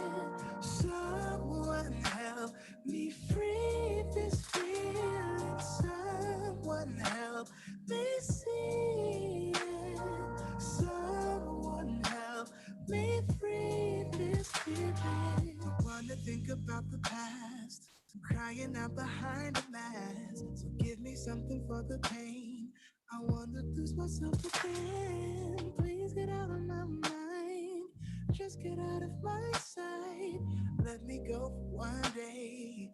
Let me lose myself. Oh, I knew how this would end. Oh, I knew that it would die, that we would come to this, that we would say goodbye. Someone help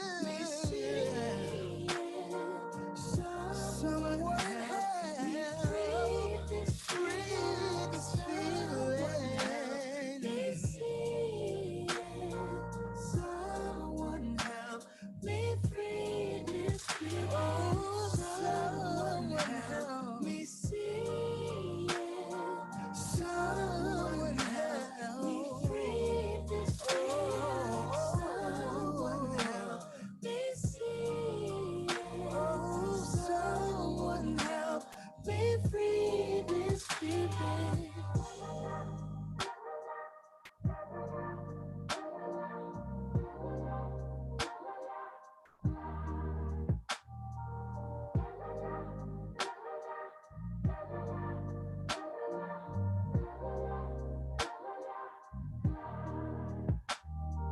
Someone now help me see it. Oh,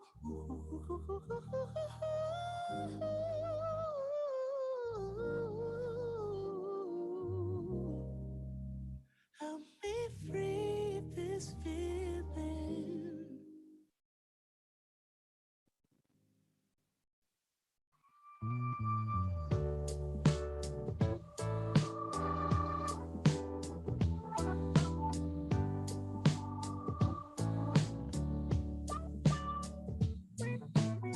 Sometimes I'm all about the easy way.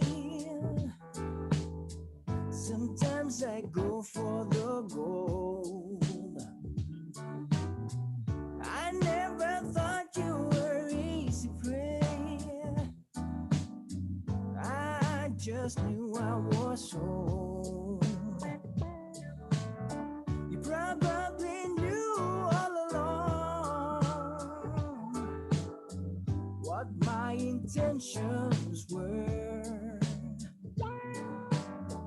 Well, correct me if I'm wrong, baby.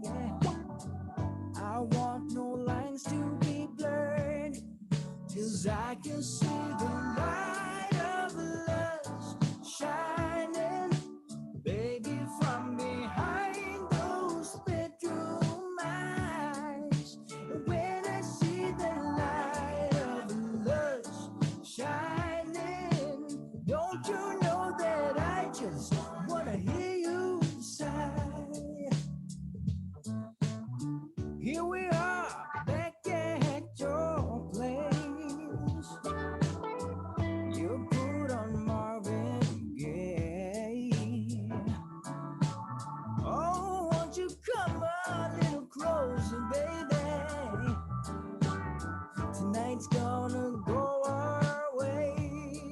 Yes, I can see the light of lust shining, baby, from behind those bedroom eyes. And when I see the light of lust shining, don't you know that I just wanna hear you sigh?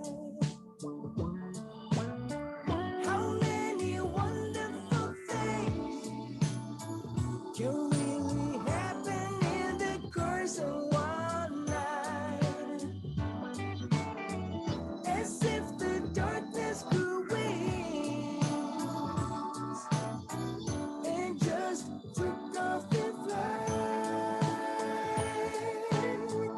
Oh, I can see the light of lust shining, baby, from behind those bedroom eyes. And when I see that light of lust shining, don't you know that I just wanna hear you sigh? Don't you know that I just wanna hear you sigh? Don't you know that I just wanna hear you sigh? Dapetin bonus dadakan di Lazada 99 Sale. Gampang banget. Bonus Rp12.000 tiap belanja Rp99.000 dan kelipatannya. Makin murah lagi karena bisa tambah voucher lainnya. Kumpulin mulai 3 September pakai 9 sampai 11 September.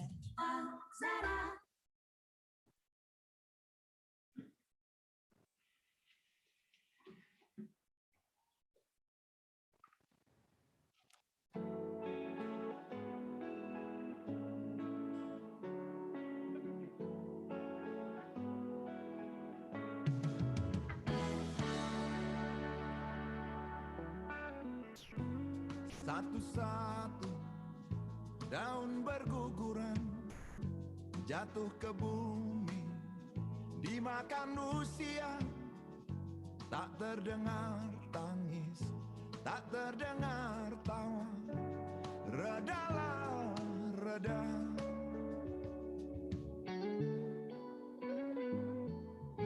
Satu-satu tunas muda bersemi mengisi hidup, gantikan yang tua. Tak terdengar tangis, tak terdengar tawa. Redalah, redam. Waktu terus. I see you watching me when we're with our friends. It's definitely something in the air. So let's take it from there, 'cause I know you want it.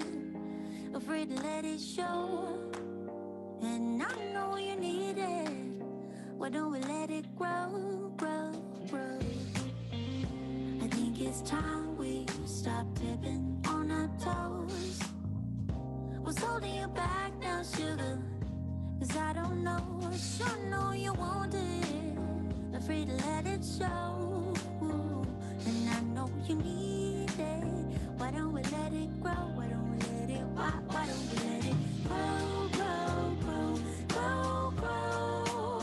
It grows stronger for every day. We just can't keep it away. No, grow, grow, grow, grow, grow. It grows stronger for every day. We just can't keep it away. Oh, make you move before someone takes your place. I know how you feel, but you're scared to say to my face. I sure know you want it.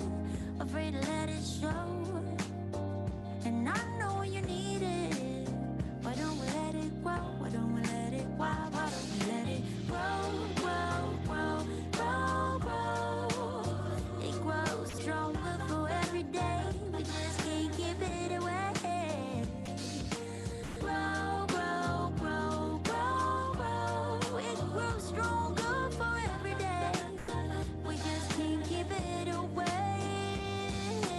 Yeah, yeah, yeah. Takes a place. I see you watching me when we're with our friends. There's definitely something in the air. So let's take it from there. So let's take it from there. Why don't we let it grow, grow, grow, grow, grow? And I know you need it. Why don't we let it grow? I know you want it. Afraid to let it show. You need it, baby. Why don't we let it? Why don't we let it grow, grow, grow, grow, grow?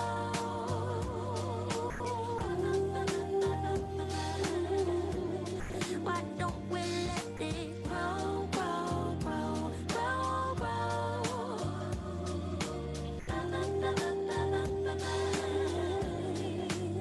Why don't we let it grow? Why don't we let it? Why don't we let it grow? Yeah, yeah, yeah. Ba-da, ba-da, ba-da, ba-da.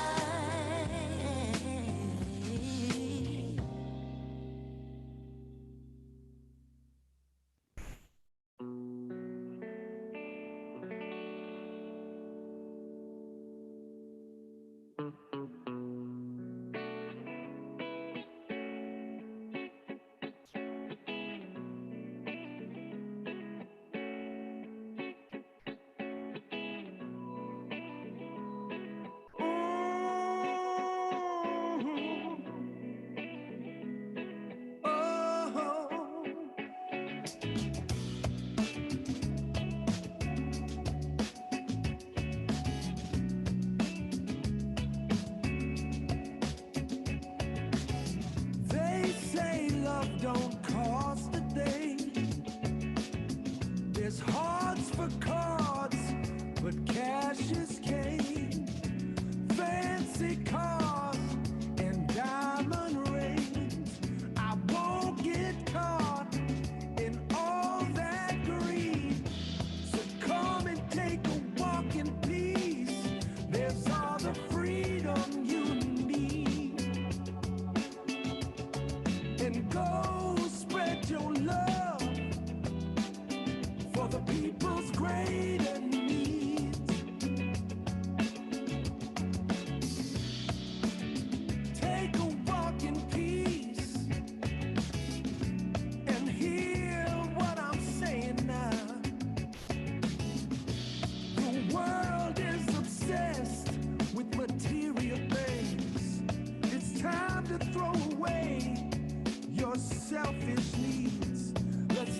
your words agree with how your actions speak.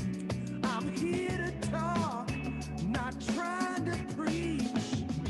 So come and take a walk in peace. There's all the freedom you need. And go spread your love for the people's greater needs. Oh, yeah.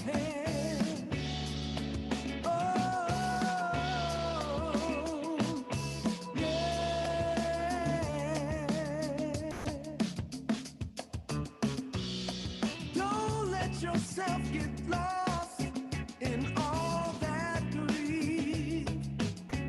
Oh no.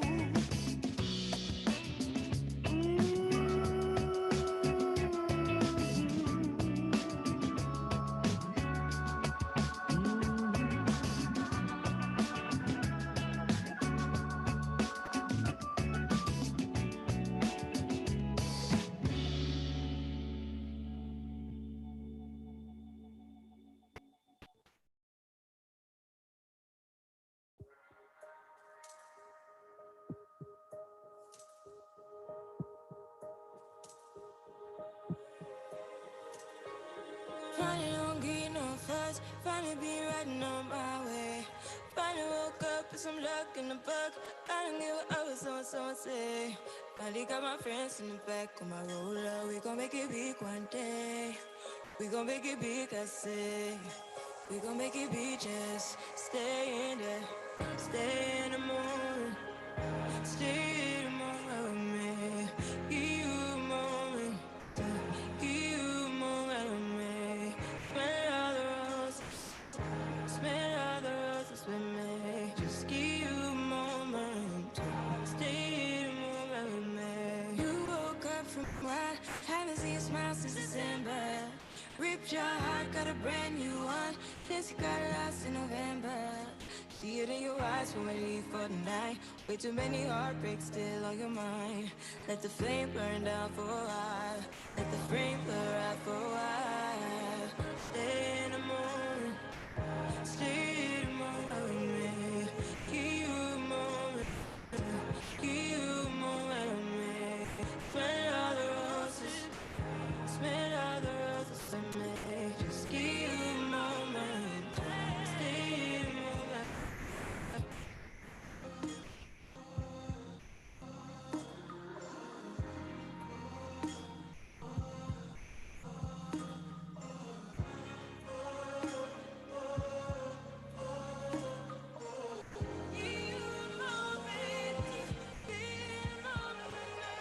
Stay in the moment. Stay in the moment. Give you a moment. Give you a moment with me. Smell all the roses. Smell all the roses with me. Just give you a moment. Stay in the moment with me. I know you're hiding behind that pretty brown face. I see you climbing. Been trying to find your way. Let's see you smiling. Since we were stuck in late, we gonna jump the roof up and come watch the skyline with me.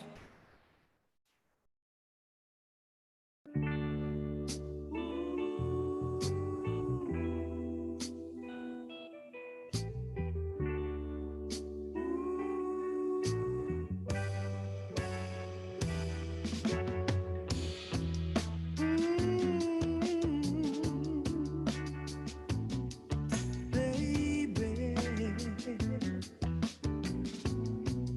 oh.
heartaches and pain will all heal with time, girl. Your love is mine if we plant the seed. And baby, baby, baby, you gotta hold on to what we got. And give me, give me, give me all of your love. All of your love. Yeah, baby, baby, baby, you gotta hold on to what we got. And give me, give me, give me all of your love. All of your love.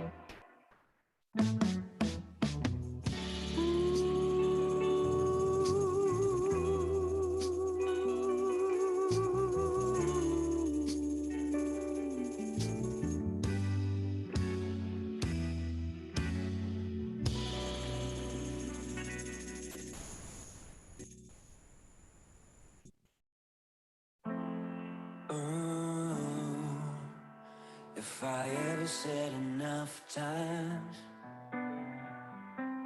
I can never let you go when you're not mine. Yeah.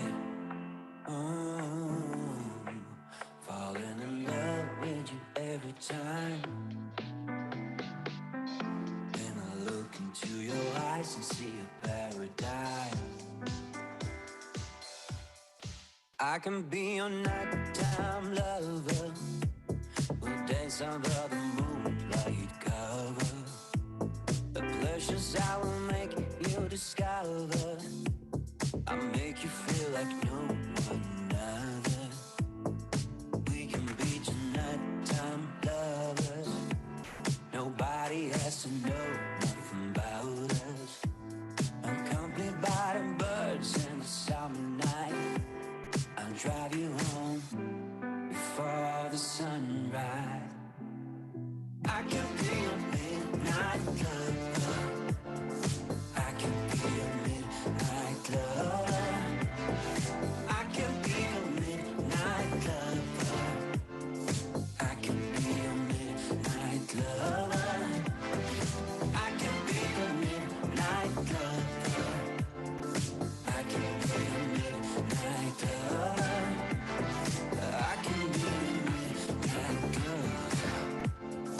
I can be a midnight lover.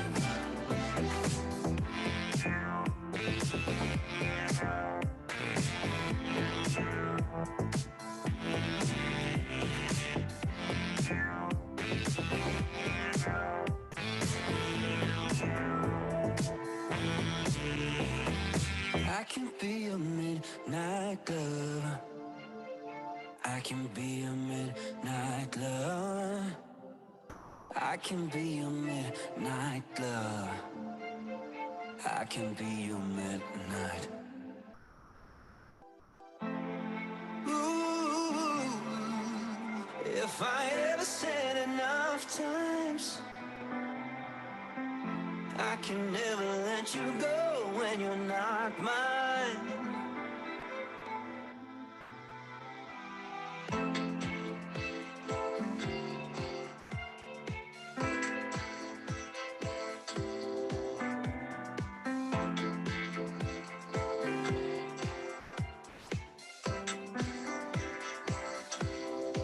We can be tonight time lovers. Nobody has to know nothing about us. Accompanied by the birds in the summer night. I'll drive you home before. I can be your nighttime lover. Nobody has to know nothing about us. The pleasures I will make you discover. I'll make you feel like no one other. I can be a midnight lover. I can be a midnight lover. I can be a midnight lover. I can be a midnight lover.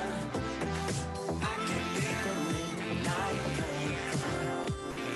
I can be a midnight lover. I can be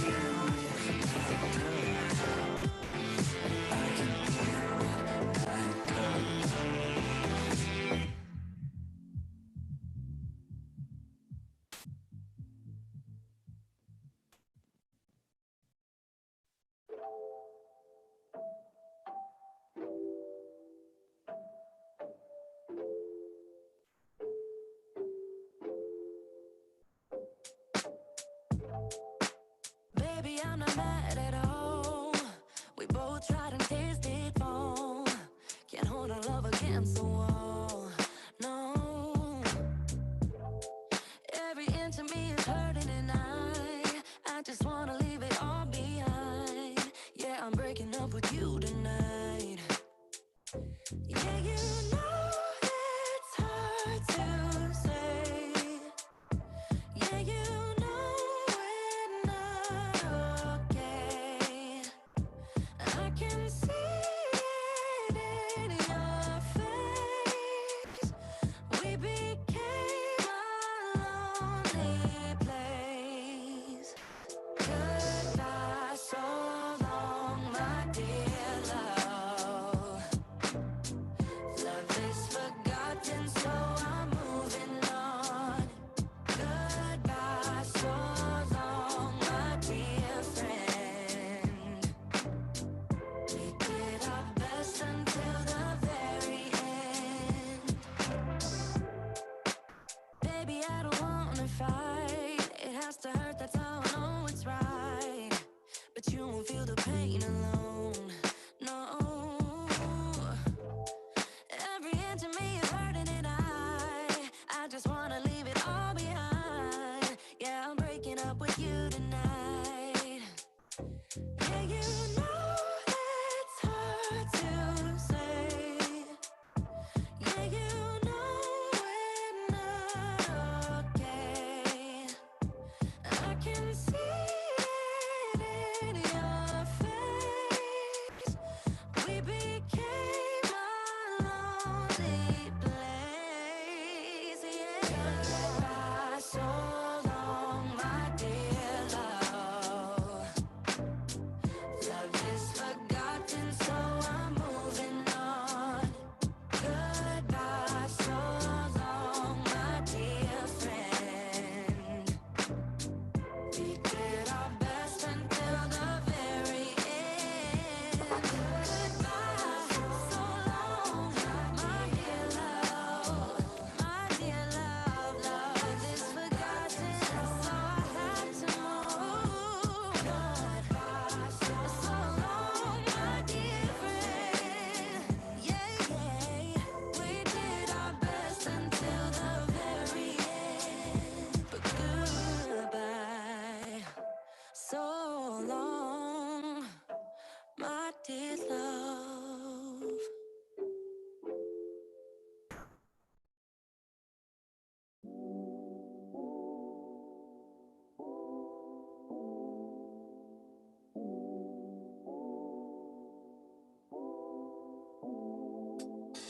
I know your body, I know your heart. Your eyes told me from the start, but then you fall back. Giving me signs that I've seen before. Yeah, it's cute, but honey, I want more. Don't waste no more time. No, no. There's no use playing hard to get. I figured you out, but you don't know it yet. So take off your mask. Yeah. That is just around the corner, babe. To do what we want, I wanna get in shape with you all night. All night. Imagine us there. Imagine us there. Imagine us there. All night. There's something that I need from you. Don't act like you don't have a clue. You don't have to wait for it tonight. You don't have to be so damn polite. No, you love the game, but I don't wanna play. I know there's time, but I don't wanna wait. Promise I won't bite. No, no. Love is just around the corner, babe. To do what we want, I wanna get in shape with you all night. All night. Imagine us there. Imagine us there. Imagine us there.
start cherishing what you hold in, and we will make it last.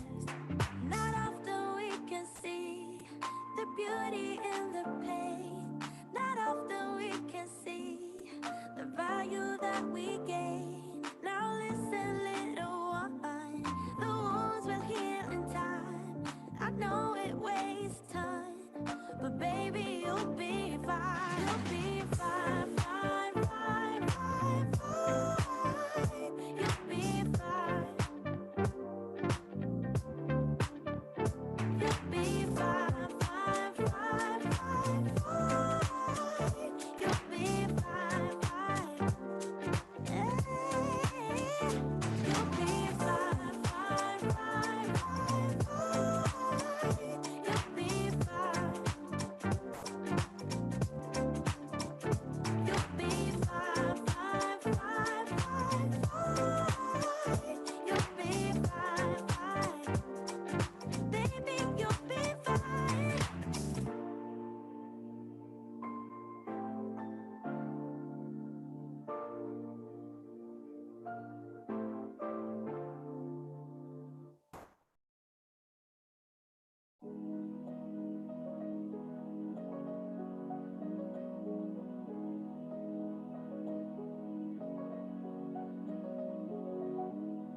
Come find me in the night. We both know when it's right. Babe, I can ease your mind, but I want it my way. Come meet me in the crowd. Everything is allowed. Your mind is running wild, but we'll do it my way. Love is a feeling, and you can quench this fire, no. So give me when I want it, baby, 'cause I got what you need. Just give it to me, oh, give it to me now. Just give it to me, oh, give it to me now. Just give it to me, oh, give it to me now. Just give it to me, oh, give it to me now. Slow dancing in the night, yeah. I wake you up inside. I want you close and tight. Yeah, I want it my way. Love is a feeling, and you can quench this fire, no. So give me when I want it, baby, 'cause I got what you need. Oh, just give it to me, oh, give it to me now. Just give it to me, oh, give it to me now. Just give it to me, oh, give it to me now. Just give it to me, oh, give it to me now. Just give it to me, oh, give it to me now.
it personal, I ain't lying, I ain't hiding, I've been grinding, multiplying.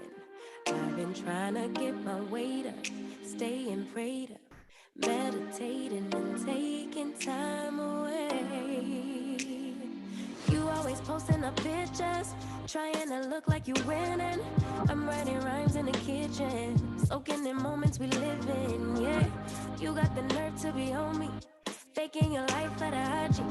If you got my number, don't add me, cause baby, I'm on hiatus. I'm on hiatus. I'm on hiatus. Ooh, I'm on hiatus. Oh, baby, don't check for me. Taking time out to be and live my life off screen. Taking time out to be and live my life. Hey.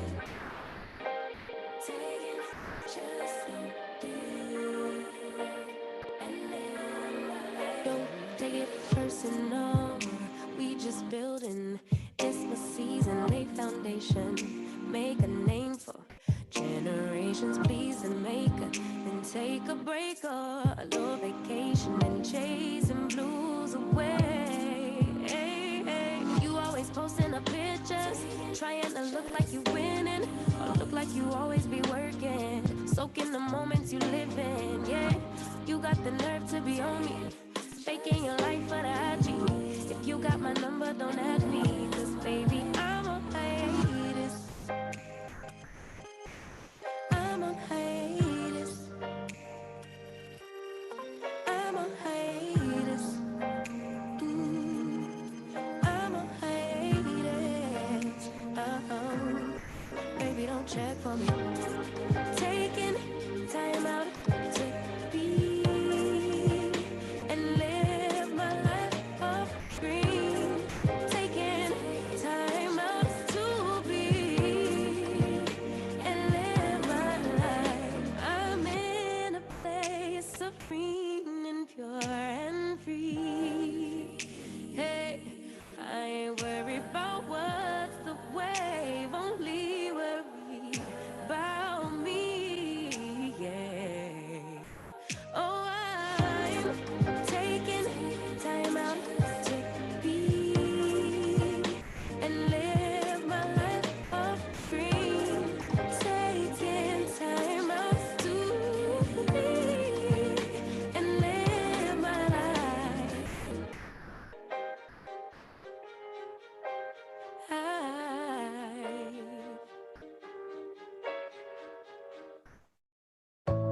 Don't you wanna be free when you're standing on the edge of time? One word's all I need to relieve you of your rising greed. Don't you wanna be free when your life's turning upside down? Let me show you the way to go when all direction is lost. I cannot be all you need. I promise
You're a shelter from harm.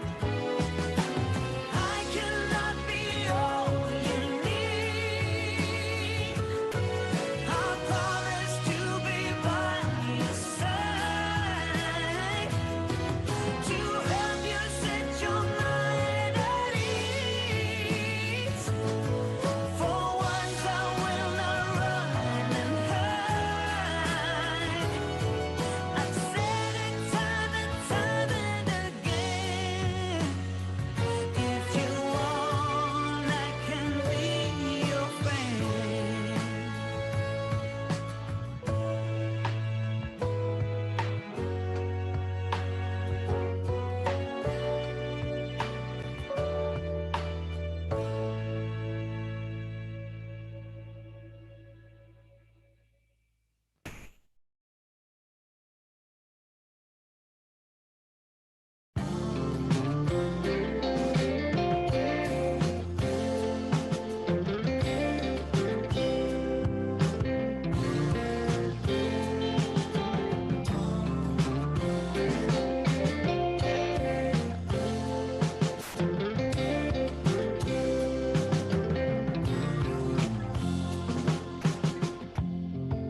It shouldn't be that hard.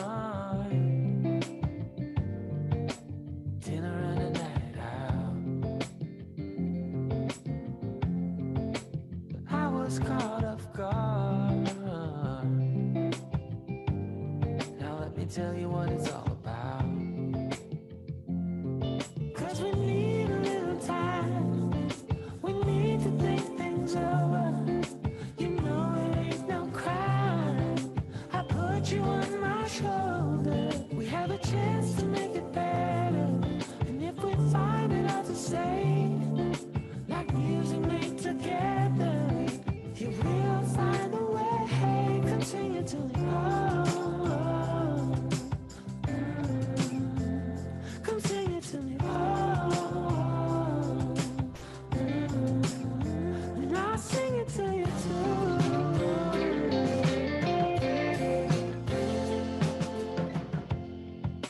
If this is all you're telling me,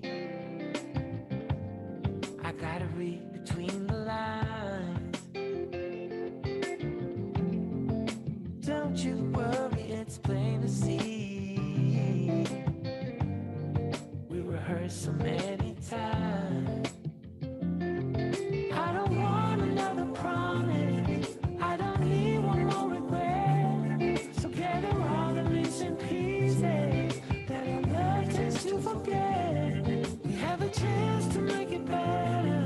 And if we find it hard to say, like music made together, you will find a way. Continue to live on. Continue to live on. And I'll sing it to you too.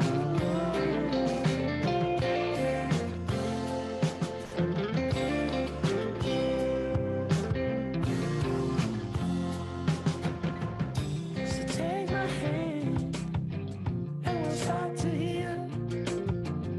I don't understand everything I feel, but I do know this: we can't be stuck here with this love we try to hide, a love we can't deny.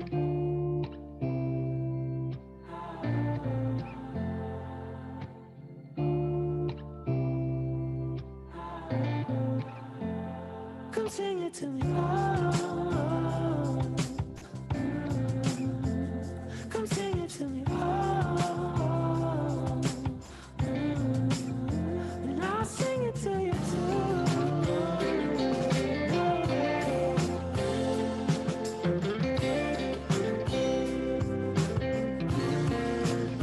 Yeah, I'll sing it to you.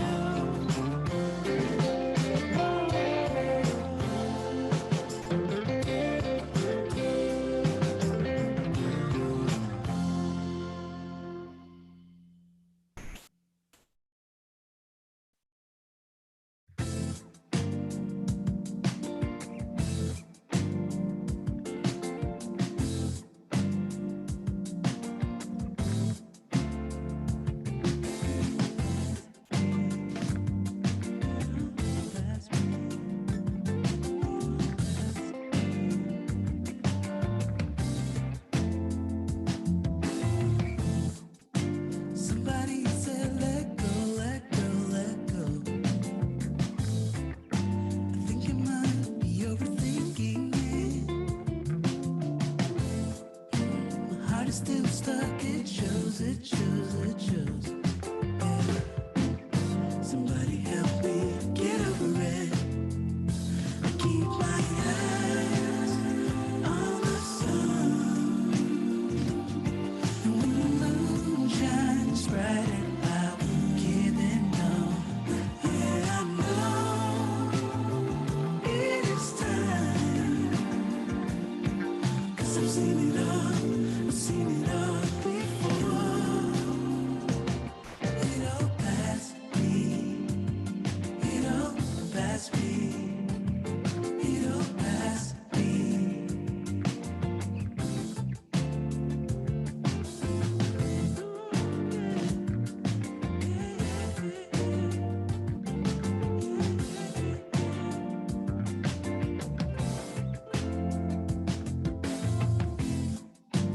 I can look back on times that gave me bones.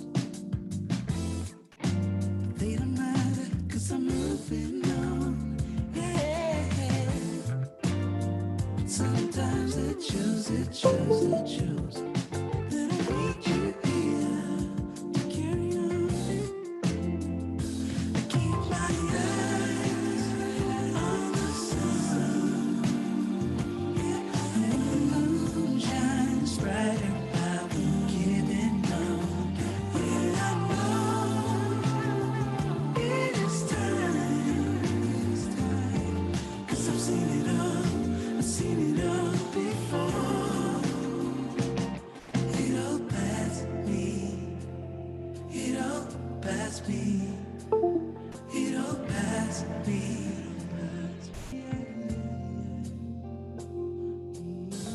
Now I know I will get through it. Yeah, I know, 'cause I've been through it. Yeah. And I've seen it all. It all passed me. It all passed me. It all passed me.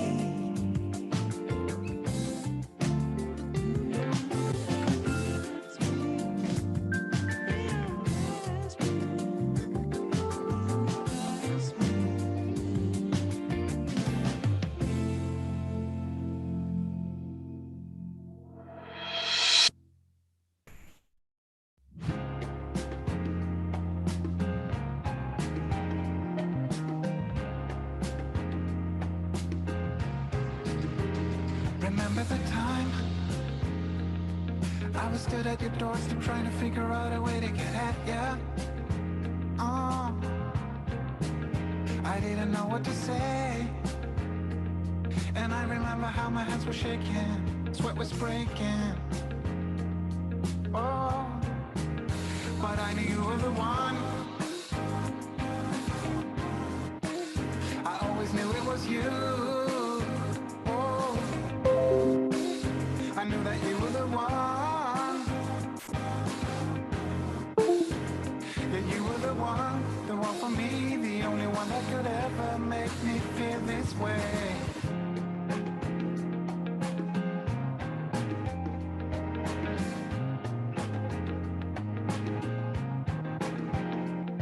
Yeah, there's a lot of things that I don't see.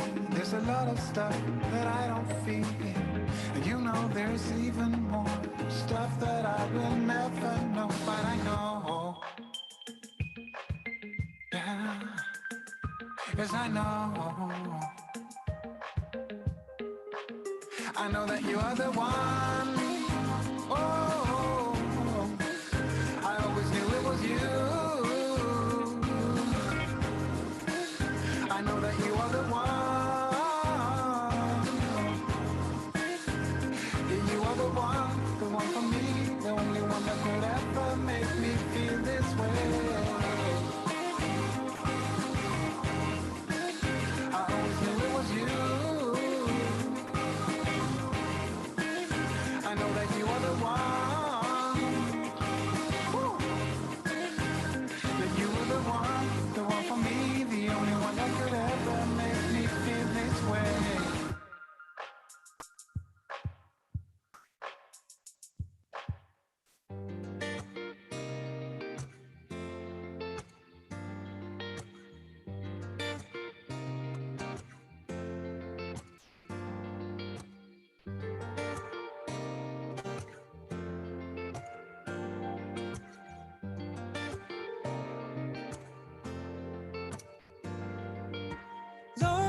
only knows what it took to making you like a blossom of a tree or the color of a jewel.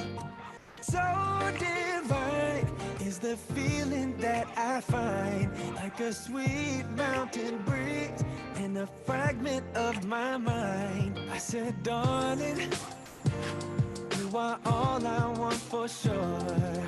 Darling, you give me everything and more. I said, darling, ooh, ooh, ooh, yeah, girl, you know I miss you.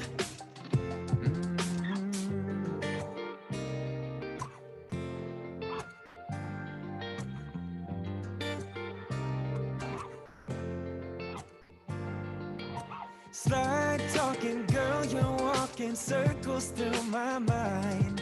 And it seems like every day just gets better when you're mine. When you love now and forever, for my hurt you are the cure. Like a spring you keep me healthy, with a substance that is pure. And I said, darling, darling, I'm feeling rich although I'm poor. I said, darling, in your arms I feel secure. Darling, darling, ooh, ooh, ooh, yeah, girl, you know I miss you, baby, you know I miss you, oh yeah, you know I miss you, baby, you know I miss you. Know I miss you. And I said, darling, oh darling, you are all I want for sure. All I want for sure. Darling, in your arms I feel secure. I feel secure. Darling, darling, feeling rich although I'm poor. I said, darling, darling, give me everything and more. I said, darling, darling, ooh, girl, you know I miss you. Oh, baby. Oh, you know I miss you, darling. You know I miss you, baby. You know I miss you, baby.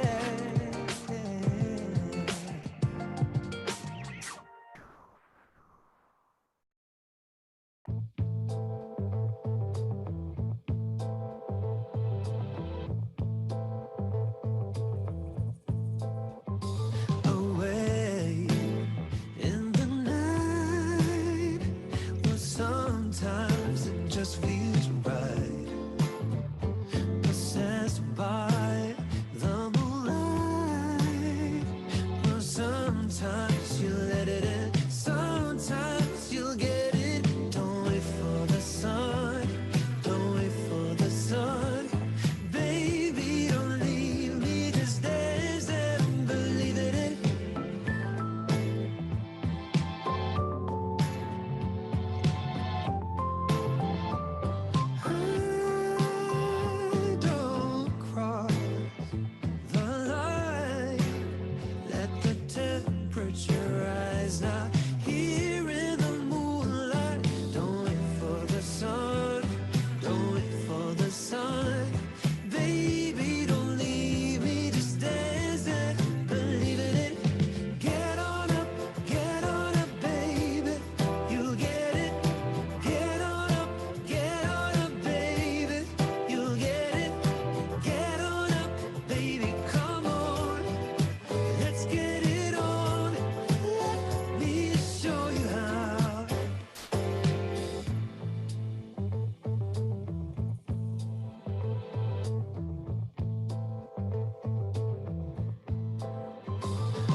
can hear them thinking out loud, loud. Simple people acting so proud, proud. I hear them talking, talking, talking about us. Yeah, yeah, yeah. I can hear them thinking out loud. One might think it's obvious. Please don't spill your mind when you don't have a clue. Hey, they don't know about us, babe. They don't know about us. They can think what they want, baby, but they don't know one thing. Even if they did have a glimpse of our truth, they wouldn't know about us. No, they wouldn't know about us.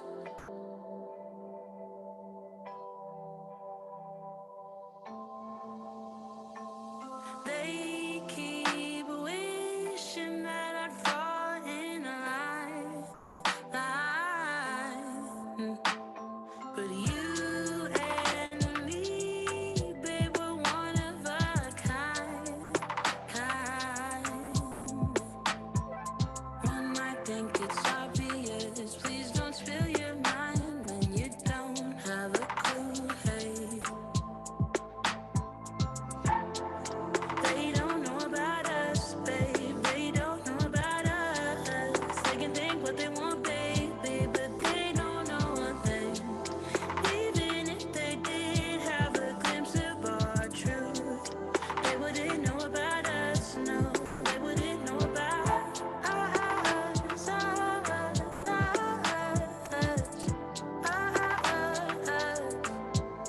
They don't know about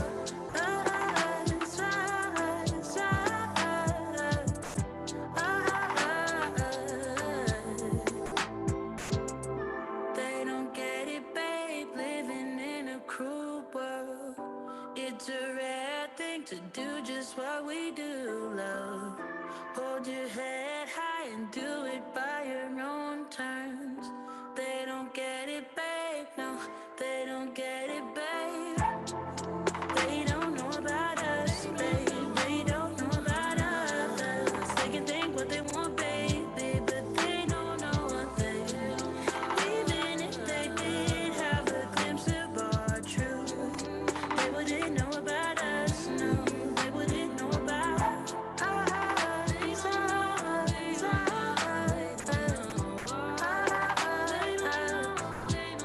They don't know about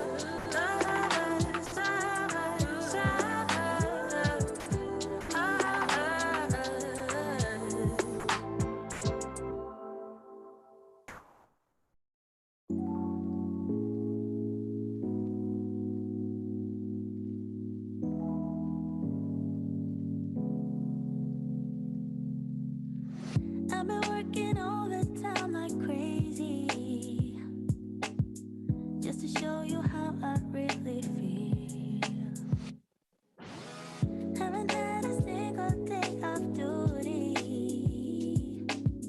just to show you that my love is real. Do you even care when I stay? Oh, baby. Can you even tell I'm under your spell? Oh, baby, I just wanna take that time to look at you, so our eyes can finally meet. I just wanna take that time to look at you, maybe that's when you will see that I'm falling hopelessly in love with you, 'cause you're making me complete. I just wanna take that time to look at you, will you let me? Oh, I hope that someday you will notice every little thing I do for you.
wanna take another look at you, so our eyes can finally meet. I just wanna take another look at you. Maybe that's when you will see that I'm falling hopelessly in love with you, 'cause you're making me complete. I just wanna take another look at you. Will you let me?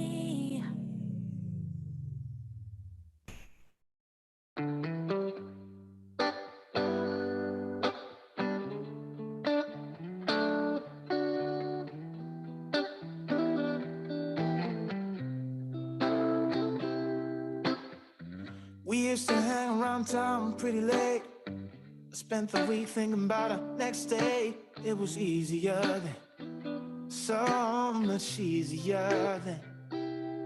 Or like that time I picked you up outside of school. You said, screw my dad, I make my own rules. It was easier then, so much easier then. Take me back to those easy summer days when we stopped at nothing, babe. Yeah, we stopped at nothing, baby. They couldn't take us, they couldn't change us, they couldn't catch us if they tried. No, we didn't care at all about winter or spring or fall. We felt so alive, and girl, we were thriving on kisses and sunshine and mischief. Yeah, we had one of those things. We just had one of those things.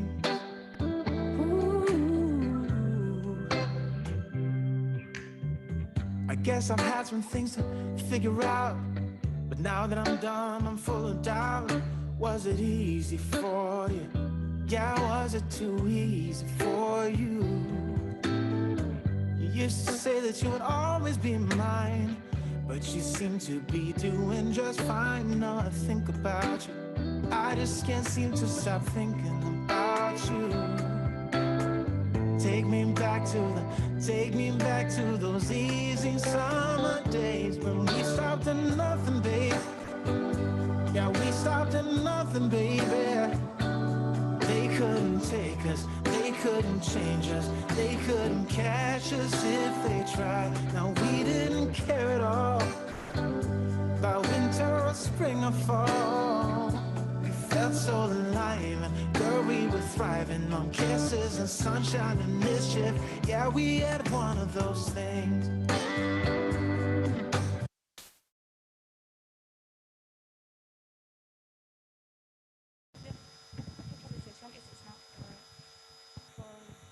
For this agenda enough for today, and stay healthy and see you tomorrow.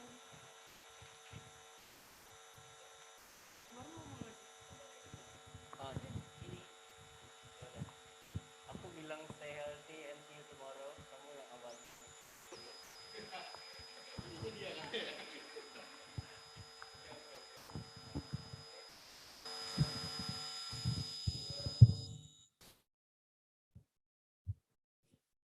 To all participants, ladies and gentlemen, for this agenda is enough for today. And stay healthy and see you tomorrow. Wassalamualaikum warahmatullahi wabarakatuh.